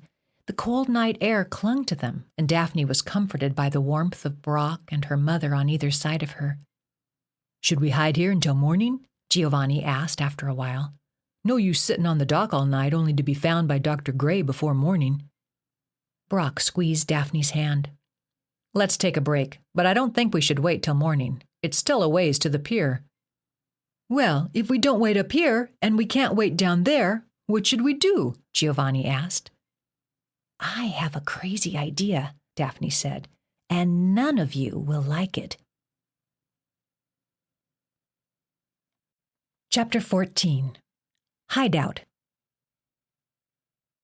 According to Joe's wristwatch, midnight was approaching, which meant 3 hours had passed since Daphne and her mom and Brock had met Greg on the beach. As they crept across the mesa toward Prisoner's Harbor, Daphne wondered how much more time it would take to reach the coastline. The mesa where they had been resting stretched about 50 yards across before it dropped into a series of hills that descended in height all the way down to the harbor. Luckily, none of them were as steep as the bluff they had just climbed. They trudged across the hills in silence. They were all too tired to speak, for another 20 minutes before they finally reached the kayak hut. "It's locked." Daphne was full of disappointment. Now what were they going to do? "That's easy." Giovanni reached into his back pocket and pulled out his wallet. From there, he brought out the key card to his unit. He slid the card between the door and the door frame, right near the knob. The door opened. "How did you do that?" Sharon asked. Giovanni grinned. "It only works on one kind of knob, but lucky for us, it's the most common kind." Daphne found a switch and flipped on the lights. There were about 24 kayaks, both single and double-seaters, stacked along one wall of the hut. Another dozen or so life vests were piled in a corner. They also found cases of bottled water and whistles. Brock put bottles in each of the pockets of his jeans and handed 2 more over to Giovanni and Joe, who did the same. Sharon helped Daphne and Joe into life vests before putting one on herself. Then Brock, Sharon, and Giovanni each grabbed a kayak and carried them down the path to the harbor, while Daphne used her good arm to lead Scout. Except for the sound of the ocean waves crashing against the rocky shoreline, the night was eerily quiet as Brock helped Joe into the back of his 2-seater kayak and Daphne in the back of Sharon's.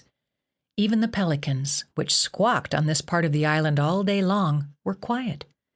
The fox had been following the group from the stables, but now, as the humans eased into their kayaks and paddled away, both the fox and the horse, with 10 yards between them, stood watching. Daphne's mom had a hard time keeping up with the others, and Daphne felt sorry that she couldn't help paddle. She begged her mom to let her try, but Sharon wouldn't hear of it. The shallow water they maneuvered in was full of rocks, kelp, and seaweed, and Daphne was sure there was plenty of unseen wildlife below and around them. She could hear the occasional flutter of water as something moved away from their kayak. "Talk about spooky," she whispered. "We're going to be fine," her mother said, but her mother sounded as frightened as Daphne. Twin Rocks Cave should be up ahead, Daphne said. At least a half-hour passed before she could make out the massive twin columns guarding the entrance of the sea cave. Brock led the way inside. After having been trapped here for nearly 4 hours with Cam and the others, Daphne was nervous as her mother navigated them through the narrow opening. But this had, after all, been Daphne's idea. The cave would make the perfect hideout while they waited for morning. Giovanni turned on the flashlight and illuminated the cave. The figures on the high back shelf glared down at them. Bottled water was passed around to each of them. Daphne couldn't open hers, which brought tears of frustration to her eyes. The exhaustion and helplessness overwhelmed her. "Let me get that for you, honey." Her mom reached around in her seat and twisted off the cap. "Thanks." Daphne gulped down the water in no time at all.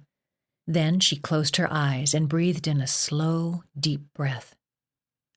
"Are you all right?" her mother asked. "Yes, Mama," she lied. "What about you?" "Glad to take a break. This was a great idea, Daph, though I know it's hard for you. We can all relax now. Who would ever think to look for us in here?" "Hopefully no one will notice the missing kayaks and life jackets," Joe said. "We left the place looking almost exactly as we found it," Brock said. "They have cameras everywhere," Daphne said. "Maybe even in here. But I thought it was worth a shot." "Why don't you try to get some rest?" Sharon asked. "We can take turns keeping watch." "What's the use of keeping watch?" Joe asked. "If they find us here, we're trapped." "Let's not think like that," Sharon scolded. "Let's think positive thoughts." Although images of being trapped and of the rock caving in on them threatened to overwhelm her, Daphne was glad for the opportunity to close her eyes. She focused on her deep breathing exercises and searched for her happy place. The rocking of the kayak and the sound of dripping water lulled her, like a mother rocking her baby to sleep. "Are you sure she's asleep?" Daphne had just been dreaming. She, Kara, and Joey had been playing in the sand on a beach somewhere. They were children, way before Joey had accidentally electrocuted Grandpa, way before any of the sickness had settled into Joey's brain. She kept her eyes closed, desperately wanting to go back to the dream. It had felt so real. In this twilight between wakefulness and sleep, she could still see Kara's sweet face smiling at her as she scooped sand into her pail. "Oh, Kara." "I'm sure," her mother said. "She's completely out." "What are we going to tell her?" her father asked. "You can't tell her the truth," Brock said. "She'll never leave." Daphne's eyes snapped open. What was going on? "What have I done?" her mother said, breaking into tears. "Daphne," Brock said, "you're awake." "Why are you crying?" Daphne asked her mother. "What were you talking about?" Daphne's throat constricted until she could barely breathe. Why weren't they answering her? Had her own family, had Brock betrayed her? "Answer me," she demanded. She looked from face to face, except for her mother's, because her back was to Daphne, but none met her gaze. "Giovanni?" She craned her neck to see him floating in his kayak a few feet behind her. "Tell me what's going on." He avoided her eyes. "You're lucky, Daphne." "What's that supposed to mean?" She continued to search the faces of those she could see around her, but they averted them, making it hard for her to read their expressions. Plus, she couldn't see clearly in the dark, even with Giovanni's flashlight pointed up to the dome ceiling above and casting a glow on the entire cave. "Your family loves you," he said. "If they love me so much, why won't they tell me what's going on?" Her mother patted Daphne's feet, which flanked her mother's hips. "There's nothing going on, sweetheart. I was telling your father that I regret sending you to this place. Cam's mother spoke so highly of it, and we trusted her." Daphne studied Brock. "What truth can't you tell me?" Brock stared back at her dumbly. "I told him something I didn't want you to know," Sharon said. "I told him how we found out about this place." "How did you?" Daphne asked. Sharon told Daphne what she'd already guessed, that Cam's mother had recommended the therapy, and that she and Cam had come to talk to Sharon and Joe about it one day when Daphne wasn't at home. "Why would that make me not want to leave?" Daphne asked. Brock cleared his throat. "I thought if you knew, you wouldn't want to leave Cam behind." They were lying to her. None of this made any sense. Her stomach cramped into a knot, like she might be sick. "It's almost morning," Brock said. "The boat should be here soon. The tide is down and we should be able to see the sunrise from here."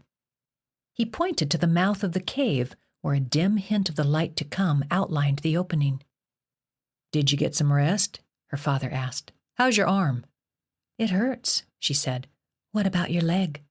"I can hardly feel it anymore. The cold water has numbed it." "Oh, I bet the water would help your arm, honey," Sharon said. "I'm wet enough." Her legs and bottom were soaked from the journey to the cave when water splashed into the kayak. "Do you hear that?" Giovanni asked. Daphne listened. Gulls. Gulls were flying overhead. Day was breaking. Her mother paddled the kayak closer to the mouth of the cave. "It's so peaceful. You'd never know this was a horrible place." "It's not the place," Brock said. "It's the people." "Not all of them," Daphne said, thinking of Cam and Emma and the other brainwashed regulars. Then a new glimmer shone on the surface of the sea, where it danced at the cave's entrance. Within minutes, the opening became a circle of light. "Are you ready?" Brock asked, looking directly at her. "For what?" she said, not sure anymore if he was really on her side. He frowned. "Rescue, of course. What else?" Good question, she thought to herself. She wanted to know the answer to it. Seriously, what else? "Let's go," Joe said. "There are bound to be boats out in the harbor by now." Anxiety and fear ripped through Daphne as her mother followed Brock and Giovanni out of the cave.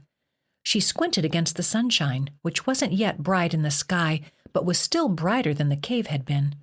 The twin columnar rocks towered above her. Off in the distance, the whites of a dozen sails and a handful of motorboats were still too far off for a rescue mission. "What if we're seen by the others before the boats get closer?" Daphne asked. "Shouldn't we stay in the cave?" "It's going to take us a while to paddle against this current," Brock said, leading the way. "Let's hope we make it to the pier at Prisoner's Harbor before we miss our chances." Daphne scoured the coastline for Dr. Gray and her minions, but except for the pelicans squawking up ahead of them in the distance, the rocky shoreline was deserted. "Why don't we paddle out to the boats?" Daphne asked. She noticed her mother and father exchange glances, as if they were hiding something from her. "The waves get rougher the farther you get from the island," Brock said. "That's true," Joe agreed. "We'd likely capsize, and with your broken arm and my broken leg." He didn't finish his sentence. They stopped talking for a while as Brock, Giovanni, and Sharon paddled against the current in the rocky, shallow waters of the coastline. Through the clear water, Daphne could see beds of kelp and tiny fish. Farther out, she spotted 2 porpoises leaping in turns. 3 sea lions pulled themselves from the water and onto one of the larger rocks to sunbathe. Farther off, the boats moved toward them. Sharon was falling behind the 2 other kayaks. Daphne wished she could help. "You okay, Mama?" "Yes, honey, fine." "What were you really talking about while I was asleep?" she asked. Sharon didn't say anything at first, but grunted as she pulled the paddle through the water. Then she said, "Let's just focus on getting to safety. We'll talk later." Brock had been right. Paddling against the current was taking them twice as long as it had taken them to get to the cave during the night. The sun was high in the east when they finally reached the harbor. 2 catamarans were within earshot. Brock shouted for help, and the others joined him, waving their arms hysterically. The captain of one of the boats noticed and waved. "You need help?" "Yes," they shouted, over and over. Daphne was filled with glee. "I'm docking over at the pier," the captain instructed. The paddlers quickened their pace. The boat reached the dock before they did. The kayakers had to go to the shore because the pier was too high to reach. When they landed on the beach, all but Joe climbed out. Brock lifted Joe in his arms, and together they all hobbled up the steps and across the pier. Up on the hill was a jeep, and standing around it were several of the regulars, who headed their way. Daphne quickened her pace. "This man's injured. Can you help me?" Brock asked the captain as they neared the boat. The captain helped Brock bring Joe aboard as Daphne, her mother, and Giovanni followed. "Please get us off this island," Daphne said, "as fast as you can." Cam, Bridget, Stan, Vince, and Dave had reached the pier and were hastening toward them. "Daphne," Sharon said as she took her daughter's good hand, "please forgive me for what I'm about to do." Sharon kissed Daphne's cheek and then stepped off the boat and back onto the pier.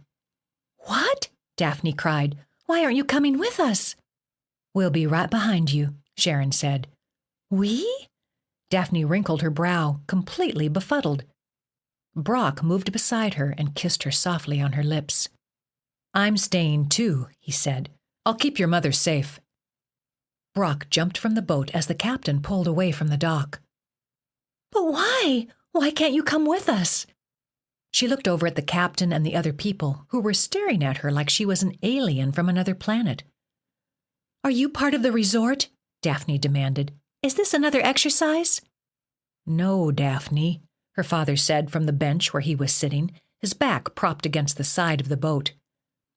"I'm sorry, I don't know what you're talking about," the captain said, "but I need to get my sunrise tour back to the mainland so I can pick up the next group." The catamaran picked up speed as the captain drove them away from the island. "Wait, I'm not leaving them," Daphne said, even as the distance between the boat and the pier grew to 50 yards. "We have no choice," her father said. "Why?" Daphne gawked. "I don't understand." She glanced back at Brock and her mother, who were surrounded now by the regulars. They all became smaller and smaller as the catamaran neared the edge of the harbor. The helicopter they'd seen during the night rose up from the island and flew toward California. "You see that chopper?" her father said. "Yes, so?"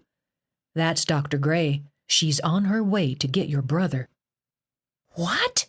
Daphne's heart skipped a beat. "Dad, what are you talking about?" "That paper your mother signed," he said. "It wasn't for a cruise. Your mother didn't know then what we know now. She signed Joey over to Dr. Gray's care. He's being transferred to the facility on the island. She didn't tell me until this morning, while you were asleep. She was afraid we wouldn't leave." Daphne looked up at the helicopter, trying to process what her father had just said. Hortense Gray was bringing her brother to the island. For what? So she could torture him, too? Did she expect to cure him the same way she had cured Daphne? "Dad!" Daphne cried. "What do we do?" "We're going to get the police," he replied. "You and I have to go back for help. Plus, we're useless to them right now." "But by then it might be too late."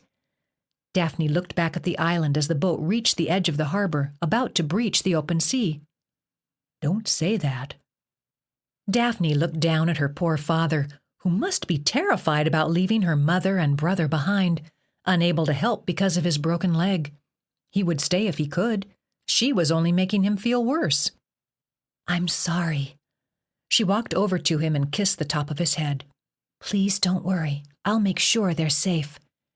Then, without thinking twice about it, she climbed up on his bench, stepped over the edge, and flung herself into the sea.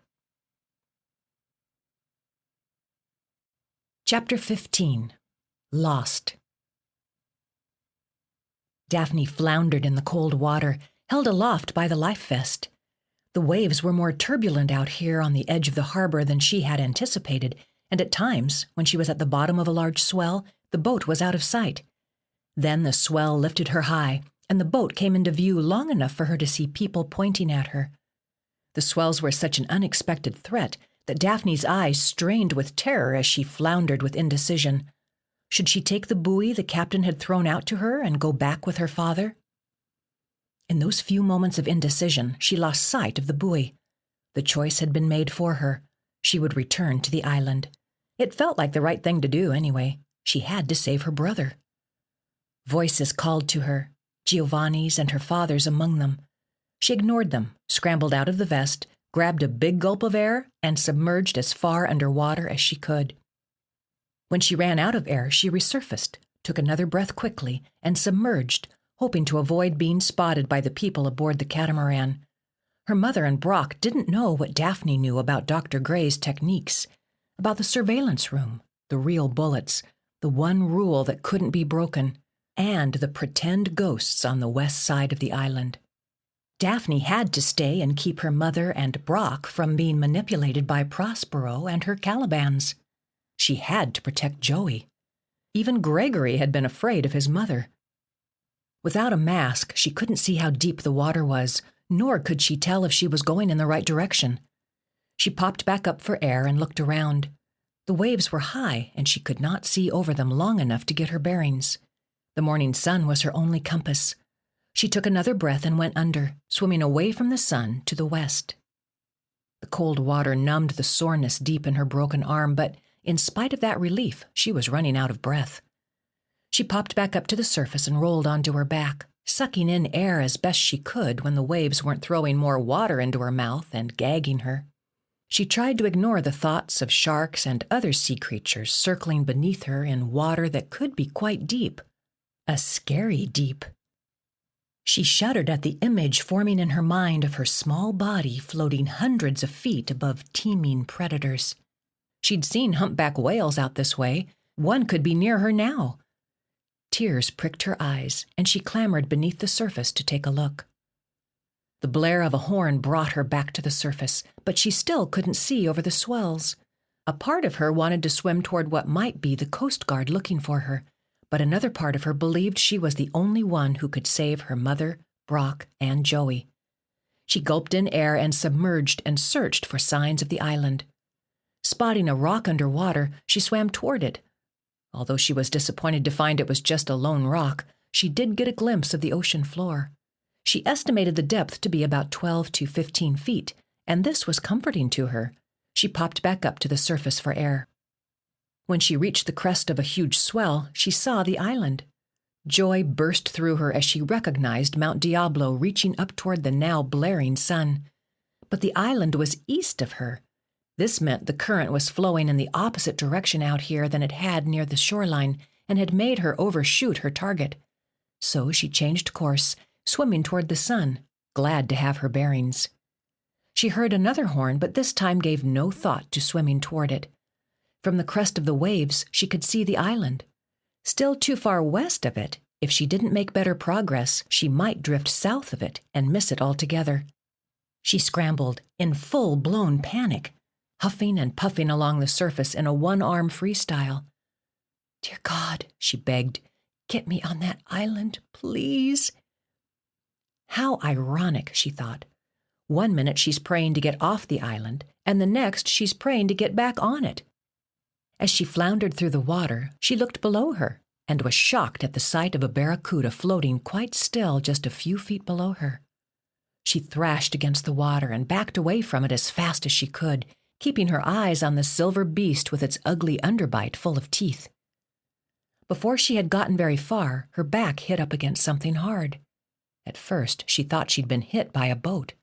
She flailed and floundered, scraping herself as she turned to see what had hit her. Then the current bashed her against what she now realized was solid rock. The skin on her knee and one good elbow stung as she tried to push against the huge rock in front of her. But the current pushed her ruthlessly into it, and she tumbled over it, and now head first, directly into another one, knocking her out cold. Her face and scalp burned. Her skin hurt all over. She was both cold and hot. Kara had just been singing to her, but when she opened her eyes, Daphne was alone. She scrambled to her knees. She was on a hot, dry rock surrounded by water. She had no idea how long she'd been out, but the tide was down and the sun was high, maybe at high noon. More rocks towered above her. She hoped beyond hope that she had reached the island and that she would find it on the other side of these rocks. Now, if she could only muster the energy to go on. The sound of a helicopter somewhere above perked her up. She couldn't see it, but the sound made her think of Joey. She dipped back into knee-deep water, found her footing on the rocks, and climbed her way to dry land. She gritted her teeth as the pain in her arm returned now that it was no longer numb from the cold water. Along with that pain was her stinging skin, burned by the sun and scraped by the rocks. The worst, though, was her unprotected head, which throbbed and was tender to the touch, especially on the left side above her eye, where it must have hit the rock. And although her clothes were dry, her sneakers squished beneath her as she climbed, and they rubbed unrelentingly against the backs of her heels. A group of gulls appeared above her, and their song lifted her spirits as she climbed the rocks toward the top. With only one arm, it was slow going. Her driving force was Joey. She couldn't let Hortense Gray abuse her brother. He was too vulnerable, too weak. He wouldn't be able to take the harsh fear tactics of the doctor's experimental therapy. Hell, Daphne couldn't take it. She was so tired that she began to cry tears of self-pity. No one should have to go through the hell she'd endured. When she finally reached the top, she found herself in unfamiliar territory. The rocks gave way to high grass. Hoping this was indeed the right island, she trudged on. Her stomach growled, and her dry mouth and throat longed for fresh water. But soon she was cheered by a sign that read, Fraser's Point. Although she still wasn't sure it was the right island, the sign filled her with hope. That hope was further kindled when she came upon a trail that cut through the high grass. She followed it. About 30 minutes later, she came upon a picnic table beneath a scraggly tree. The shade wasn't much, but it was something. She practically fell onto the table and lay down on her good side, wanting nothing more than a drink of fresh water. A pillow and soft bed would be nice, but she'd settle for a drink, even a sip. As she lay there, she wondered what the heck she had done, leaping off a boat in the high sea. She had only been thinking of the ones she loved and of her urgent need to save them. She hadn't thought of the possibility that she might drown, or get eaten by sharks, or get bashed into rocks, or miss the island completely. She had wanted to save her family. Right then and there, she prayed with all her might that she was on the right island, and that all the pain and terror she had just experienced hadn't been in vain. She might have fallen asleep, lying there in the shade, with the cool breeze offering some relief to her poor skin, had anxiety for her father and what he must be going through not jerked her up from the table. How could she lie here and rest when he was probably terrified that he had lost another child? She staggered off the table and trudged onward. As she walked, she fought to ignore the chafing between her thighs and the rubbing against the backs of her heels and the overwhelming thirst. Although she could block those things from her mind for short periods, she could not stop thinking about her parents and Brock and Joey. She wished she could get messages to them. She'd tell her father she was alive, and she'd tell the others to trust nothing that came from the mouth of Dr. Hortense Gray. She had to get to her mom and Brock and Joey, and then help them all to get away from this hell as soon as possible. After at least another hour of baking in the sun, Daphne came upon a sign that read, Black Point. But it was the sign beneath it that made her jump for joy. Christie Ranch, 1 mile. She wanted to kiss the ground. Instead, she half-skipped toward Christie Ranch. The extra skip in her step didn't last long. A mile was a long way with no protection from the sun, a broken arm, open cuts and bruises, squishy shoes, heel blisters, and chafing between the thighs. By the time the farmhouse came into view, she felt like one of the walking dead. Chapter 16. Awakened. Daphne tried the front door of the farmhouse and found it unlocked. Her heart pounded against her tired ribs as she pushed the door open. She reminded herself that she wanted to be found, had to be in order to save the others. As soon as she stepped inside, Marty noticed her from where he was sitting on the sofa watching the large monitor. "Young lady," he cried, leaping to his feet. "My goodness." "Water," she said through parched lips. He scrambled to the refrigerator and brought her a cold plastic bottle of water, opening it for her and lifting it to her lips. She drank it ravenously, enjoying the sensation on her dry throat. He helped her to a chair at the table and brought her more food and water, all the while asking her what had happened to her. "Oh my goodness, you're on fire!" he cried after putting his hand to her forehead. He set to work bringing out food, and then he laid a cold, wet rag over her scalp. She couldn't speak. All she wanted was water and grapes and a bit of bread. As she ate and drank at the kitchen table, Marty left her alone for a few minutes. When he returned, he laid a gentle hand on her shoulder and said, "I have something that will make you feel better." Before she could do anything about it, he plunged a needle and syringe into the side of her broken arm.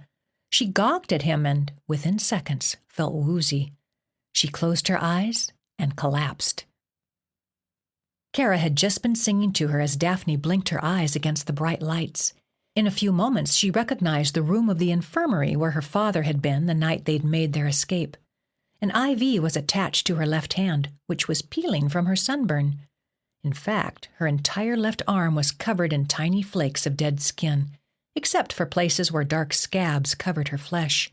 They itched to be scratched, but her right arm was in a cast, and only her fingers were visible. She tried to wriggle them. It hurt, but she could move them. With her left hand, she lifted the sheet to find she was wearing a clean hospital gown. She wondered how long she'd been out, at least a few days from the look of things. She lifted her good hand to her head, which itched like crazy, and was surprised to feel soft, thick hair, at least a 1/4 inch long, covering her head. This alarmed her. She'd been out for more than a few days. A snort across the room made her turn her head. Slumped on a couch against the wall, snoring, was Brock. The corners of her mouth spread wide as relief swept over her. "Brock," she said, surprised by the crack in her own voice. "Brock, wake up." He jerked awake and sat up. "Daphne, my God, you're awake." "Where's Mom and Joey? And have you heard from my dad at all?" He crossed the room to her side and sat in a wooden chair next to the bed. "Everybody is okay. We're all fine." She bent her brows. "Where are they?" "Everyone's here." "Even my dad?" Brock nodded. "After the Coast Guard didn't find you, he sent the police as soon as he landed in Ventura." "Has Dr. Gray been arrested then?" Hope spread across her face. "No." Brock frowned, and so did she. "The police didn't find anything." Daphne sat all the way up in the bed. Pain rushed to her forehead. "What?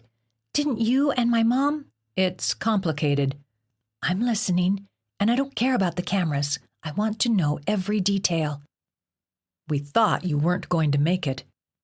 The corners of his mouth twitched downward. "The infection in your leg got to your heart.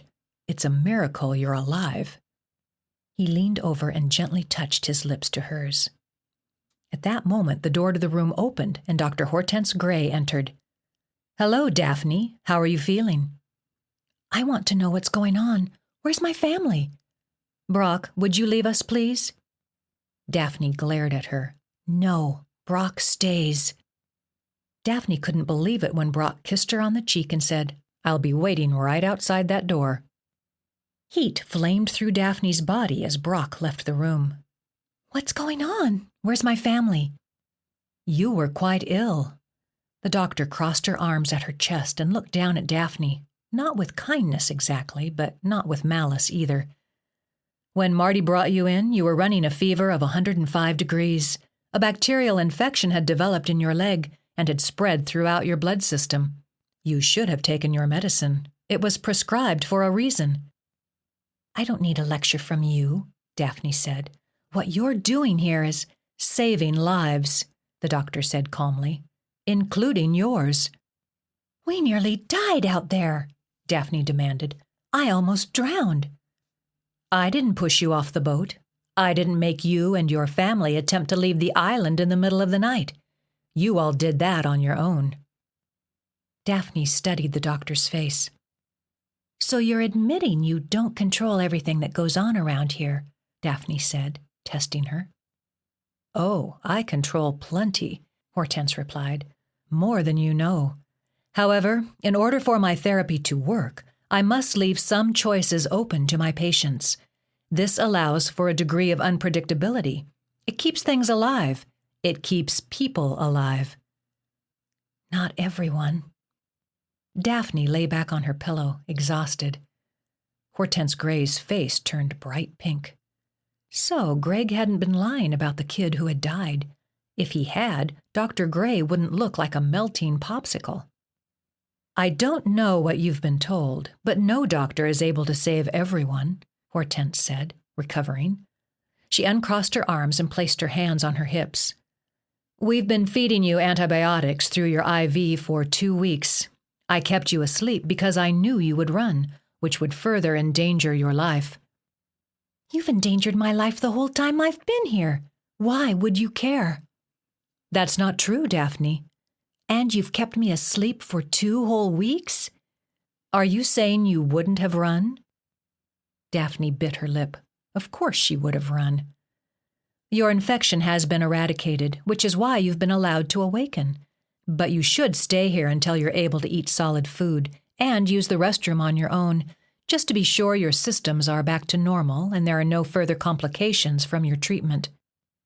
I want to see my family, Daphne insisted. The doctor smiled. I'm afraid that's impossible at the moment. Daphne narrowed her eyes as her heart picked up speed. Why? Your parents and brother are in therapy together and have been for several days. The doctor folded her arms across her chest once more. They are deep inside an elaborate exercise tailored specifically for Joey on another part of the island. Daphne couldn't breathe. Her brother didn't have the strength for this kind of therapy. He was too weak-minded, too vulnerable. Didn't the doctor understand he was schizophrenic? And her father's leg couldn't be healed by now. How could he be involved in an exercise? When she could finally speak, she said, What have you done with them? The doctor's smile widened. Your parents volunteered. I didn't force them into anything they didn't want to do. Daphne's mouth gaped. What if Hortense had manipulated her parents the same way she had manipulated Emma? Had the doctor threatened to let Daphne die if her parents refused to cooperate? Your brother has made remarkable progress in the 2 weeks he's been here. And don't worry, your family will be back on this side of the island by this time tomorrow, and they are as anxious as you for a reunion. Daphne couldn't speak. There's someone else who's been anxious to see you, the doctor added. She opened the door and in walked Cam. I'll leave you two alone for a while so you can catch up. Dr. Gray left the room. Daphne glared at Cam, finding no words to say to him as a million different thoughts mixed together in her head. He sat on the chair beside her bed. How do you feel, Daph? Angry, betrayed, used, abused. Your poor skin. He gently peeled away some of the flakes on her arm. She wanted to stop him, but it felt too good. Come closer, she whispered. He leaned over her, their faces inches apart. Greg told me the truth about this place, she whispered. He wants off the island. Blink if you do, too. Cam broke into a grin. Whatever he told you was part of the exercise. He loves it here. We all do. She frowned as she scrutinized his features for signs of duplicity. Was he acting for the cameras or telling her the truth? In a low voice, he said, Not everyone who volunteers gets to stay, Daph. It's a privilege. But do you realize I haven't wanted a hit in over a year? A year and 2 days, to be exact. He grinned again. It's a frickin' miracle. If you're cured, why do you stay? She whispered. To help others, he whispered back. It gives me a high like nothing else. Look at me, she whispered. Do I look helped? My skin's peeling off. I've got scabs all over my body. My arm's in a cast, for crying out loud. I nearly drowned out there. How can you call this help? He moved even closer, taking her left hand in his, careful of the IV port. Was he going to kiss her? He continued to peel away her dead skin. Don't you remember that night in the bathroom? Tears moistened his eyes. If Dr. Gray hadn't realized what you were up to and sent someone to wake me up. God, Daph. Daphne swallowed against her tightened throat. That was a hell of a night, he continued. Don't you know what I've been through? Daphne whispered. "Don't you know what my family and Brock and Giovanni and I just endured? Any one of us could have died." Then she asked, "Where is Giovanni, anyway?" Cam sat back in the chair. "Your dad took him to the police. They checked him into a youth hostel in Ventura." "A youth hostel?" "Yeah, he called his foster parents. They spoke with Dr. Gray, who's trying to get him back to finish his treatment." "God, I hope not." Then her head jolted up. "They spoke to her by telephone?" "I don't know," he said, "but Giovanni needs this place. He reminds me, of how I was when I first came here." She groaned. "You're so brainwashed. You can't even see what's right before your eyes." He peeled off a long sheet of her dead skin, and she practically cooed. "You're the blind one," he said, "if you can't see what this place has already done for you and your family." She closed her eyes, so tired, so exhausted. "And you wouldn't believe Joey," Cam added. "He's like his old self, before the accident with your grandpa." She opened her eyes and stared at Cam. "How is that possible?" "Dr. Gray's a frickin' genius, that's how." Just then the door opened and Brock walked in. "Dr. Gray said I could come back in," he said. Cam got up from the chair. "Of course. I'm sure you two have a lot to talk about." He crossed the room but stopped at the door. "I'll see you later, Daph." As soon as Cam was gone, Daphne glared at Brock. "How could you let this happen to my family? How could you?" Chapter 17. Footage. A nurse came in right behind Brock with a tray of food, chicken noodle soup, a roll, and chocolate pudding. Daphne's mouth watered at the sight of it, but once the nurse had left, Daphne demanded that Brock explain himself. "You won't understand," he said. "Nuh-uh," she said with a mouthful of roll. "You're not getting away with that. Talk." "The catamaran circled back to tell us you had jumped, and they'd called the Coast Guard," Brock said. "Then they took your dad and Giovanni to Ventura, where an ambulance met them and took them to a hospital." "Thank God." "Everyone searched the island and the surrounding sea for you. I went out with Captain Jim, and we covered the area south of the island. He seemed to think the current would take you there. The Coast Guard had several boats out, too. They found your life vest." Daphne's bowl was still half full, but suddenly her stomach ached at the thought of what she'd put everyone through. Brock's face had paled with his story. She dropped her spoon on the tray and lay back on the bed.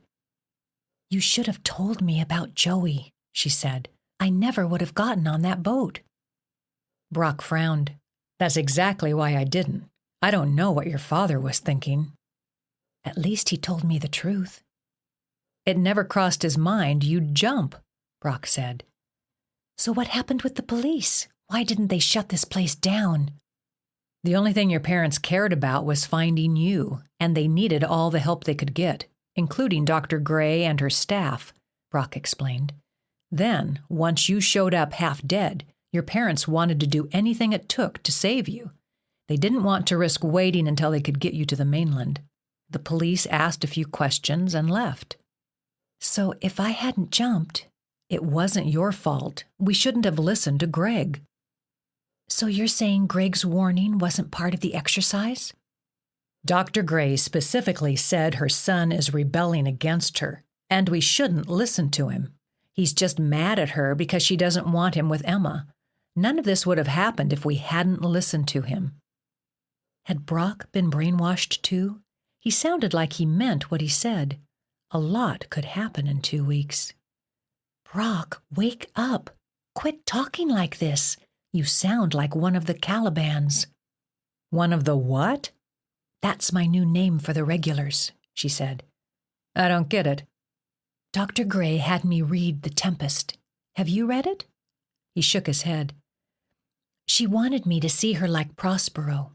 That's this guy who frees a spirit from a tree and in return gets use of the spirit's powers on the island where Prospero and his daughter have landed after an attempt on their lives."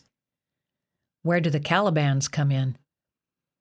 She peeled at the dead skin on her good arm as she explained Shakespeare's play. The spirit had been trapped in the tree by a witch, and the witch had a son named Caliban. He tried to force himself on Prospero's daughter, so Prospero made him his slave. Are you saying the regulars are Dr. Gray's slaves? Yeah, but instead of using the powers of a spirit to keep them here, she uses psychological manipulation.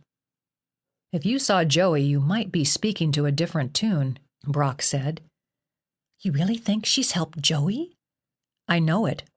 I don't know if it's the new meds or this beautiful island or her therapy or a combination, but he's much more relaxed than I've ever seen him. Brock hadn't known Joey before the illness took him, so she couldn't ask if he seemed like his old self. Plus, she didn't want to get her hopes up too high. I can't wait to see him. You will. He planted a soft kiss on her lips. She smiled up at him. Pushing her now empty tray out of his way, he leaned in and took her in his arms. I must look awful, she whispered against his mouth. Beautiful, he whispered back. He ran his hand over her new hair growth. Beautiful as ever. I want to go home, she said. It won't be long now.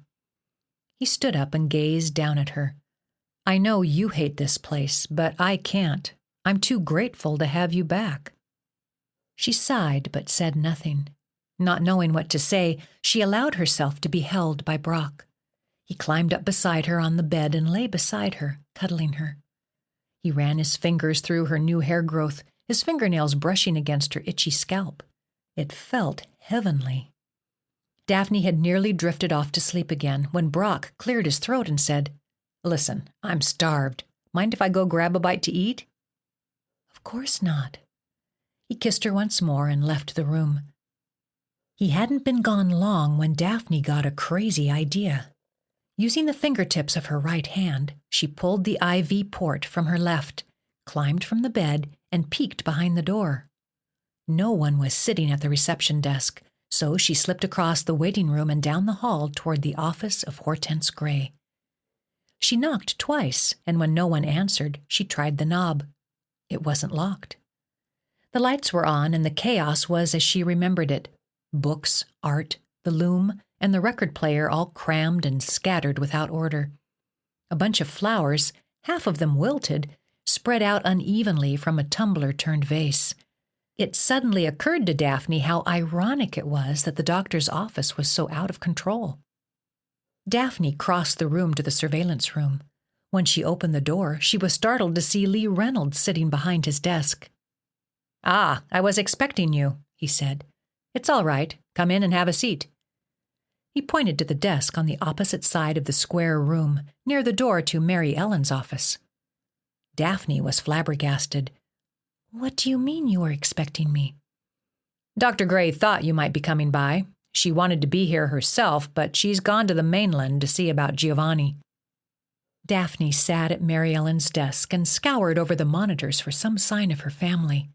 She spotted them walking along a trail she didn't recognize, her father on crutches with a cast on his lower leg. She was shocked by how good Joey looked. His usual buzz haircut had grown out, his dark hair nearly reaching his eyes, and his usually emotionless face seemed more relaxed.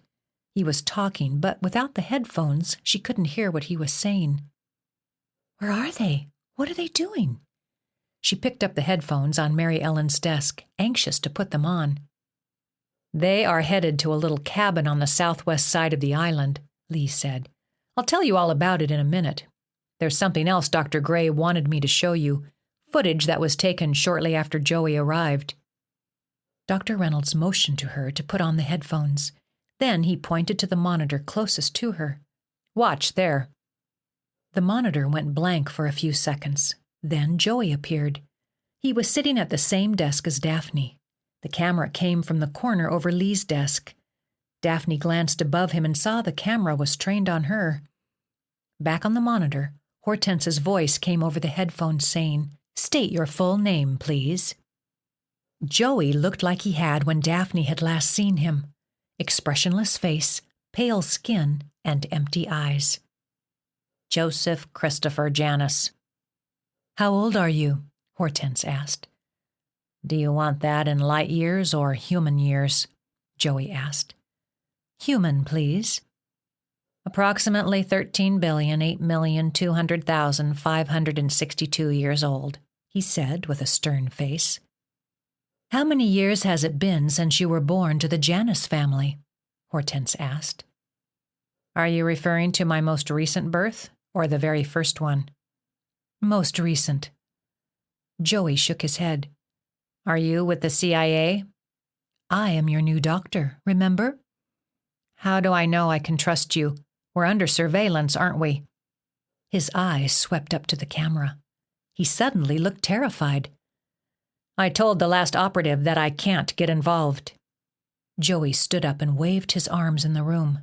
This interview is over. This interview is over. Let me out of here. The monitor went blank. Dr. Reynolds said, That footage was taken his first day on the island.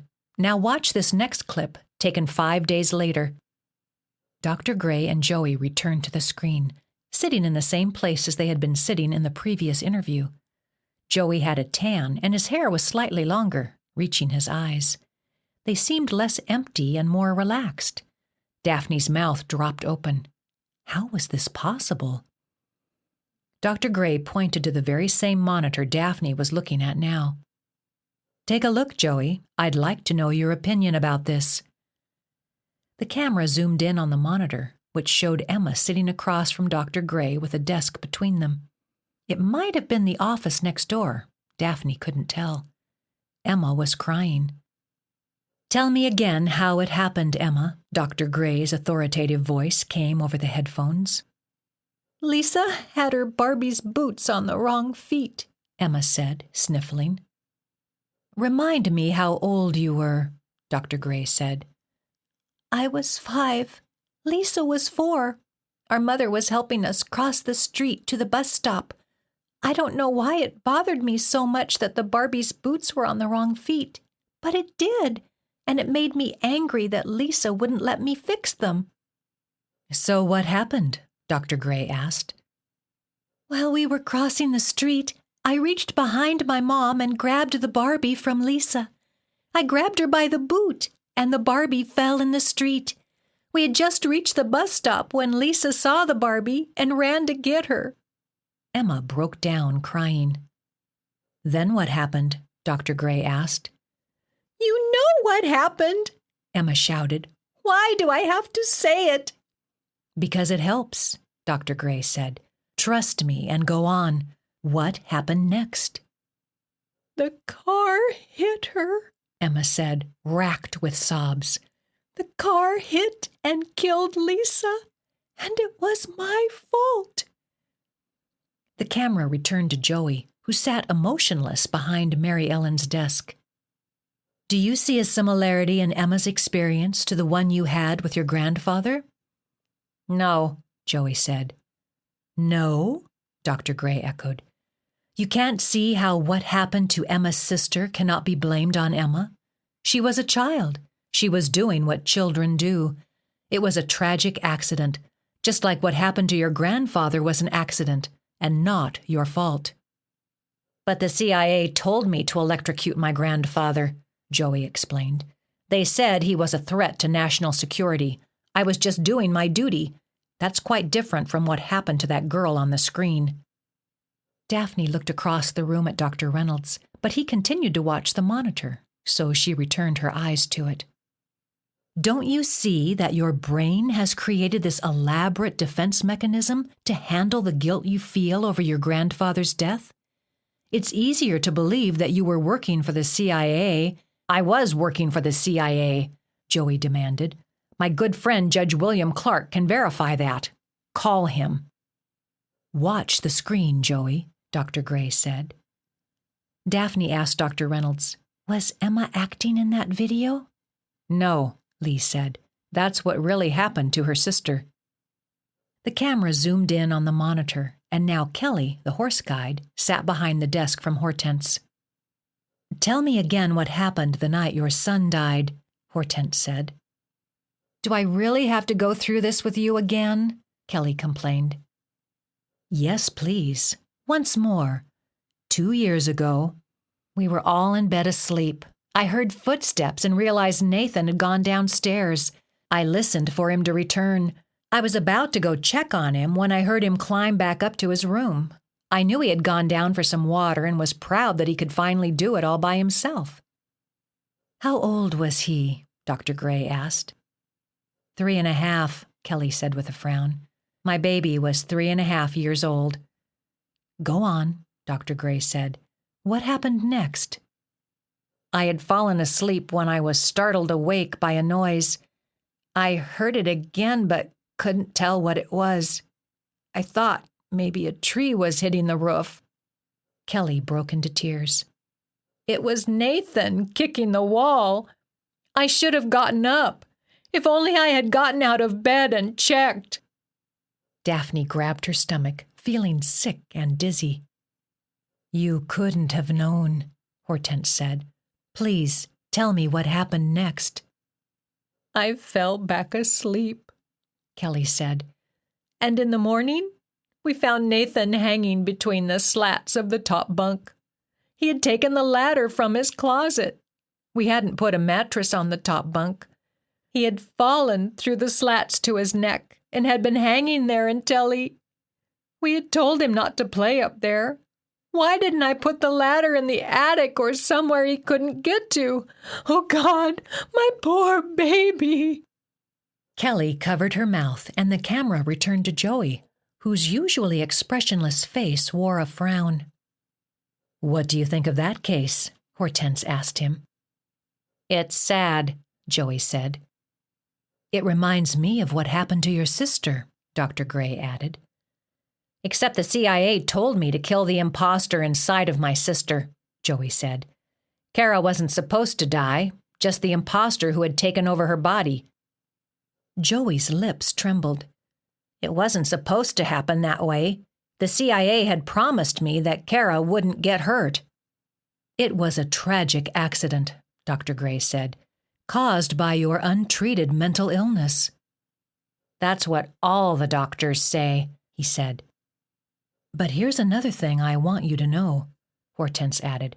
"You haven't been getting the right treatment in Houston." "I haven't?" "No, sir."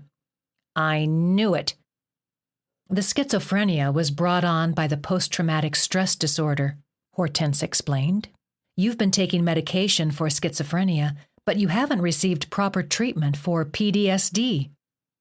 "Where does the CIA fit into this theory?" Joey asked. "Your brain created the CIA in a desperate attempt to protect itself." "That's bull. I've heard it before."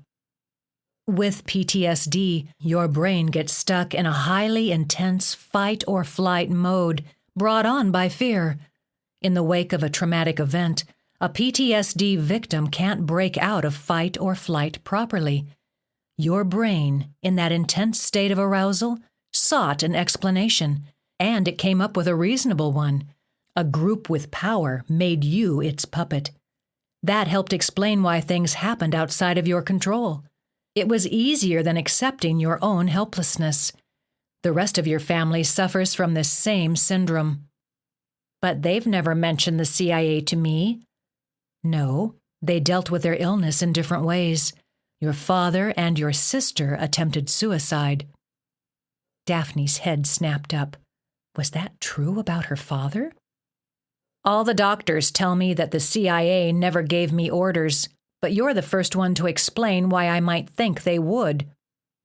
"That's because no one attempted to treat the PTSD, and you wouldn't have been open to my suggestions if I hadn't shared these other stories with you, so you could see the similarities. Also, I've changed your medication so that you are more cognizant and less numb to your surroundings. You've also been on a gluten-free diet since your arrival. Have you noticed the change?" "I think so."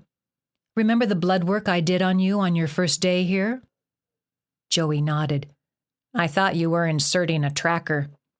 "I tested your blood for food allergies. You're allergic to wheat. Did you know that?" Joey shook his head. "You feel better, don't you?" "Yes, doctor, I really do." The monitor went blank. Daphne looked across the room at Dr. Reynolds, who took off his headphones. She did the same. "Was that true about my dad?" she asked the doctor. "Yes. I'm sorry you had to hear about it like this." "When?" "I honestly don't know all the details." "I don't believe you." He sighed. "You have to remember that Kara's death compounded the PTSD he was already suffering from since the Gulf War." "What did he do? And when?" "He tried to overdose with a combination of pills. Your mother found him in time." "When?" "I believe it was on the 1-year anniversary of Kara's death." Daphne's lips trembled uncontrollably. That must have been so hard on her poor mother. Her father in April, and then, on New Year's Eve of the same year, Daphne. How had her mother held it together? "So what's happening to my family now?" Daphne searched the monitors for signs of them. "There's still one more tape Dr. Gray wants you to see before I explain what's about to happen tonight. Take a look." Daphne turned to the screen closest to her once more and watched with the headphones back on her head. She was surprised to see Joey on a small aluminum boat with her parents. They were tied to the pier at Willow's anchorage, where Captain Jim had met them in his catamaran for the sunset cruise. They each had a rod and reel in their hands. "They went fishing together?" Daphne asked Dr. Reynolds. "Yep, take a look." "This isn't so bad now, is it, Sharon?" her dad said. "No, it's not, but you promised I wouldn't have to touch a fish," her mother said, smiling. "What do you think, Joey?" her dad asked. "We used to have a rule that when you reached a certain age, you had to take off your own fish." "Well, you already baited the hook for her and broke one rule," Joey said. "You may as well break another." Daphne was surprised by how relaxed and easygoing her brother sounded. His face showed emotion, like it used to in the old days. "Good point," Joe said. "Isn't this a beautiful place?" Sharon asked. "You know, I never liked the beach much. I don't like getting sand all over me and in my clothes, but the island and wildlife around here are amazing to look at. In fact, look over there." Sharon pointed to something out of the view of the camera. "Where?" Joe asked. Sharon stood up in the boat. "Right over there. See it? Ah!" Just then, Sharon lost her balance and fell over the side of the boat. "Mom?" Joey leaned over, searching for her. "She's not wearing her life jacket, son. Can you help her?" Daphne realized her mother's fall was part of an exercise because her father was a terrible actor, but Joey just might be new enough to the island to not suspect anything. With his life vest on, he leapt over the boat. The angle of the camera didn't allow a good view of what happened next because the boat was in the way, but soon Joey was helping their mother over the edge of the boat, while their father held on to the dock to keep the boat from tipping over. Once they were safe inside the boat, her mother, not much better at acting than her father, said, "You saved my life, Joey. My leg got caught in a bed of kelp and I couldn't swim. I panicked. Oh my God, Joey, what would I have done without you?"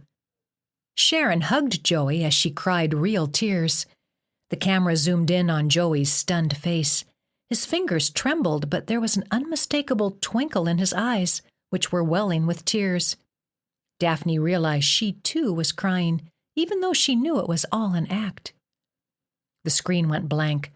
Daphne wiped her eyes and removed the headphones. She was glad that Joey was able to play the hero, but not sure if she agreed with deceit and manipulation as a form of therapy. Was lying to him really a good way to help him? "So tell me what my family is doing now." She had to admit that in spite of her reservations, she was surprised to see Dr. Gray's therapy working magic on her brother. Dr. Reynolds removed the headphones, leaned back in his chair, and pointed to a screen closer to him. "You see that cabin?" It was a small wooden structure that reminded her of the tiny cabins at a little resort in Colorado. Just 4 walls, only big enough for bunk beds and a table that converted into a third bed.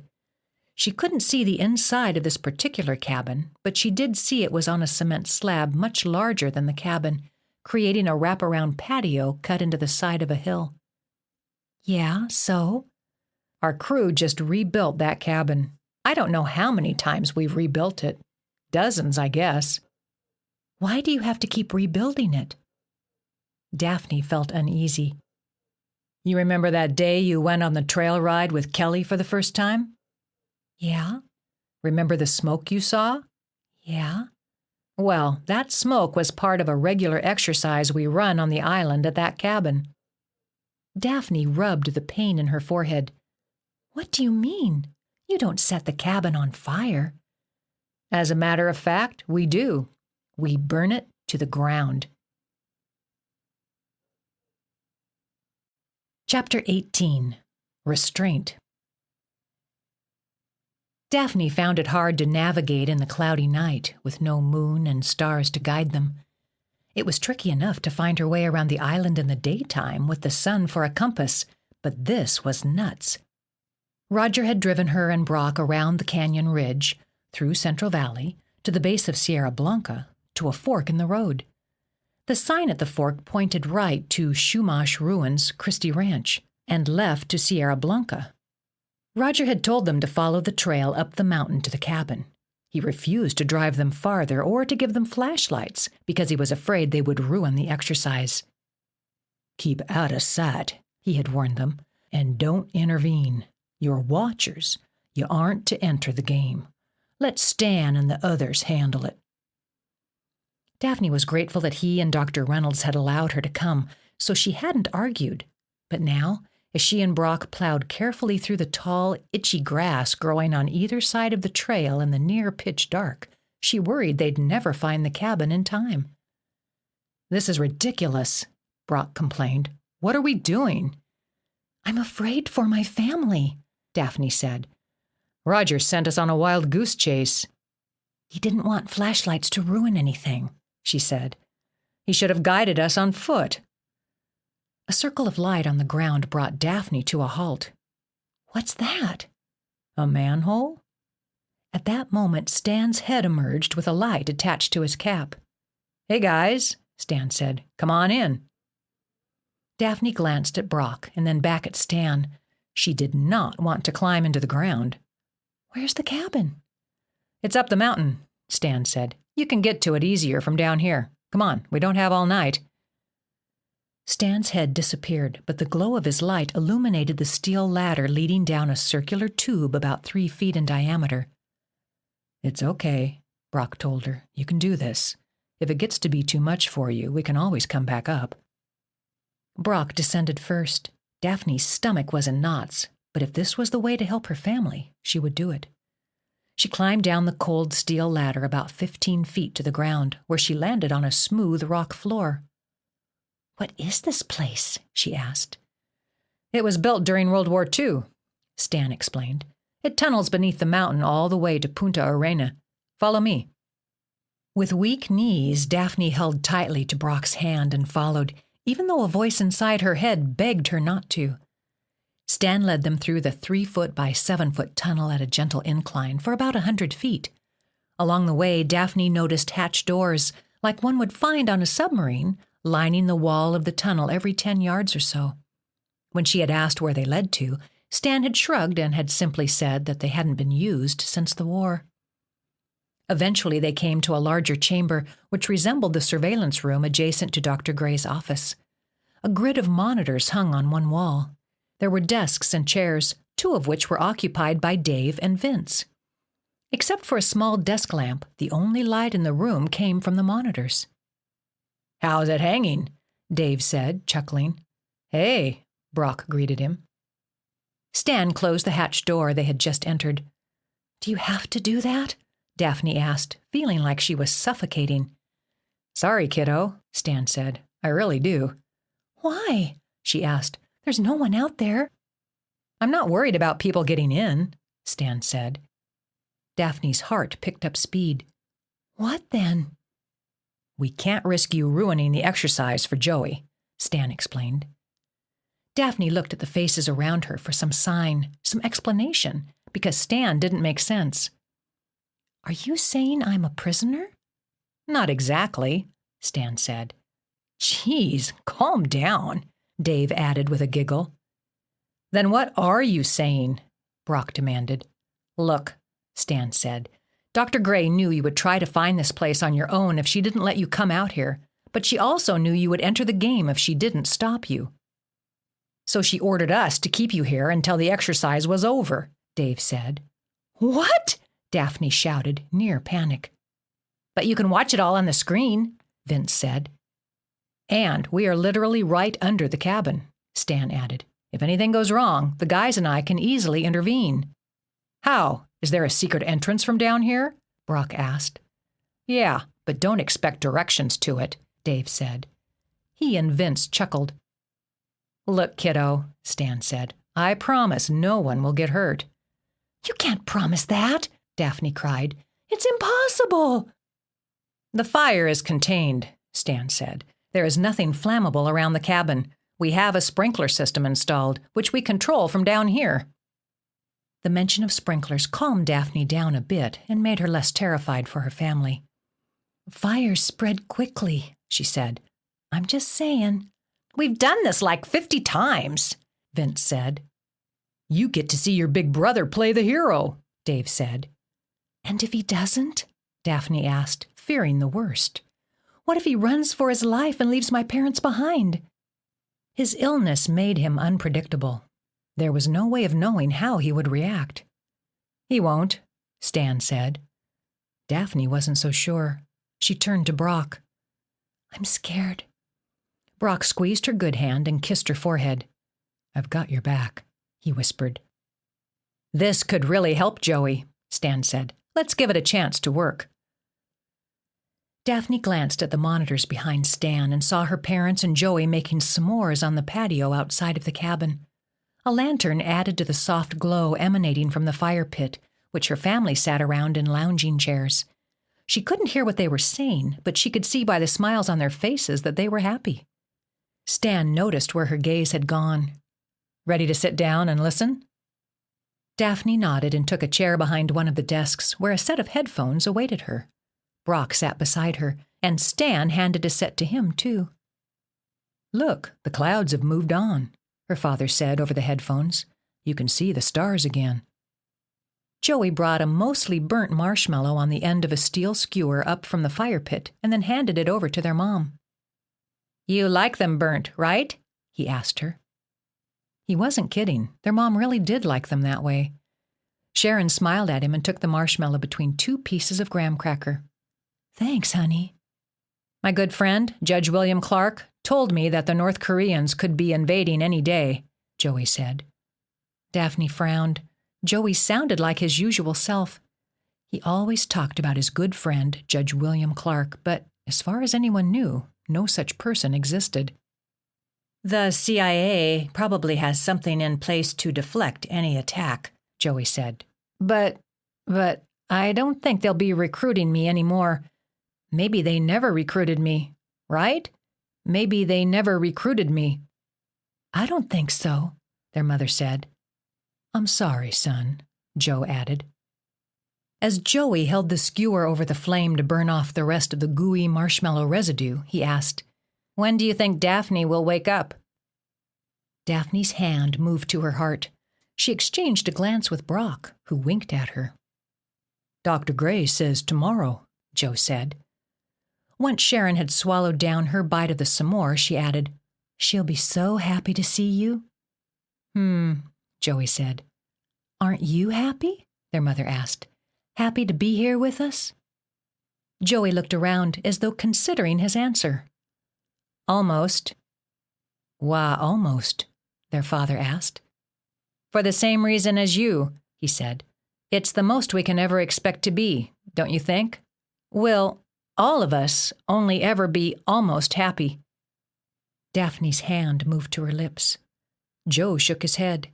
I disagree. I've made peace with the past. I know Kara is waiting for me in heaven, and right now, at this moment, I am completely happy. Daphne couldn't prevent the tears from spilling down her cheeks and the frown from taking over her face. I won't tell you what my friend Judge William Clark says about heaven, Joey said. Even if there isn't a heaven, her father said, I'm still at peace. We loved Kara and gave her a good life. We did the best we knew how to do." "That's wonderful, Joe." Sharon patted her husband's hand. "What about you?" Joe asked Sharon. "I'm almost happy, too," she said, "but for a different reason than Joey. Once we're back home with our sweet Daphne and our sweet Joey, then I think I'll be completely happy, too." Daphne covered her face with her hands and wept. Her stomach balled into a giant knot. Brock put an arm around her and caressed her back. She leaned into him. Her sweet mama. Daphne had poured all of her guilt over Kara's death into hating her. For 2 years, Daphne had been cold and rude and had tried everything she could to kill herself. Her mother hadn't deserved that. Daphne shuddered. "We'll see," Joey said. "I'll believe it when I see it." "He must be the doubting Thomas of the family," Dave said. Daphne didn't reply, but watched on as her family finished their s'mores. They talked about the stars. Joey knew every constellation, so he pointed to all the ones visible that night. A rush of childhood memories swept over Daphne, and she longed to be with her brother. She was glad he didn't mention his good friend Judge William Clark, or the CIA again, and seeing him like his old self made her wish she had gone to Houston to visit him more often. She missed her big brother. After some time, her father put a screen over the fire pit and hobbled after the others into the cabin. "Now look at the monitor above that one," Stan said. It showed the inside of the cabin, illuminated by their lantern.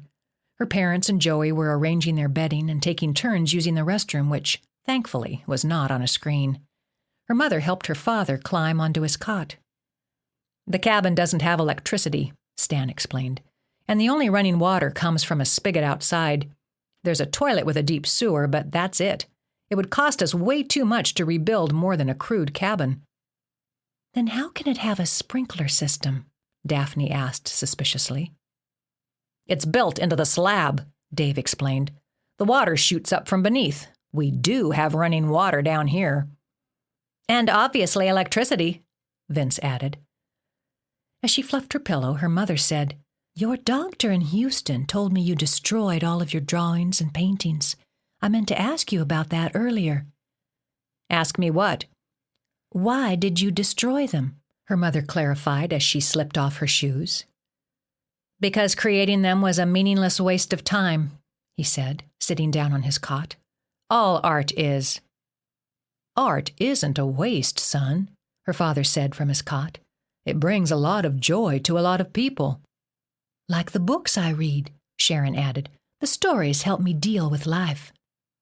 "Art helps people escape their problems," Joe said. "Not when it's stuck in an institution where no one ever sees it," Joey said.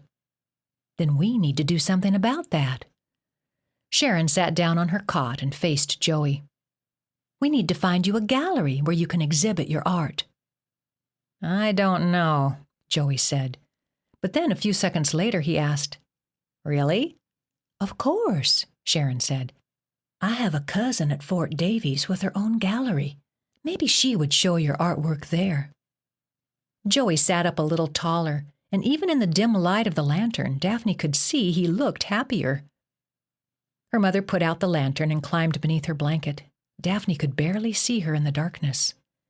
After a few more minutes, they all said their goodnights, and the cabin grew quiet. "How does the fire start?" Daphne asked. "We control it from down here," Stan replied.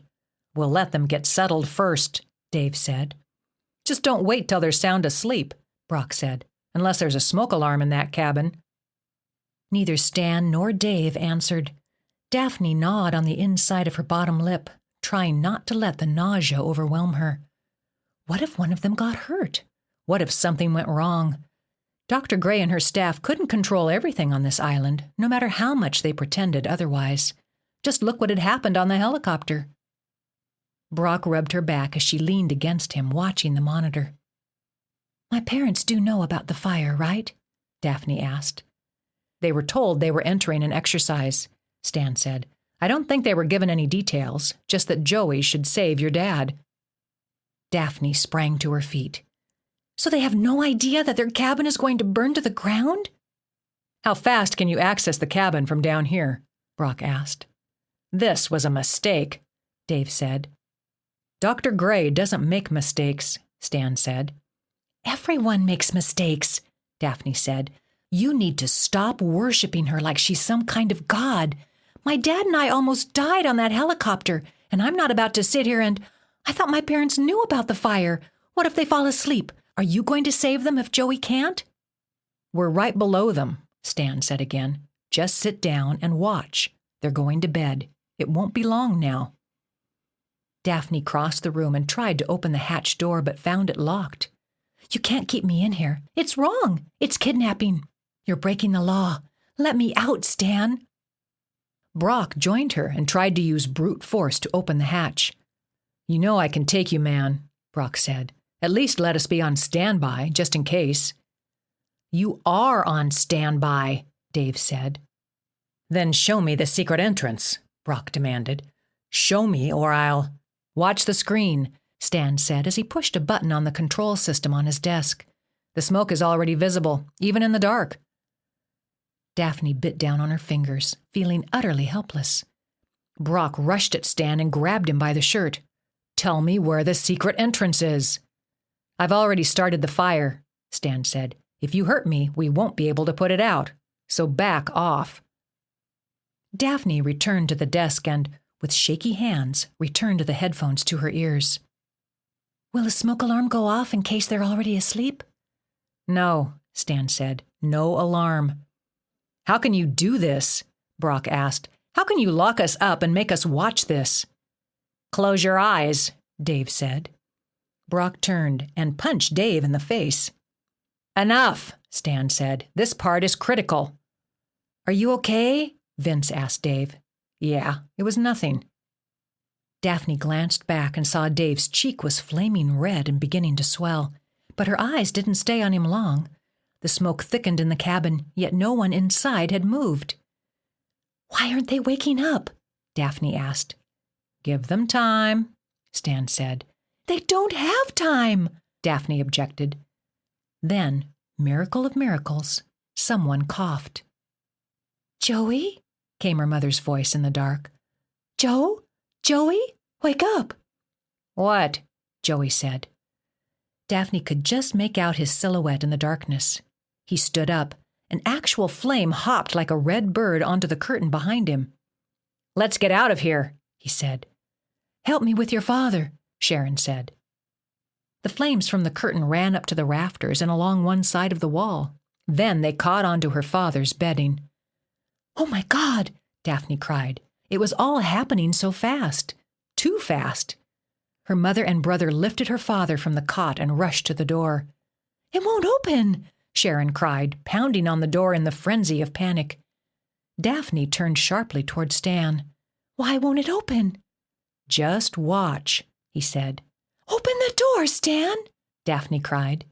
The flames had engulfed the inside of the cabin. All three of her family members were coughing and hacking. Come on, Joey, Stan murmured. Think. Joey grabbed one of their father's crutches and slammed it against the front window, breaking it. Then he and his mother helped her father out. The monitor below saw them stumbling across the broken glass on the patio and into the side of the hill, away from the now blazing fire.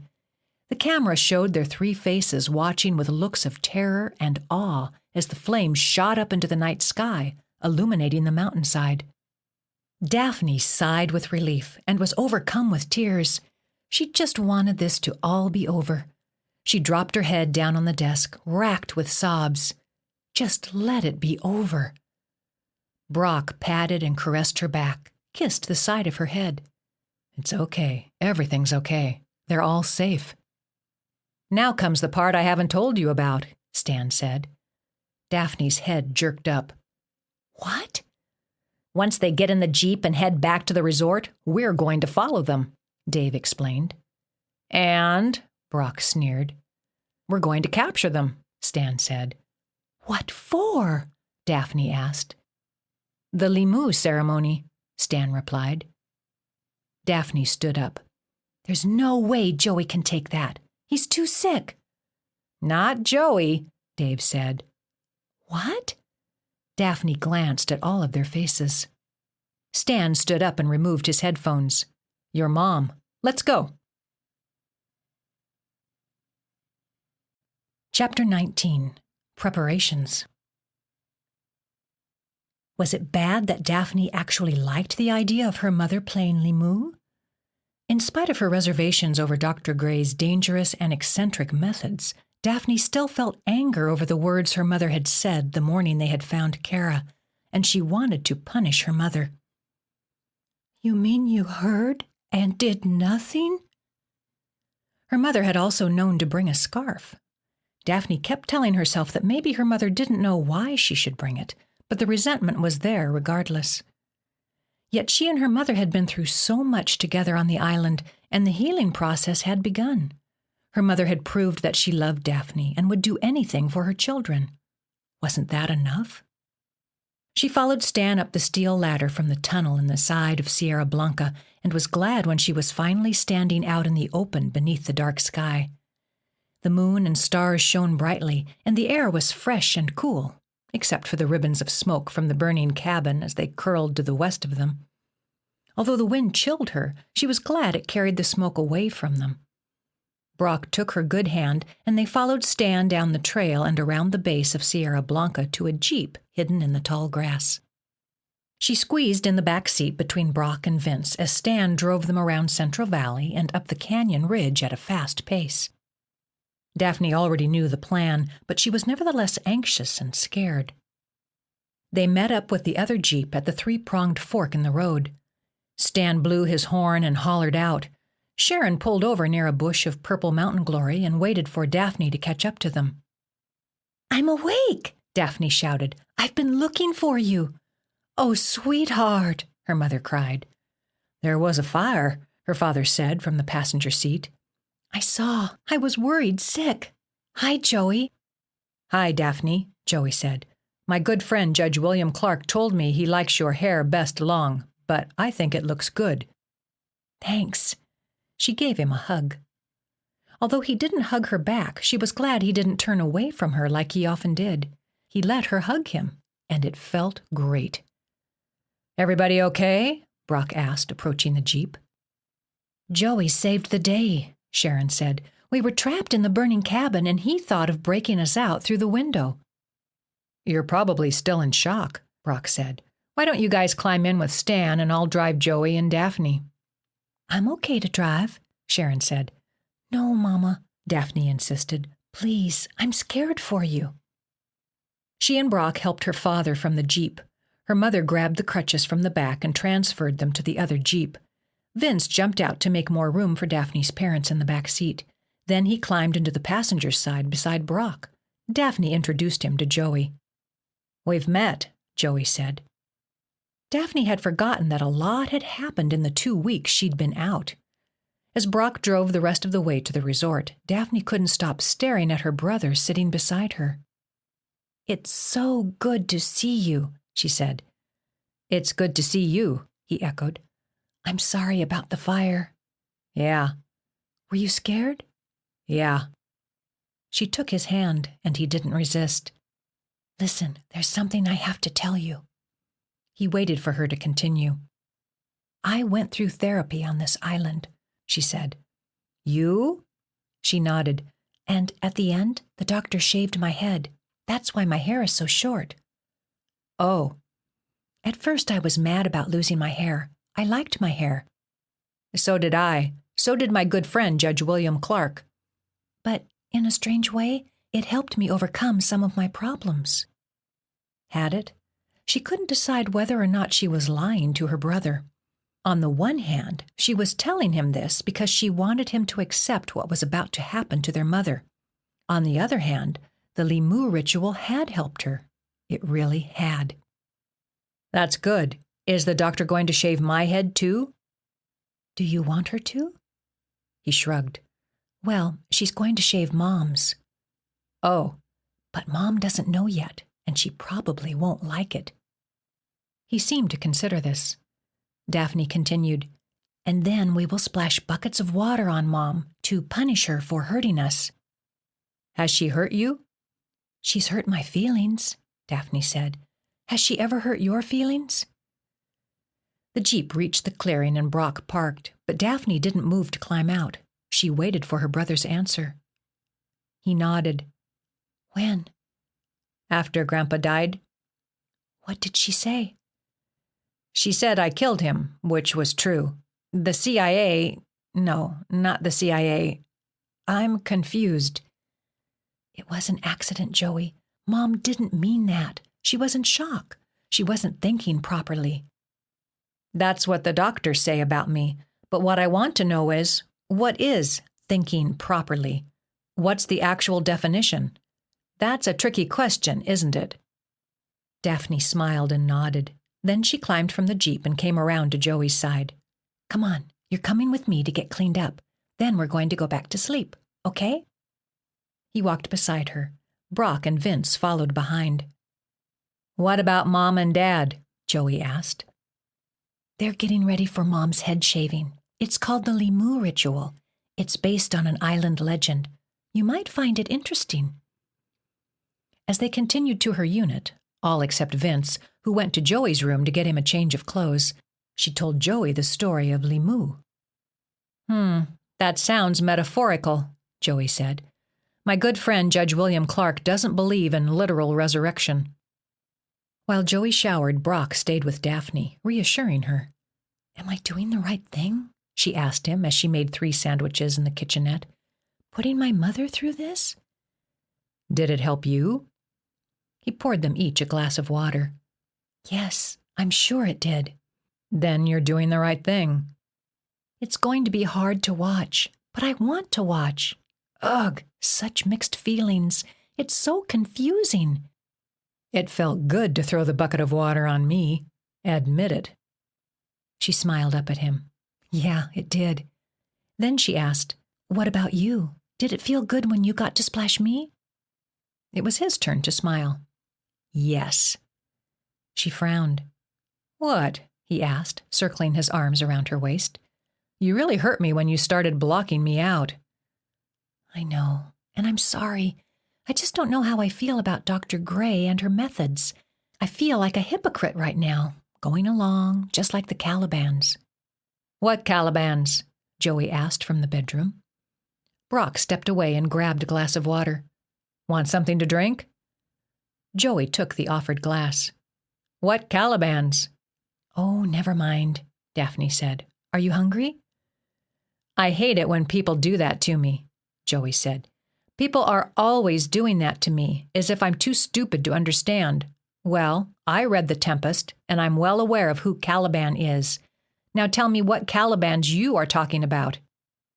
It was funny how she could forget about the cameras and then suddenly remember she was being watched. Let's go sit down and I'll explain, Daphne said. Want a sandwich? No, thanks. She and Brock took their sandwiches and sat on the striped chairs. Joey sat across from them on the edge of the bed.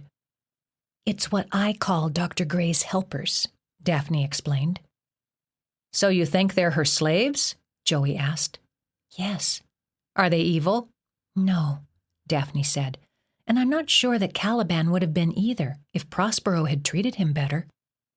Prospero taught him language, Joey said. Caliban was the one who tried to rape Miranda. I don't think he knew better, Daphne said. He was like a wild animal, orphaned and alone, trying to make do. Prospero should have been more understanding. Daphne ate her sandwich. Why don't you get some rest? Brock said to Joey. You take the bed. Daphne and I will sleep on the floor. Shouldn't I sleep in my own room? We want to stay together, Daphne said. Joey climbed to his feet. But we'll see each other in the morning. I know, but I just got to see you. Daphne stood to embrace him again, and he tolerated it. I'm not ready for you to leave me again. Will you be more comfortable on the floor? I could sleep on the floor. We'll be fine, Daphne insisted. This rug is pretty plush, Brock said. Can we have the comforter from the bed? Daphne finished her sandwich while the 2 boys arranged the bedding. Brock moved the coffee table to the side and spread the comforter across the rug. He left half of the comforter to cover up with. Joey had a sheet and throw on the bed. Brock wedged one of the striped chairs against the doorknob. Why are you doing that? Joey asked in a sleepy voice. It's just a precaution, Brock said. We don't trust everyone around here. Joey laughed. What's so funny? Daphne asked. I'm the one who's supposed to be paranoid. They all three laughed. Daphne left on the light in the bathroom and then cracked the bathroom door so they wouldn't be enveloped in complete darkness. She wanted to see anything that might come their way, doubting she would sleep as she worried about her parents. She hoped and prayed that Stan had told her the truth about his plans for them. Chapter 20. Limu. After breakfast, Daphne, Brock, and Joey headed to the amphitheater with the rest of the crowd. Unlike the others, however, they followed Cam backstage, where they changed into white hooded cloaks and waited for the ceremony to begin. Have you seen my parents yet? She asked Cam. Are they here? Not yet. He winked. Any minute now. Daphne wished she hadn't eaten. Her stomach was in knots. She sat on a bench between Joey and Brock, unable to think and hoping to God her mother would forgive her. After a few more minutes had passed, someone else in a cloak and hood hobbled onto the backstage with Cam's help. It was her father. Daphne jumped to her feet. Are you okay? She asked him. He nodded. You? Yes. She hugged his neck. How's Mom? She's still under the morphine. They're getting ready to start the ceremony. She grabbed his hands. Are we doing the right thing? Did it help you? She nodded. Then you have your answer. She hoped he was right. When the music started, they took their seats on the long bench backstage and waited. They could hear Larry's voice ring out. I cannot stand to see how I've hurt those close to me. Ribbons of despair run from their eyes, and ribbons of despair run from my eyes. Don't look at me, those of you once close to me. The fire inside you slowly dies, and the fire inside me slowly dies and dies. When the song ended, Larry said, Bring Limu forward. Daphne then saw her mother being carried in on a stretcher across the back of the stage to the altar. She appeared to be sleeping. Daphne's heart raged. More music played, and another voice sang out in the Chumash language. Then Larry told the story of Limu.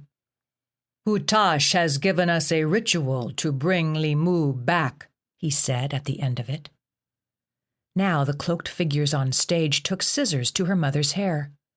Tears fell down Daphne's cheek as she recalled her own horror when she awakened to find her hair gone. Cam had said, It's just hair, it'll grow back. And he had been right, but the horror of losing it was still real. An electric razor was taken to her mother's scalp, arms, and legs as Larry sang another song. Pete came backstage and brought Daphne a bucket filled with water. He handed buckets to Joey, Brock, and her father, too. It's almost time, Pete whispered. Are you all ready? Don't chicken out on me, okay? Throw it like you mean it. They all nodded. Daphne wanted to puke as she watched the cloaked performers on stage lay the oil-soaked cloth across her mother's body. The scent of the oil seemed to bring her mother, too. What? Sharon sat up and stared with horror at the crowd. Daphne could see the side of her mother's horror-stricken face.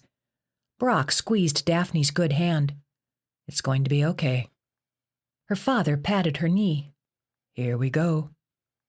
Her mother was carried by stretcher and forced onto a bench of rock, where the performers, Vince, Dave, Cam, and Bridget, cuffed her arms on either side of her to the rock wall. Only a white sheet covered her trembling body. Daphne was shocked by the sight of her mother's bald head and red-rimmed eyes. She looked like an old newborn baby. Unlike Daphne, who had protested every step of the way during her Limu ceremony, Sharon took everything in silent shock. She couldn't see Daphne and the others on the bench adjacent to her, but she was bound to know what was coming after having been on the other side of the fence.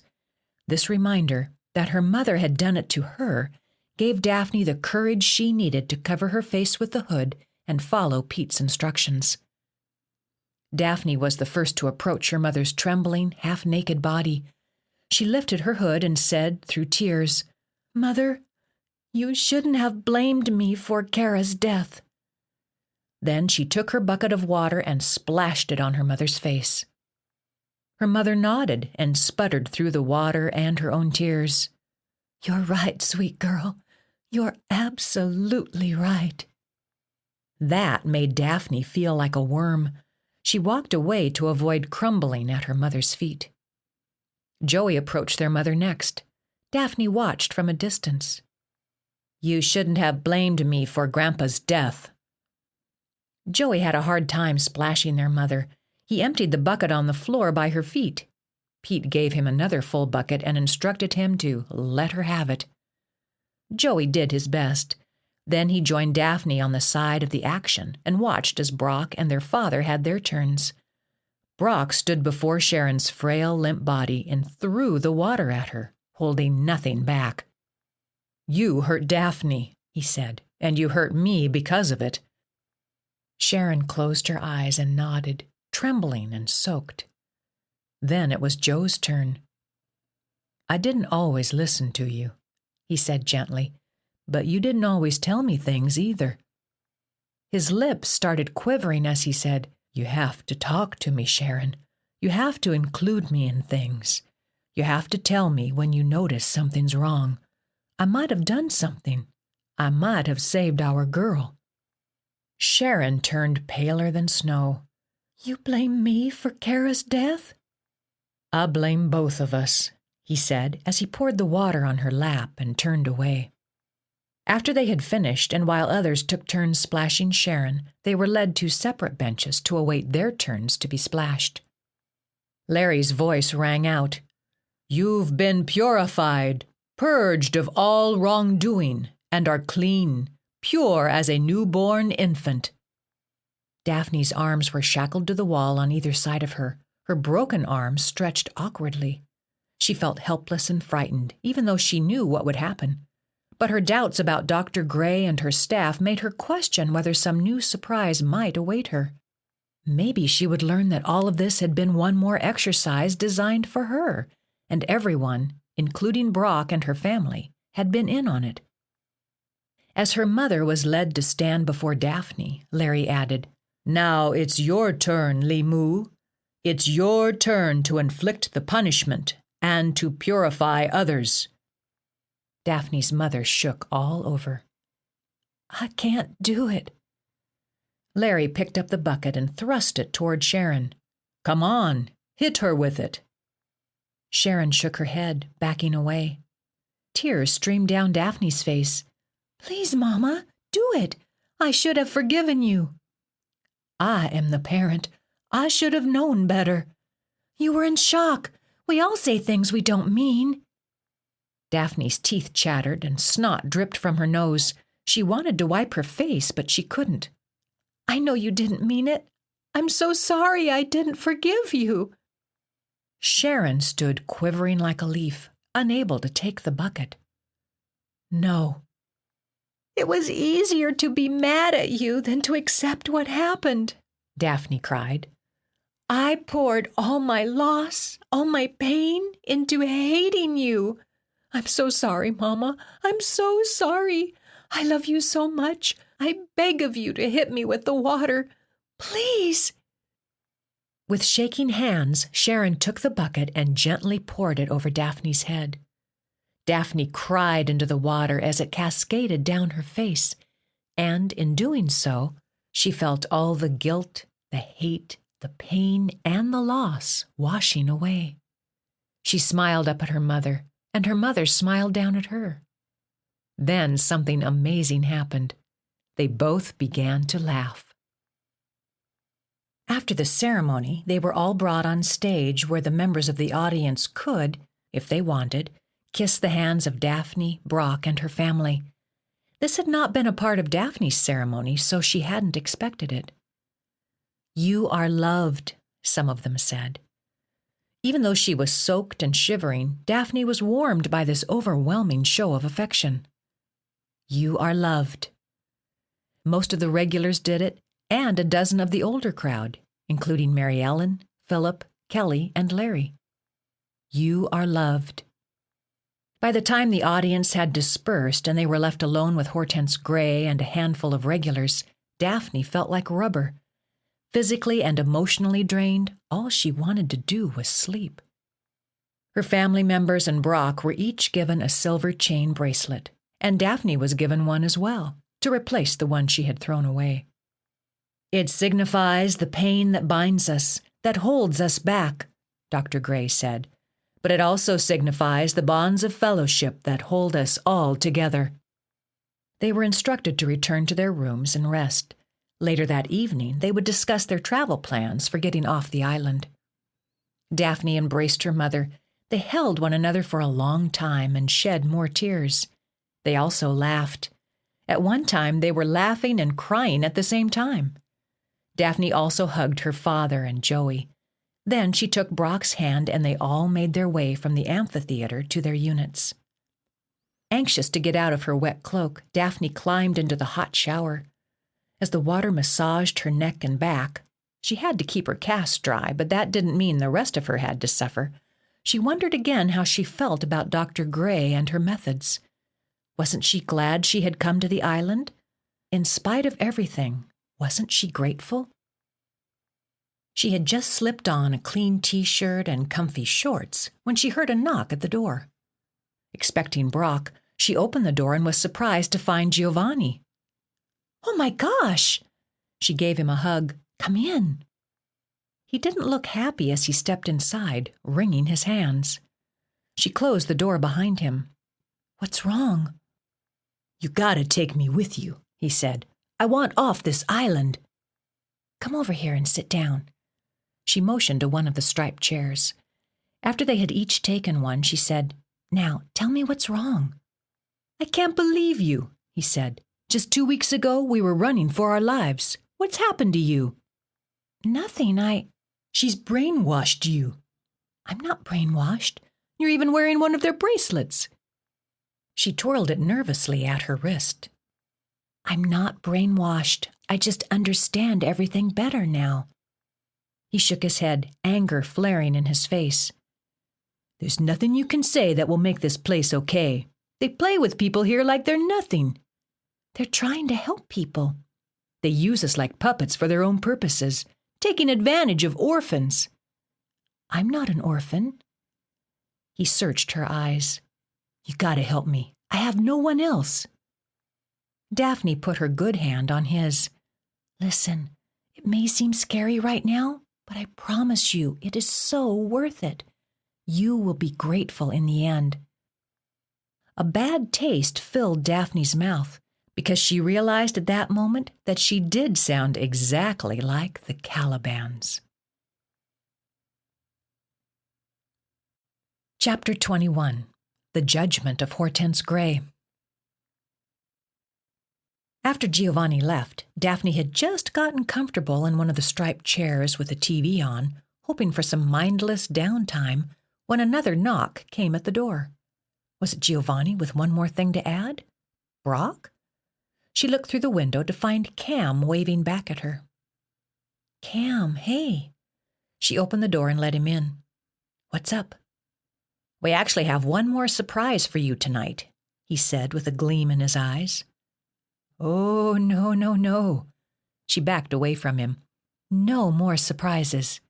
"You'll love this one." "I doubt that." "This is the event everyone here looks forward to the most, even more than the Limoux ceremony." "I'm not going anywhere with you." There was no way she would allow herself to get pulled into another game. She was almost off the island. And yet the thought of leaving behind the thrill of the games did leave her feeling somewhat deflated. "Please, come on, I promise." "No, now stop." She collapsed into one of the striped chairs. "Pretty please?" She turned to look at him. Part of her was curious. What more could they possibly have in store for her? No, she would not go. She needed to return to normalcy. When she didn't answer, he groaned, "I guess Stan was right." Before she could reply, a group of people flooded the room. They wore black ski masks and black sweats. She recognized them beneath their garb and inwardly laughed, thinking how hot they must be. Until the sun went down, the temperature hovered in the mid-80s on the island. They had to be sweating as the regulars grabbed her by the arms. "Come on," she scoffed. "I've had enough. Vince, I know that's you. Hello, Stan. Hi, Dave. Bridget? Those sweats don't do you justice, girlfriend." She noticed Greg and Emma weren't among them. She was about to taunt them more when she was gagged with a red bandana and a bag was slipped over her head. She struggled against them as they bound her wrists behind her back, in spite of her cast, and moved her forward. This was ridiculous. She kicked at them, but they dodged her and dragged her from the room. Then the horrible thought that they would do something like this to Joey, her parents, or Brock immobilized her. She closed her eyes and sought out Cam's smell, trying to find him among the others, willing him to help her, but he did nothing to stop this ridiculous abduction. She was made to walk up the sidewalk. She could tell by the incline that they were headed away from the beach and toward the clearing where the jeeps were parked. She wondered if there were others out and about watching them.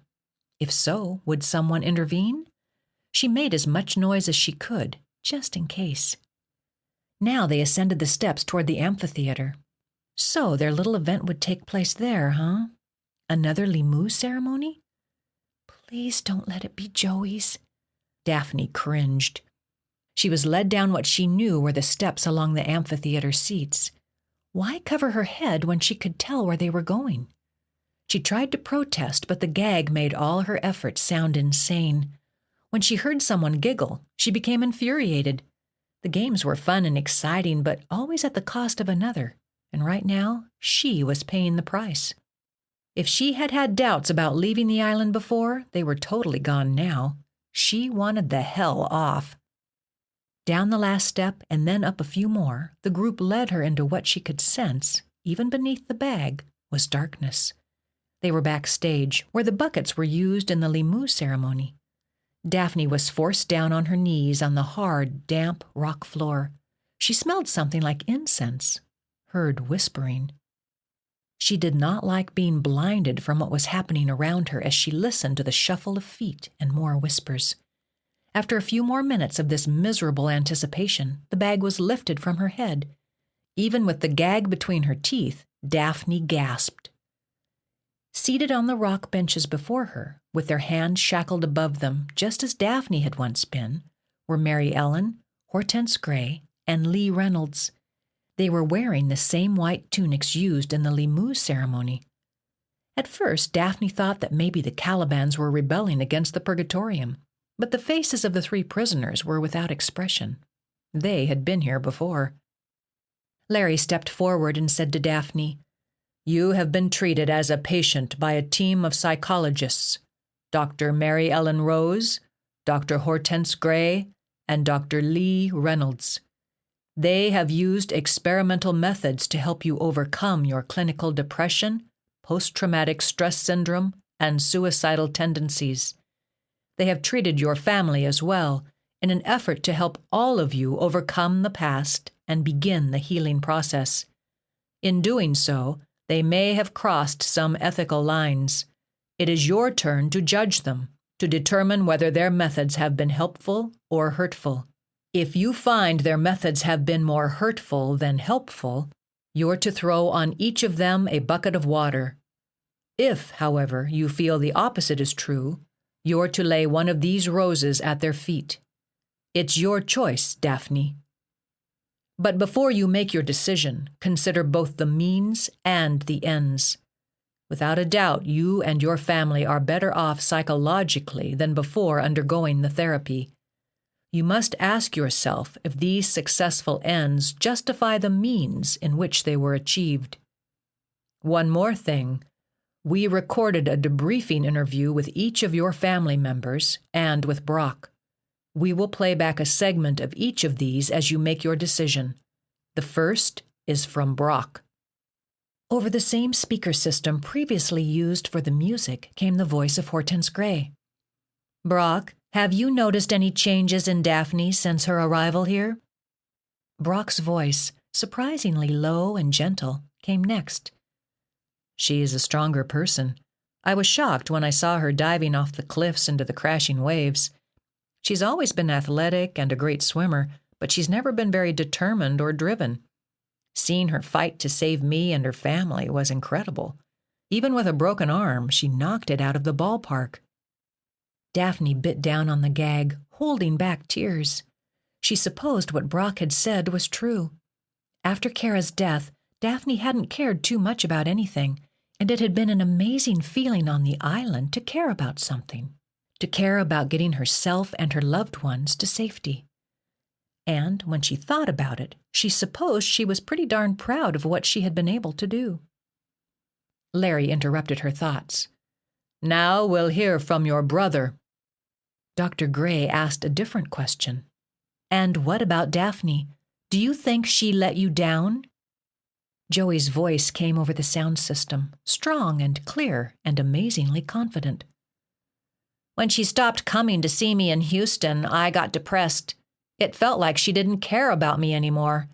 I looked forward to seeing my parents, but I was always disappointed when she wasn't with them. Daphne's heart seemed to stop. But seeing her here on the island... Joey paused. Go on, Hortense said. Daphne looked at the doctor shackled across from her, and Hortense Gray stared back. Joey said with a laugh, She couldn't stop hugging me. And how did that make you feel? Hortense asked. Great, Joey said. It made me feel great, like she's forgiven me. Do you think she blamed you for what happened to Kara? Of course, Joey said. Why wouldn't she? Tears streamed down Daphne's cheeks. But I don't blame you, Joey. I don't. You know the answer to that, Dr. Gray said. Your illness. Many victims of schizophrenia have acted in ways outside of their control. It's easier to believe you could have done something to prevent Kara's death than to accept that you, too, were a victim. Do you think Daphne sees it that way? Joey asked. I know she does, Hortense replied. Daphne's body shook with sobs.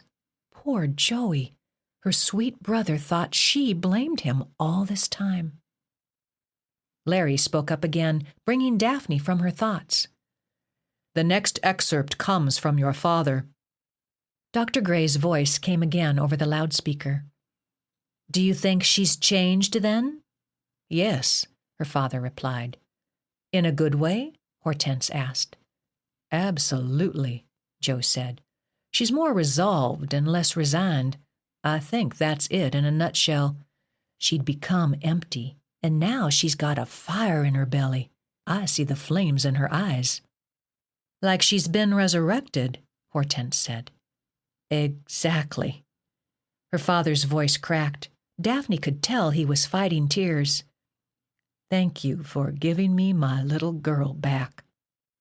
Daphne's throat went dry. She wished she could go back in time and erase her behavior after Kara's death. She wished she could have been stronger, like she felt now. Yes, she was stronger and more resolved. She really felt she could take anything and fight back. Larry lifted his finger and said, The last excerpt comes from your mother's debriefing. After this, you will be asked to judge. As soon as the recording came on, Daphne could hear her mother sobbing. I've got to stop wishing that, her mother said. Yes, Hortense said.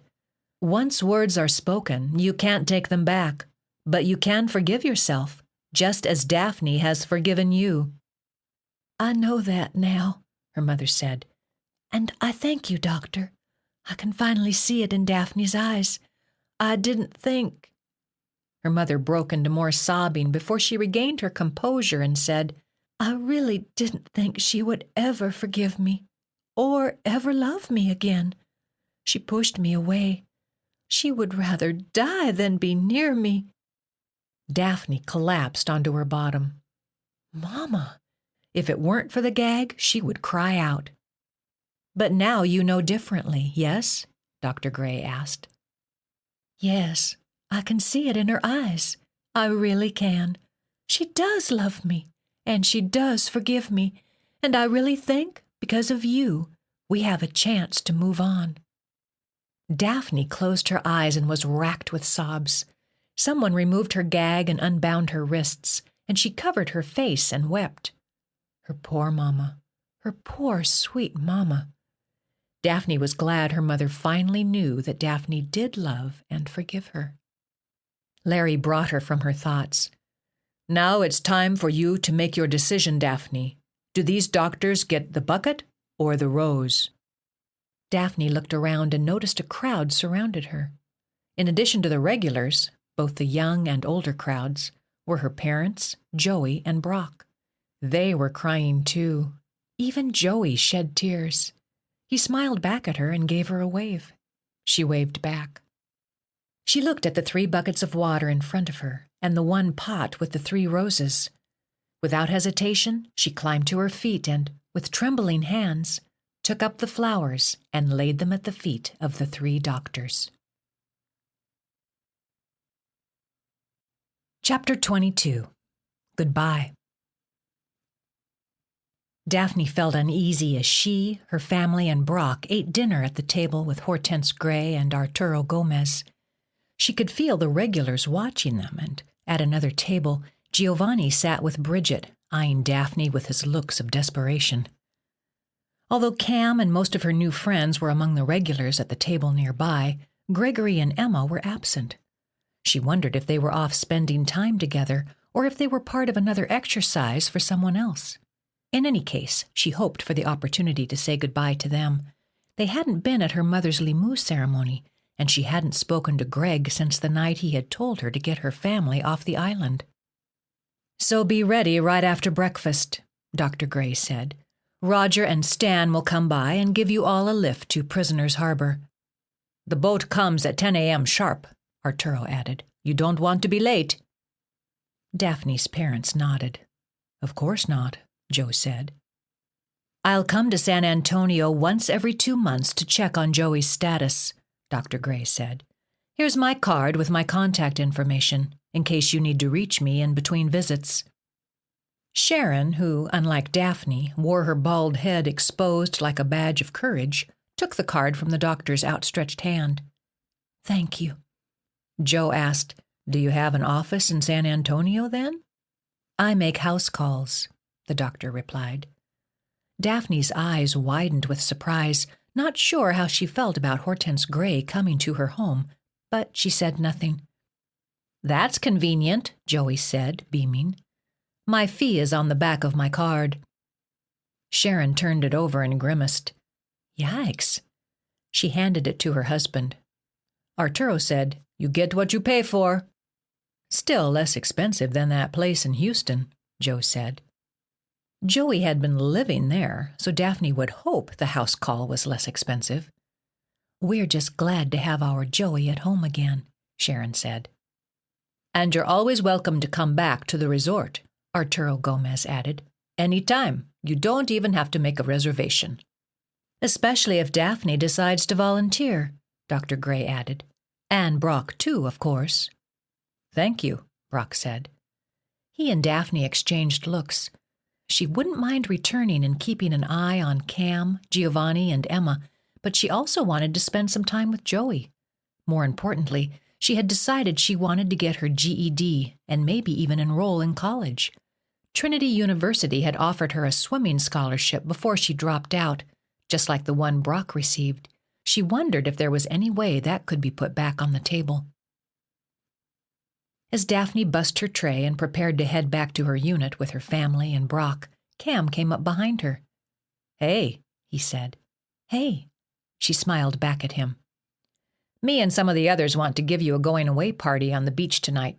It's just the younger crowd. No offense, Mr. and Mrs. Janice." "None taken," Daphne's father said.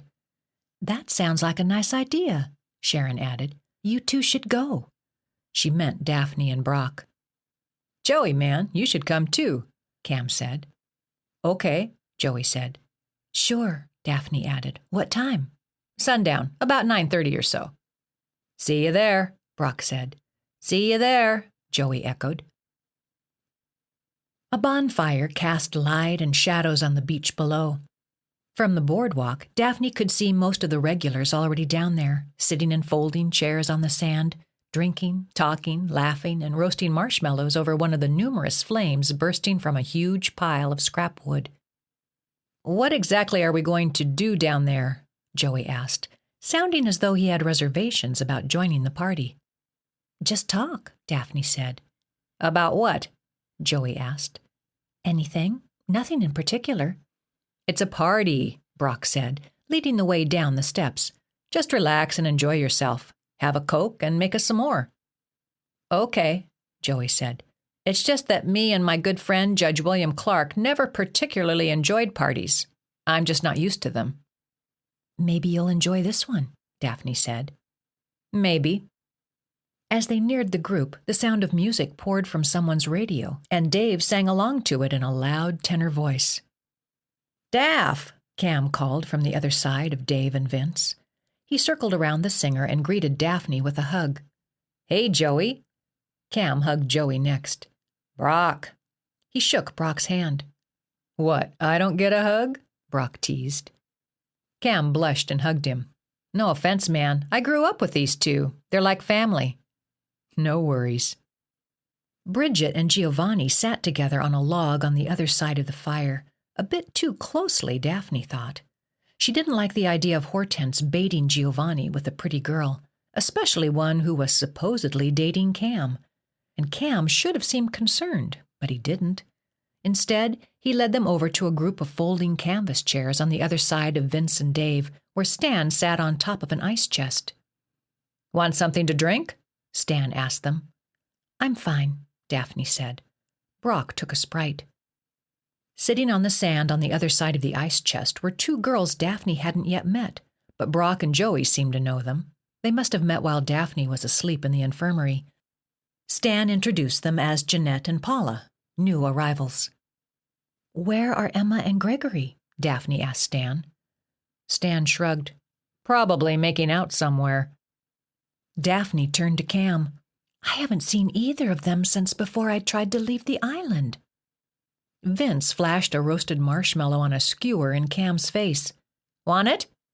"Yeah, sure, man. Thanks." Cam grabbed graham crackers and chocolate from a basket on the ground and eased the marshmallow from the skewer. He took a bite. You guys gotta try one." "I'll take one," Joey said. Cam pushed a new marshmallow onto the end of the skewer and handed it over to him. "There you go, buddy." Joey sat in one of the folding chairs and held the skewer over the bonfire. Dave snagged Vince's towel and took off running toward the shoreline. "Hey!" Vince jumped up. "Give that back!" "Make me!" Dave shouted. Vince chased Dave toward the water. "Good," Cam said. "More chairs." He took the chair Vince had been sitting in. Then he picked up the radio and tried to find a different station. Brock sat in a chair next to Joey, leaving an empty one between him and Cam for Daphne. Daphne didn't take it, though. She leaned closer to Cam and whispered, "Tell me the truth about Greg and Emma." "I honestly don't know," Cam whispered back. "I know he and his mom haven't been getting along. That's it." A shrill scream came from the water. It sounded like Vince. Daphne thought maybe Dave had thrown him in the cold sea, but when the scream was followed by another, and then by Dave shouting, she knew something was wrong. Either that, or a new game had begun, maybe for one of the new arrivals. "Help!" Dave shouted. "Over here!" Daphne and Cam took off running. Brock caught up to her just as they neared Vince and Dave, hunched over something washed up on the beach. It was Emma. Daphne fell to her knees in the wet sand as the last bit of a shallow wave swept up to her before ebbing back into the dark sea. It took with it some of the blood covering Emma's limp, bruised body. The rest of the teens gathered around in shocked silence. As they examined her battered body, which had clearly been pummeled, no one wanted to ask the questions they must all have been thinking. Did she jump from the bluff? And if so, did she intend to kill herself? "Someone get Dr. Gray," Stan finally said. "Vince, you're the fastest runner. You go."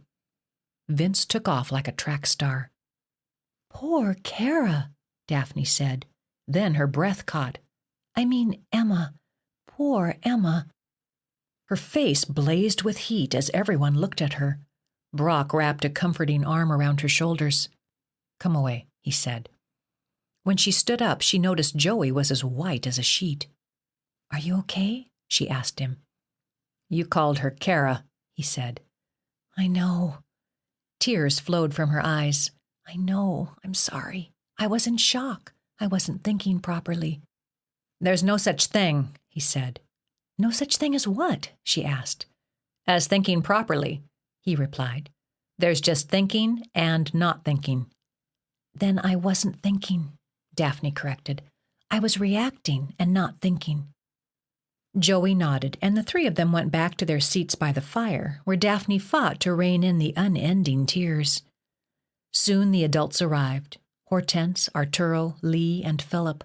They made the kids return to their rooms. Brock stayed over with Daphne, but even in his comforting arms, she could find no sleep. The next day they held a memorial service on the beach for Emma after breakfast. Daphne wondered what had happened to the remains. There was a rumor that Dr. Gray had burned them on the bonfire last night, and when Daphne asked Cam about it in low whispers during the service, he said Emma had no family. Emma's mother had turned custody over to Dr. Gray. Daphne also wondered why Greg hadn't shown up for the service. Was he crying his eyes out alone in his room, or would his body be the next to wash up on the shore? Most of the adults had said their goodbyes to Daphne and her family after the memorial service, but Dr. Gray and Roger had come along to Prisoners Harbor, as had most of the regulars and Giovanni. Dr. Gray shook each of their hands and reminded Daphne's parents that she would see them in 2 months. Her parents thanked the doctor over and over, both of them with tears in their eyes. Daphne thanked her too. Dr. Gray stepped aside so Roger could follow suit, shaking their hands and telling them it was a pleasure to meet them. "Come back again and we'll look for some more birds," he said. Then Daphne was surrounded by the regulars, each offering her a hug. All but Emma, of course, and Gregory. Cam asked her again to come back as a volunteer, and she promised to think about it. When, last of all, Giovanni came up for a hug, he whispered in her ear, "Come back for me. Please don't leave me here." Daphne frowned and said simply, "Goodbye, Giovanni." Dragging their rolling bags behind them, Daphne, Brock, and her family walked across the wooden slats to the catamaran waiting to take them home. They waved again once they were settled and pulling away from the pier. As they rounded the eastern side of the island, Daphne was overwhelmed with mixed emotions. She hated that island, and she loved it too. They made one more stop, at Scorpion Anchorage, to pick up a few more passengers, mostly men with huge backpacks. Once they were loaded, the boat eased away from the pier and headed out to open sea toward the mainland. Brock held her waist as they watched the dolphins swimming alongside the boat. Daphne's parents and brother all wore thoughtful expressions on their faces. They looked happy. Daphne smiled and believed that she too was happy, completely happy. After they had reached the port at Ventura and had exited the boat, one of the men with the huge backpacks from Scorpion Anchorage sidled up to Daphne. "Are you Daphne?" he asked her. She bent her brows in surprise. The man didn't look at all familiar to her. "Who are you?" Brock asked. "Coming, Daphne?" her mother called from the end of the pier. "Someone asked me to give this to you." The man thrust a folded piece of paper into Daphne's good hand and walked away without looking back. "What is it?" Brock asked her. "Our shuttle is here," Joe called out to them. Daphne and Brock rushed to the end of the pier and along the sidewalk to the shuttle. Once their bags had been taken and stored in back, Daphne sat in a seat beside Brock and opened the paper. Inside, scrawled in pencil, she read, "Daphne, you've got to help me. Please come back with the FBI and help me and Emma get away from my deranged parents. They won't let us leave. I have a trust fund from my father. I will give you whatever you want. Yours, Greg." Daphne looked up at Brock. "Oh my God." "You don't think it's another exercise," Brock said. "I don't know what to think." Either Greg didn't know Emma had died, or he had written this note before it had happened. "I think we're going to have to go back to the island. You've got to be kidding me, he said. But she wasn't kidding, and surprisingly, the thought of returning filled her with relief. She had never felt more alive than she had felt at the Purgatorium. Her heart raced with the thrill of anticipation. She didn't want it to be over. Living art, she murmured, piecing something together. That's what Dr. Gray meant about living art. What are you talking about? When a book ends, the story is over, dead.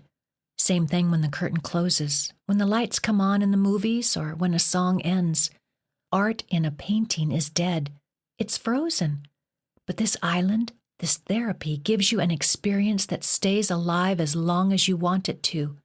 It's not real. It's art. Living art. Wait a minute, Brock said. Are you for or against Dr. Gray?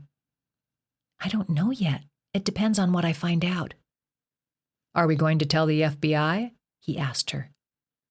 Not yet, she said. I don't want to get everyone in trouble if Greg's just pissed at his mom and if Emma's death was really a suicide. We? He asked. You're coming with me, aren't you? She asked. I've got to go back to work, he said. I can't afford to take off any more days, and I really don't like the idea of you going back without the FBI. Daphne reread the letter over and over. Somehow, some way, she would get Brock to understand and convince her parents to let her return. She had to get back to the island and discover the rest of the story. The end.